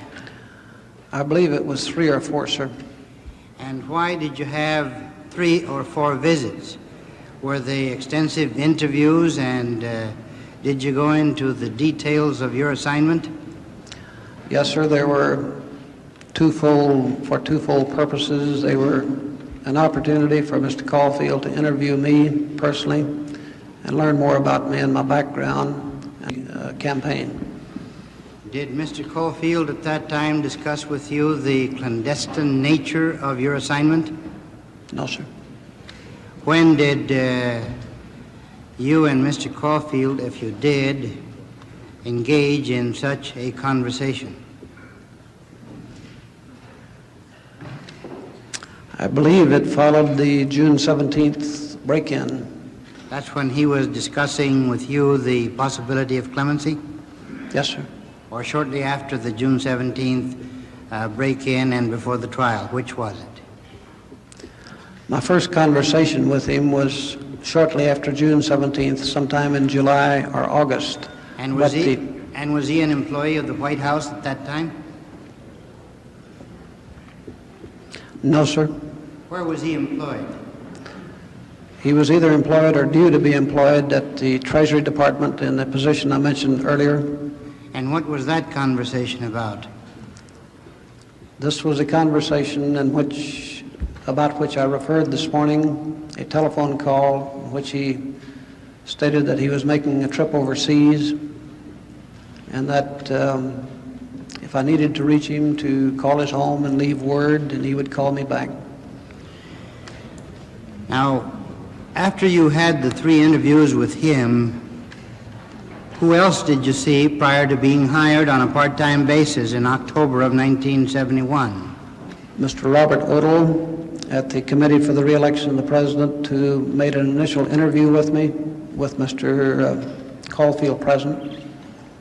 And were you hired pursuant to this interview? Yes, sir. And you became a part-time employee of the operation there? I did. Did you at any time discuss with Mr. Odell the triple assignment which you related this morning was your assignment, or was the nature of the operation with respect to Mr. Liddy's involvement? No, sir, I did not discuss that with Mr. Odell. Now, when you stated this morning that one of the assignments or that the total assignment would involve getting photographic information, political espionage, and electronic surveillance. When did you first find out about the composition of your entire operation? I believe it would have been in April 1972 when I met Mr. Hunt for the first time. Mm-hmm.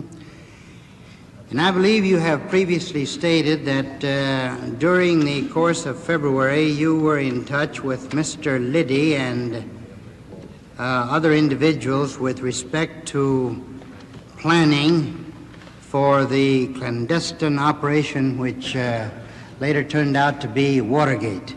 Yes, sir. And where did this take place? I missed the first part of your question, sir, was when? Where did the initial conversations with respect to the Watergate planning take place? In Mr. Liddy's office at the Committee to Re-elect the President. And was this in February? January and February, initially, yes, sir. And who else was in on this?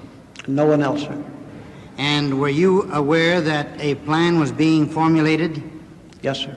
And were you also aware that the plan was being formulated for submission to the Attorney General? Yes, sir. And did you provide any input into this plan? Oh, yes, sir. What kind of input did you provide? In the nature of information, Mr. Liddy sought about different costs of equipment, electronic equipment, and the different components that he was interested in, the transmission devices and the receiving devices in particular. And did you discuss with Mr. Liddy at that time as to manpower requirements and other necessary details to carry out the plan? Oh, yes, sir. Give us the substance of those conversations.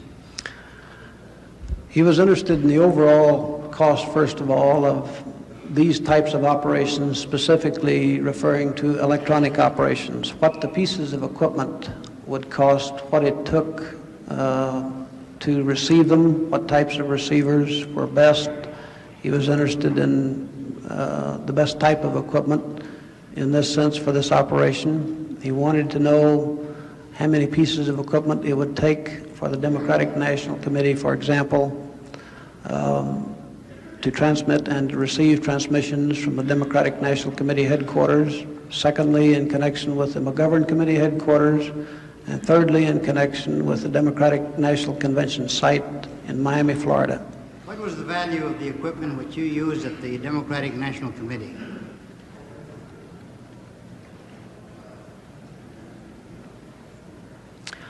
I would guess about $15,000 in total, but I'm not sure. 15,000? 15, yes, sir.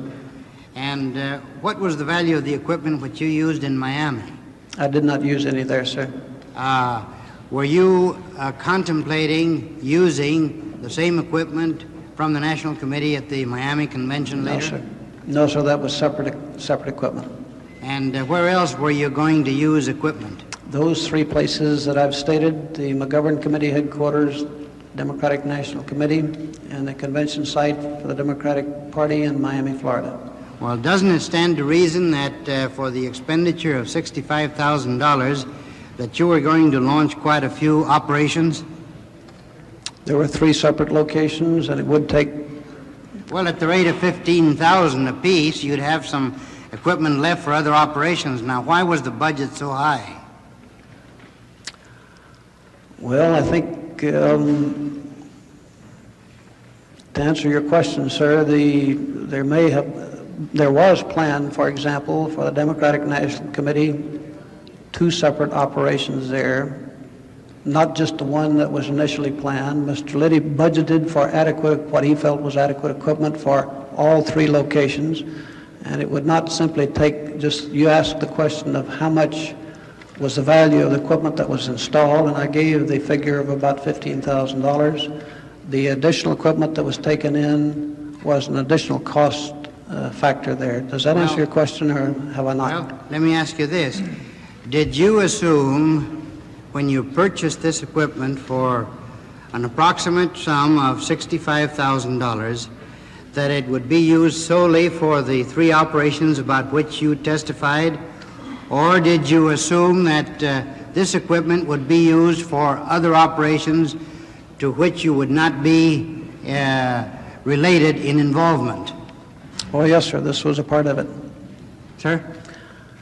Yes, the walkie-talkie equipment, for example, was scheduled, as I understood it, for use in certain surveillance operations by the Cuban individuals I've referred to against demonstrators and violence-oriented groups in Miami, Florida. So that is an example of my reasons for answering yes to your question. So then am I to assume that other than your own involvement, there could have been other involvements in other parts of the country or even in Washington? In the walkie-talkie equipment specifically, I knew of no other immediate planned use of the electronic equipment. Such could have been possible. Now, how much telephone tapping equipment did you buy, and was this just barely sufficient, or was this in surplus after you would service the needs for the three places which you had in mind at the time, namely the Watergate, the Democratic Convention in Miami, and the McGovern headquarters?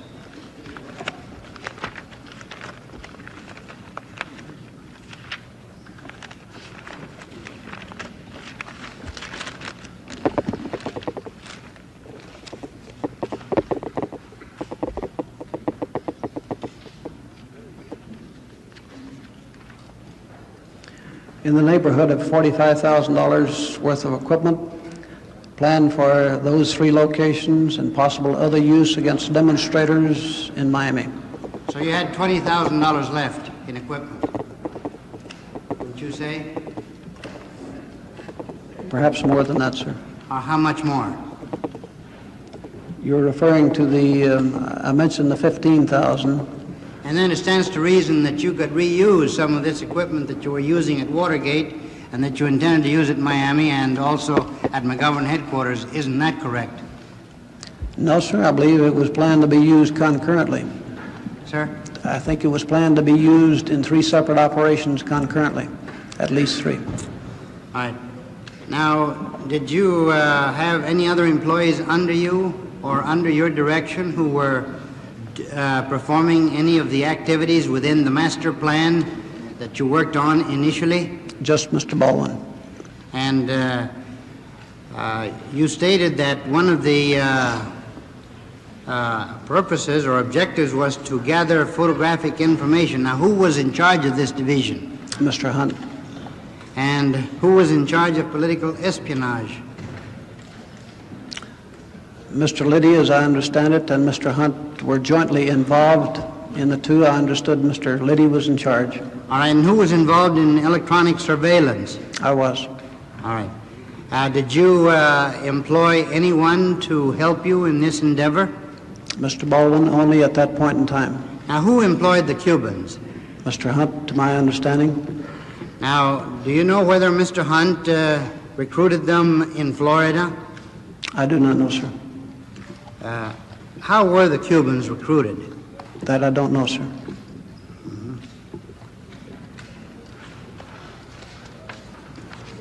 Now, did you also have something to do with working out the arrangements for the security of the Attorney General and Mrs. Mitchell at their home? Yes, sir. What specifically did you do in that respect?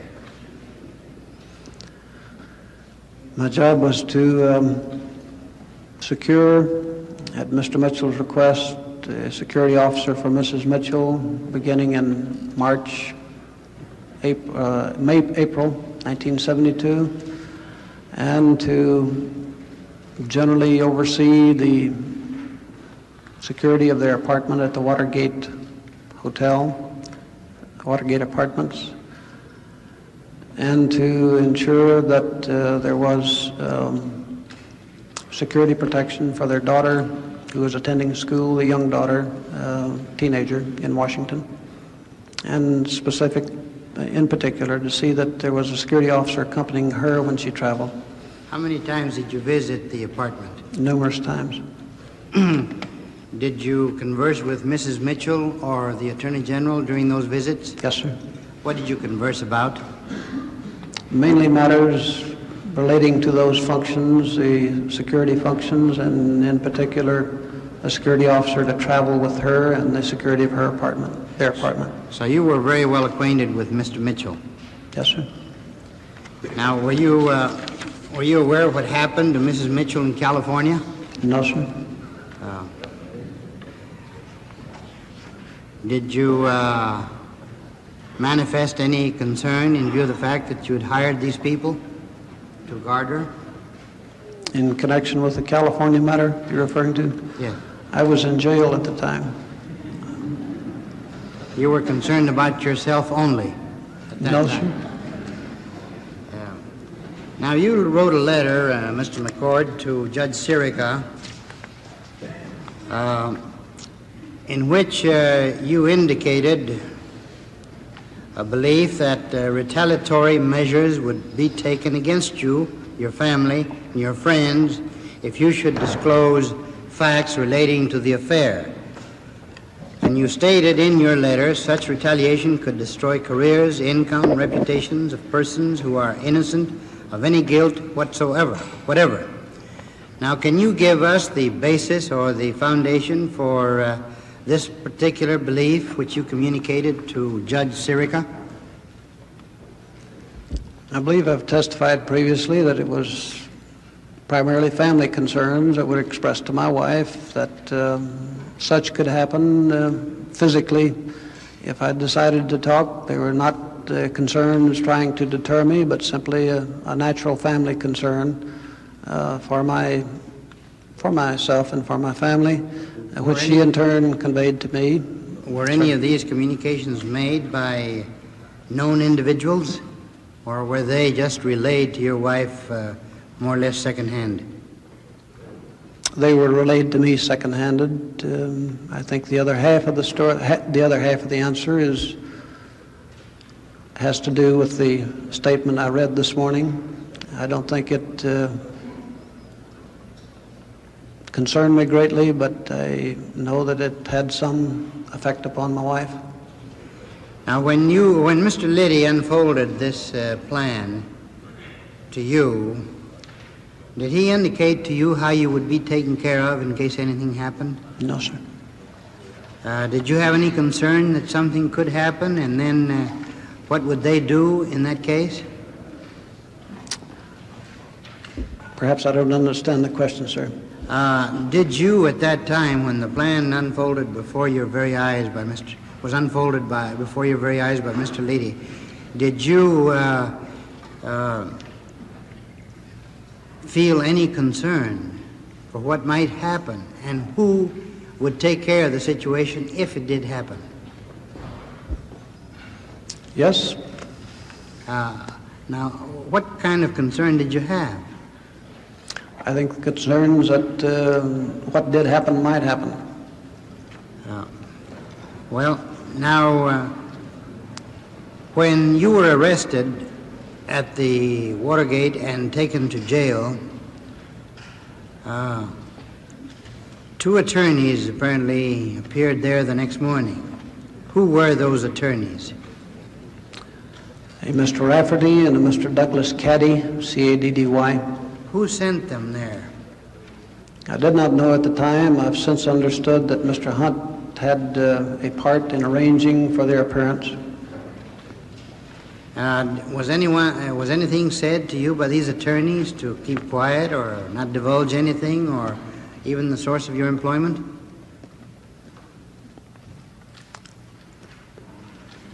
There was a brief discussion with all of the defendants at that first meeting, if that is what you're referring to, at the place where we were arrested. Where was this discussion? In the 2nd District Precinct in Washington, Police Precinct. Now, you also indicated that you visited other places. Now, during your employment with the committee, what places did you visit throughout the country other than New York, about which Mr. Odell testified yesterday? Chicago. I believe you testified about Chicago. Now, what other places did you visit? Miami, Florida. Miami, Florida. How long did you stay there? 2 or 3 days. What was your mission there? It was I was along with about a half a dozen White House personnel to review the overall planning for the use of the Doral Hotel, which was to be used in August 1972 as for both offices and residences for the Committee for the Reelection of the President's staff and for the White House staff both. My task there was to look over the security needs and to recommend measures appropriate to those needs. And who went to Miami to plan the security for the Democratic National Committee? The Democratic National Committee? And the convention. You indicated you had an interest in that. I did not, I don't know, sir.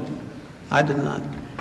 Didn't you state that there would be some effort made to carry on a surveillance program at the Democratic National Committee? Yes, sir. And who was assigned to that task, if you know? I knew that Mr. Hunt had some activity in that regard. Did he hire other people, to your knowledge? I believe he utilized some of the other men that were in the Watergate operation. I'd understood that from him. I was not certain as to the exact nature. Now, you were on 2 payrolls, apparently, when Mr. Liddy hired you for this clandestine operation. You were on Mr. Odell's payroll as well as Mr. Liddy's. Is that correct? That's correct, sir. And you were receiving how much from Mr. Odell and how much from Mr. Liddy on a monthly basis? Approximately 1/12 of the $20,000 a year salary from Mr. Odell, $2,000 from Mr. Liddy. Now, did your attorney at any time communicate to you that there had been some offers of clemency? That is, your attorney, Mr. Alk? Yes, sir. Will you state what you received by way of information in that respect? Yes, sir. Please do so.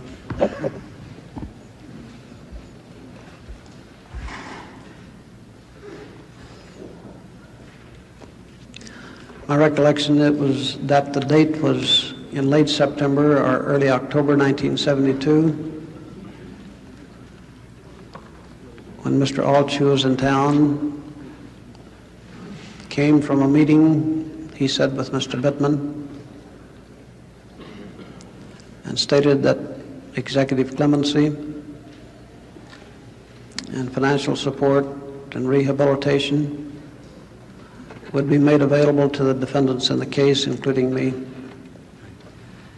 That's all, Mr. Chairman. Thank you. Ask him one question and ask him to answer when he gets back. Yes, Senator Baker will ask you one question, and then we'll adjourn. Oh, before you go, if you can turn over to the committee a list of the expenditures that Senator Gurney asked for, then we can have them Xerox and return it to you Tuesday. Mr. McCord, it's 4 o'clock and we're going to adjourn shortly, and my question doesn't require an answer today. We can take it up when you return on Tuesday. And what I'm about to say in no way disparages your testimony, because you've been meticulously careful, I believe, in your testimony. You've been very exact in the answers you've given to counsel and to members of the committee. I must say I'm impressed with the thoroughness with which you prepared memoranda today and previously in your testimony before this committee in executive session. All of those things are commendable, and we thank you for it. I practiced law for almost 19 years before I came to the United States Senate, and I had a lot of witnesses at one time or the other. And I came to recognize a syndrome that I think may be present today. And that is, sometimes I had a witness on the stand who would tell me the answer to the question I asked exactly. And sometimes, if I didn't know what question to ask, I wouldn't get an answer. Now, the judicial system in the United States is a marvelous thing, and it's made up really an adversary conflict between a defendant and a plaintiff, or between the state and a defendant. But this committee is not engaged in an adversary conflict. We're engaged in a fact-finding mission to get all of the information we can. And I think you and Mr. Fensterwald, you're a very fine attorney, know the principal matters that we're trying to establish. And you've covered with very exact answers many items that deal with the subject of this inquiry. My question to you is this. Based on your references to other motivations, based on your reference twice, I believe, to a trip to, I believe, Las Vegas, based on your reference to other people from time to time, based on the fact that part of the information that you might seek to obtain was national security and part was political, based on a sketchy a sketchy description of some of the things, some of the threats that were passed on to you by the Internal Security Division and the like. I'm led to wonder if we don't have that situation where the committee doesn't know what to ask you. And really, we want to know. So would it be possible, Mr. McCord, for you and your attorney to return on Tuesday and supply us any information you think relevant to the scope of this inquiry, whether we got enough sense to ask you or not? Would you be willing to try to do that by Tuesday? Certainly. Thank you very much. We'll stand in recess till 10 o'clock Tuesday. Oh, 1 minute. You see her, Ed? Yeah. Ed, you see, you have to leave the committee.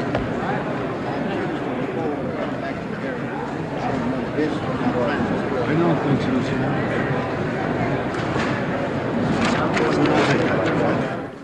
Well, that's the end of the second day, and a good deal more dramatic a day it was, of the Senate committee hearings. For those of you who've stayed with us the past 2 nights, we've now watched more than 10 hours of hearings. As was anticipated, the opening days haven't really made things that much clearer, but have raised a lot of new questions. The key question remains what it was at the start. How high into the White House hierarchy did the plotting go? That answer may be still months away. We may get a glimpse at it Tuesday, when James McCord is scheduled to return, along with John Caulfield, the former Treasury Department official and friend, who told him to keep his mouth shut and go along with the official game plan to cover up the Watergate.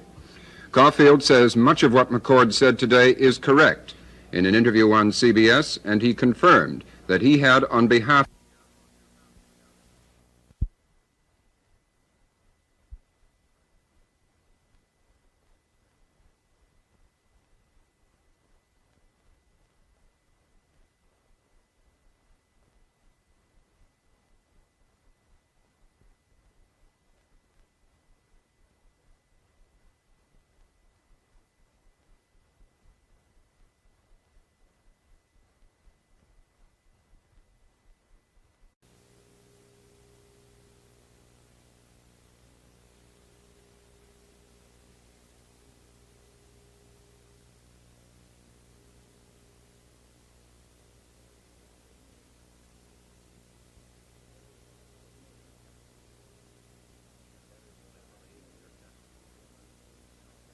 I believe, in your testimony. You've been very exact in the answers you've given to counsel and to members of the committee. I must say I'm impressed with the thoroughness with which you prepared memoranda today and previously in your testimony before this committee in executive session. All of those things are commendable, and we thank you for it. I practiced law for almost 19 years before I came to the United States Senate, and I had a lot of witnesses at one time or the other. And I came to recognize a syndrome that I think may be present today. And that is, sometimes I had a witness on the stand who would tell me the answer to the question I asked exactly. And sometimes, if I didn't know what question to ask, I wouldn't get an answer. Now, the judicial system in the United States is a marvelous thing, and it's made up really an adversary conflict between a defendant and a plaintiff, or between the state and a defendant. But this committee is not engaged in an adversary conflict. We're engaged in a fact-finding mission to get all of the information we can. And I think you and Mr. Fensterwald, you're a very fine attorney, know the principal matters that we're trying to establish. And you've covered with very exact answers many items that deal with the subject of this inquiry. My question to you is this.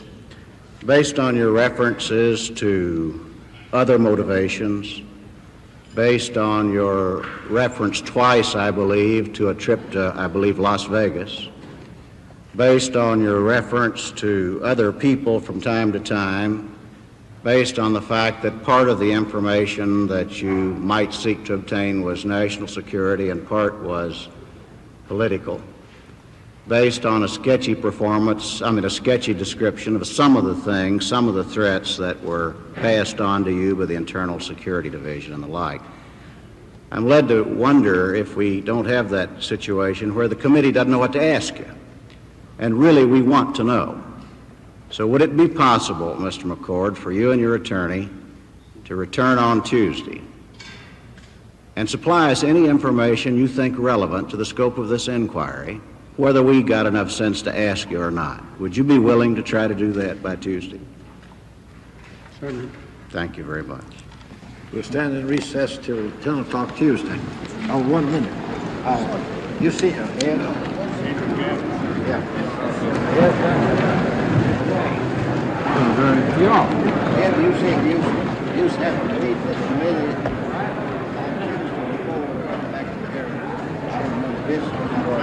I don't think so, sir.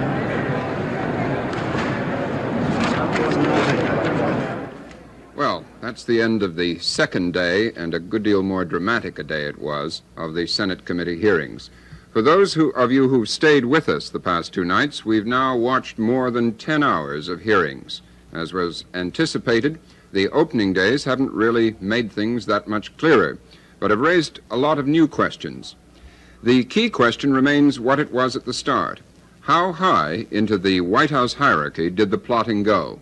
That answer may be still months away.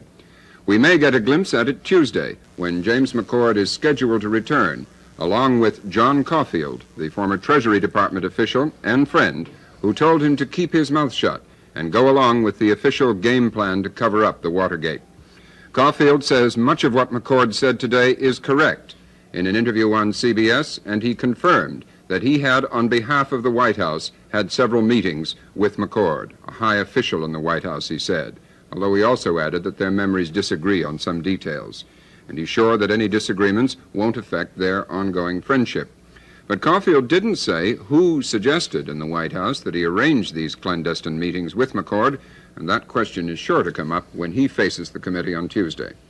In an effort to try to learn what McCord did for the CIA, among other things, we invited an author because McCord would not say in his testimony today. At any rate, we invited author David Wise, who is probably the nation's leading journalistic expert on the intelligence establishment, whose new book bears directly on this instant case. It is called The Politics of Lying. David, to begin with, McCord would not say today what he did for the CIA, other than that he was in the security department for the CIA and had been for 19 years. So let me ask you this. What would a man like McCord do for the CIA, and how would it differ, say, from what people like E. Howard Hunt or Bernard Barker, other folks who were involved in the same incident, would have done?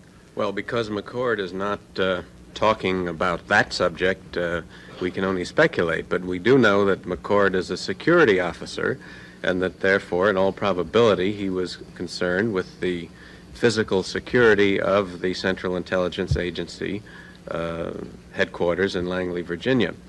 And the CIA is very sensitive about, they put the building out in the woods, and it's often referred to as those fellows out in the woods.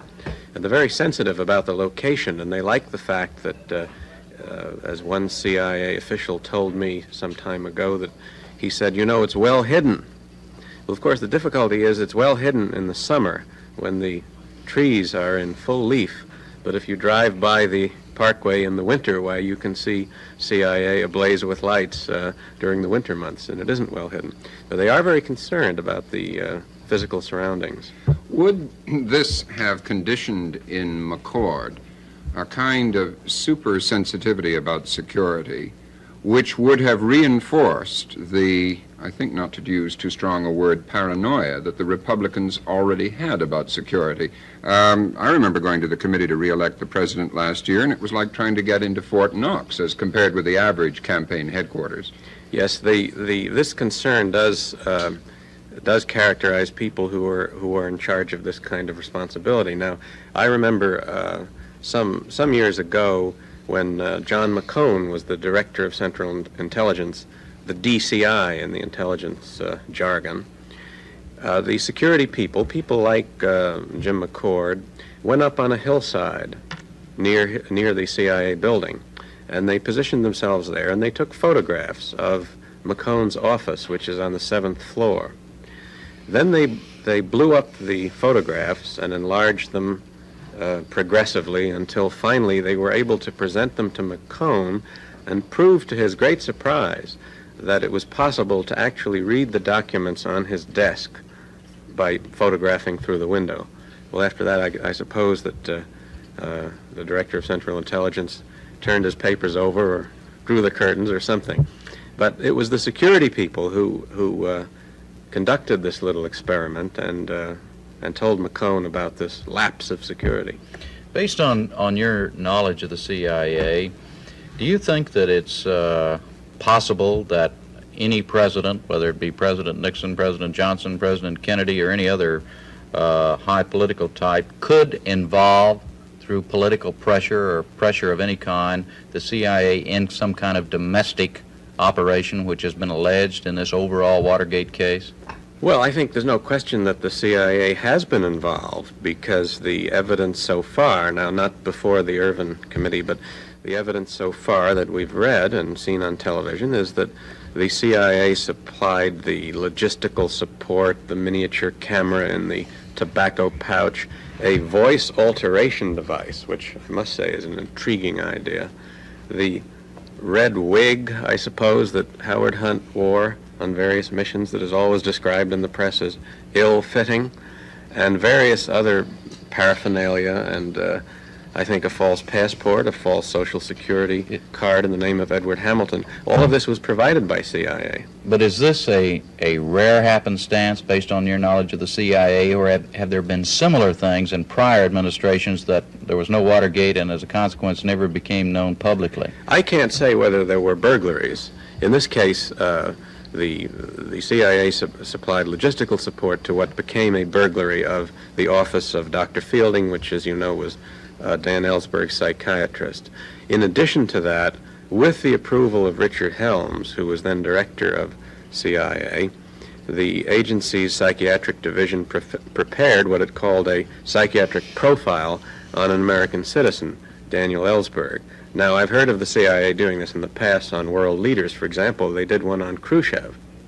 They told President Kennedy, when he met with Khrushchev in Vienna in 1961, that it would be very bad if President Kennedy pushed Khrushchev into a corner from which he could not escape, because at that point Khrushchev became very vicious, and the thing to do was not to back him into a corner. So presumably President Kennedy had this psychiatric assessment that might have been useful to him when he met with Khrushchev at Vienna, but never on an American But that was a very proper thing, was it not? Yes, but Dan Ellsberg is not the leader of the Soviet Union. Can we go into the psychology of McCord himself? You know a lot of CIA people. You've talked to them.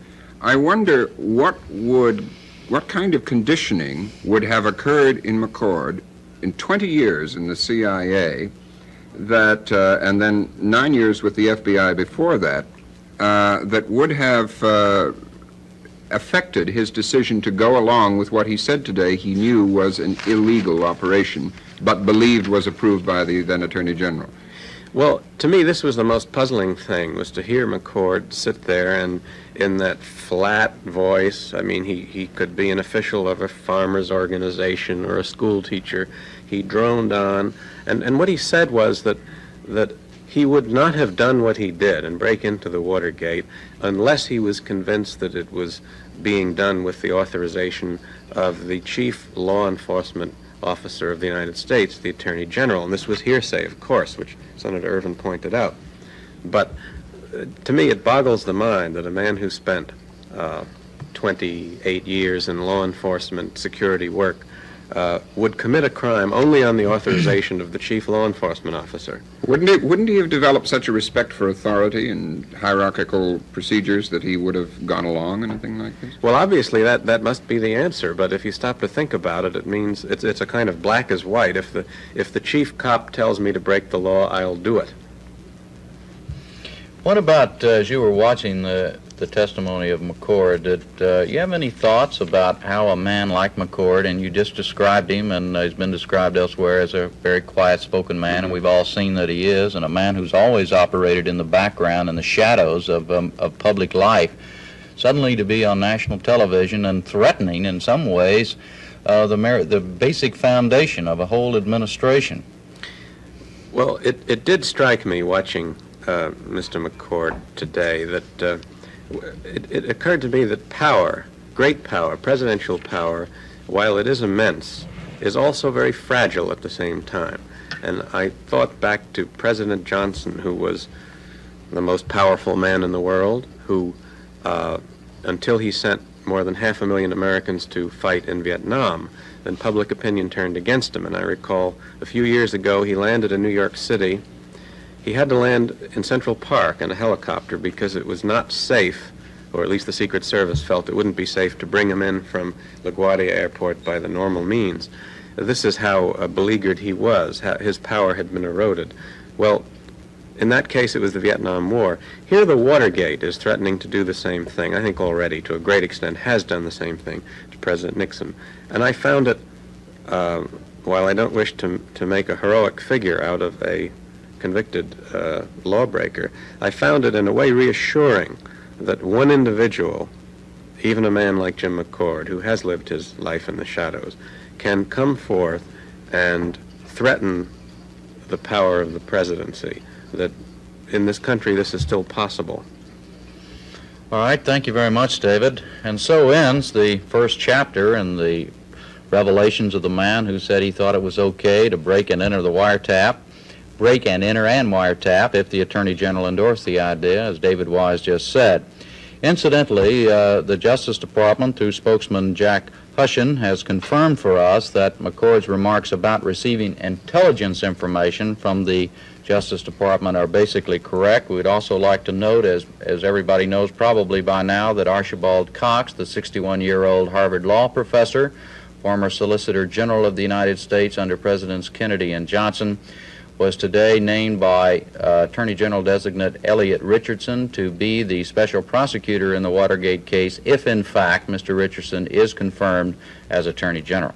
Robin?